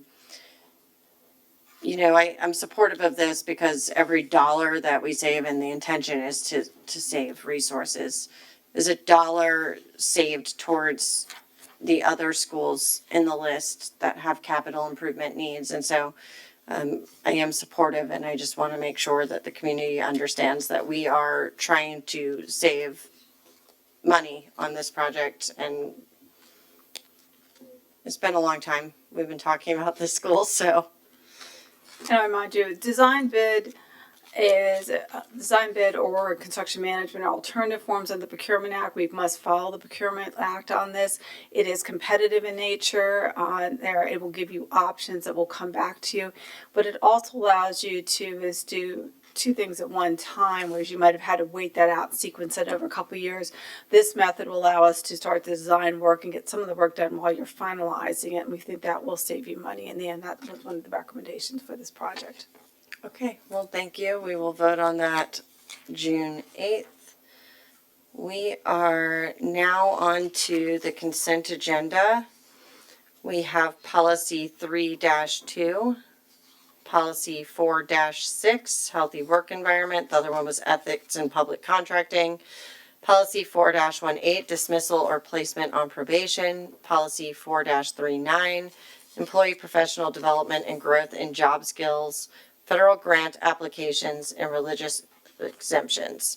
Are there any objections to the school board voting on the consent agenda items as presented? Okay, seeing none, I call for the motion to approve the consent agenda as presented. Moved by Ms. Dwyer, seconded by Mr. Bowensteel. I call for the vote to approve the consent agenda.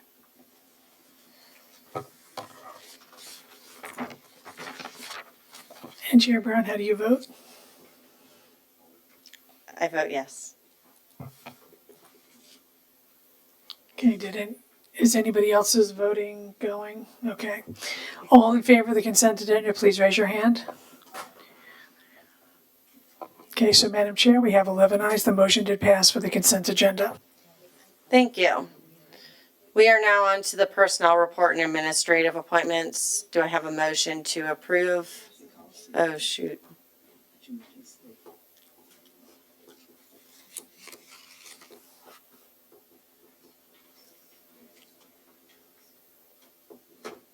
Okay, we good to go with this? Is there a motion to approve the personnel report and administrative appointments? Okay, moved by Mr. Cummings, seconded by Ms. Rogers. Any discussion? Seeing none, I call for the vote to approve the personnel reports. All those in favor, please raise your hand. So Madam Chair, we have 11 ayes. The motion did pass for the approval of the personnel report and administrative appointment. Thank you. We are now on to the salary resolution regarding fiscal year 26-27. Point of order, Madam Chair, we do have some appointments. Dr. Robertson. There's some I excited always people forget that part. watching TV tonight, I'm sure. So we are pleased tonight that you've accepted our recommendation for the following appointments. First is Elena Bone, currently an assistant principal at SeaTac Elementary School in Achievable Dream. We're pleased that you've accepted our recommendation for her to be the next principal at SeaTac Elementary School in Achievable Dream Academy. Congratulations. Next up, we got Gabe Howard, currently an assistant principal at Old Donation School. And we're pleased that you've accepted our recommendation for Gabe to be the next principal at Salem Elementary School. Next up, we got Catherine Katie Johnson, currently an assistant principal at Strawbridge Elementary School, but has been a principal in 2 different states and exemplary performance. So we're excited about her.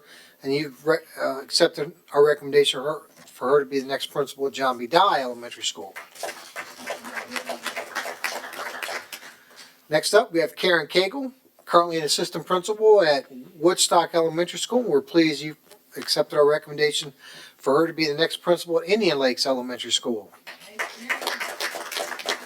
And then last but not least, we're pleased you've accepted our recommendation for Stephanie Marshall, currently an assistant principal at Corporate Landing Elementary School, to be the next principal at Providence Elementary School. Thank you. Thank you. Okay, now we're on to the salary resolution regarding fiscal year 26-27. Is there a motion to approve? Moved by Mr. Cummings, seconded by Ms. Dwyer. Any discussion? Okay, seeing none. Oh, we need to read the resolution. Vice Chair Williams, please read the resolution. Whereas the mission of the Virginia Beach City Public Schools, in partnership with our entire community, is to ensure that each student is empowered with the knowledge and skills necessary to meet the challenges of the future.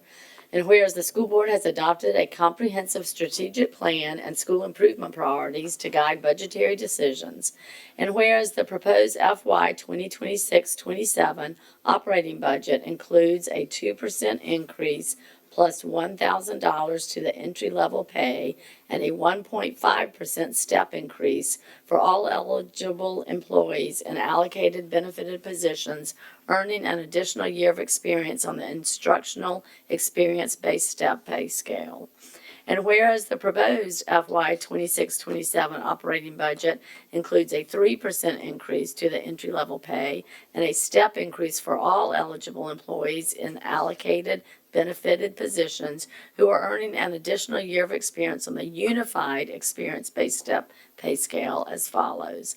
Employees with 1 through 14 years of experience will receive a 1% step increase, and employees with 15 or more years of experience will receive a 1.5% step increase. And whereas the alphabetical listing of instructional positions, instructional experience-based step pay scale, unified experience-based step pay scale, part-time temporary hourly rates, table of allowances, high school department chairs, non-athletic supplements, athletic supplements, and student activity rates titled below and as shown in the attachments are approved and will be effective as shown below. And whereas the percentage of compensation increases and the effective dates of the increases are shown below. Attachment A, alphabetical listing of instructional positions, July 1st, 26.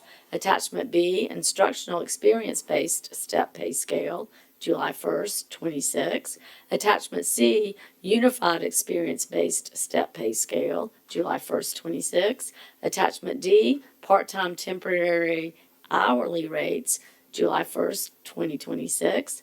Attachment E, Table of Allowances, July 1st, 26. Attachment F, High School Department Chair Supplements, July 1st, 26. Attachment G, Non-Athletic and Athletic Supplements, July 1st, 26. And Attachment H, Student Activity Rates, July 1st, 26. Now therefore let it be resolved that the School Board of the City of Virginia Beach adopts the salary scales and the compensation increases as outlined in this resolution and attachments, adopted by the School Board of the City of Virginia Beach this 26th day of May 2026. Thank you. All right. I call for the vote, and I don't know if the voting board is working or not. Mine is. Of all those in favor, raise your hand. So, Madam Chair, we have 11 ayes. The motion to pass for the approval of the salary resolution regarding FY 2026-27. Okay, thank you. We are now on to the motion related to employee grievance. Vice Chair Weems, would you please read that motion?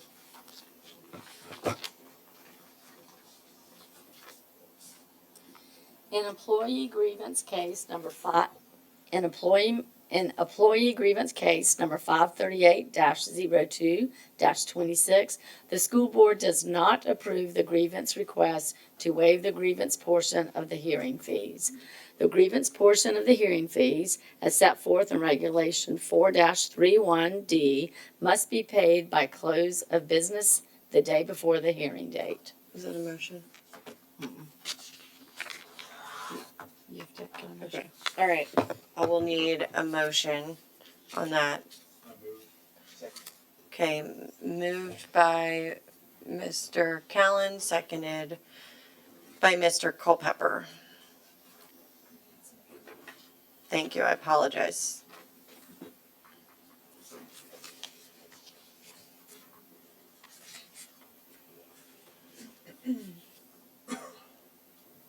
Any discussion? Okay. Seeing none, all those in favor, please raise your hand.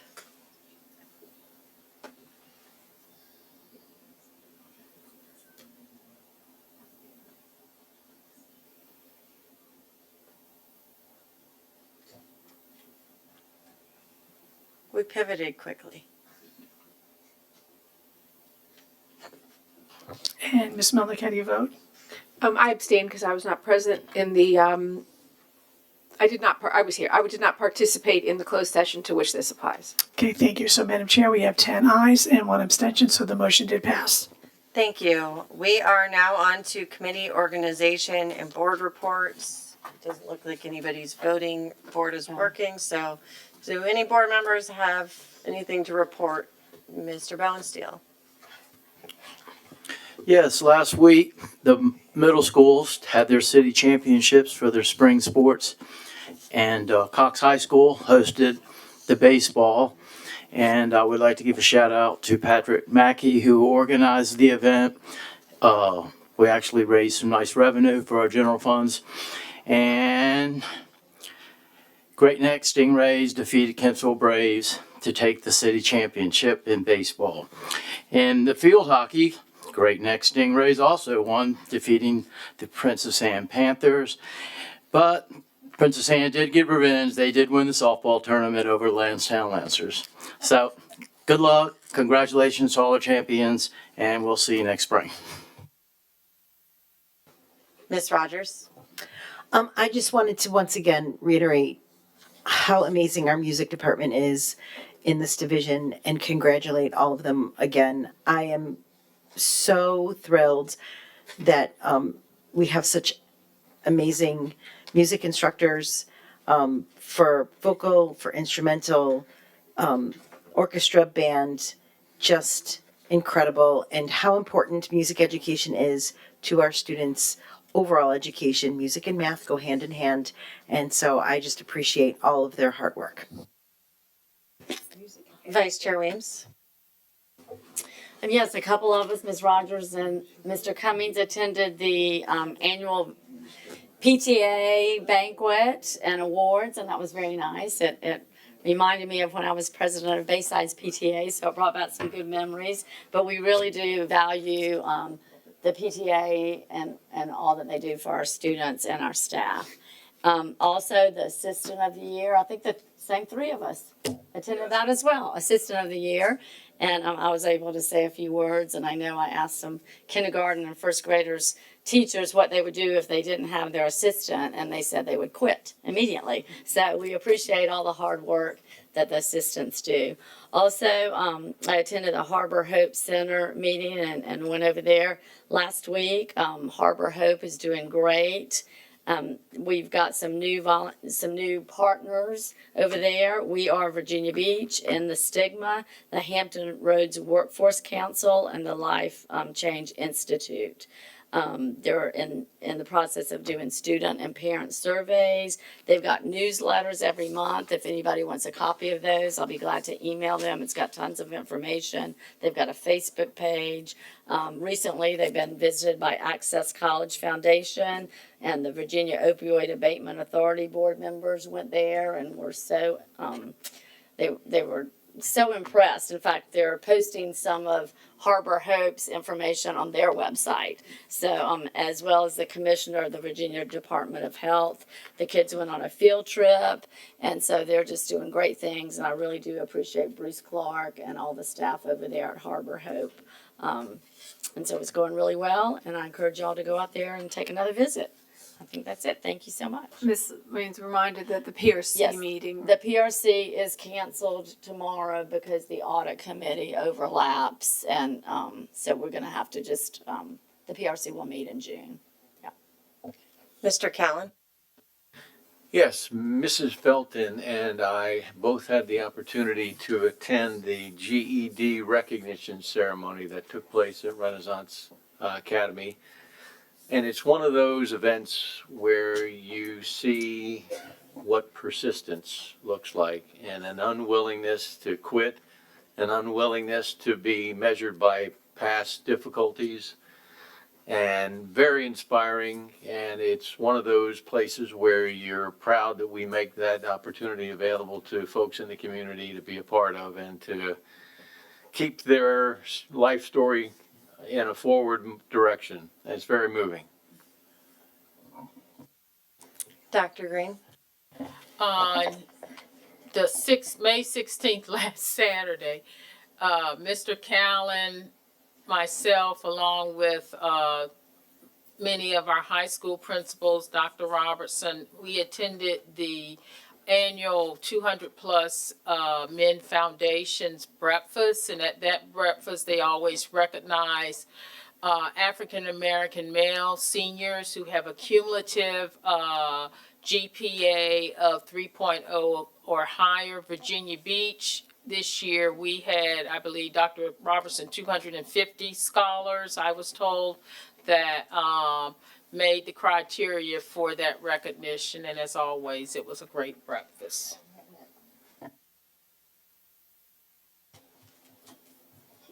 Okay, and then last week I had the opportunity, I serve as ex officio to the Virginia Beach Education Foundation, and I did participate as a grant reviewer, which was an interesting process. I had never participated in that before, but they did ask for some volunteers, and I told them that I'd be willing. So we did our the innovative learning grant for teachers in the classroom.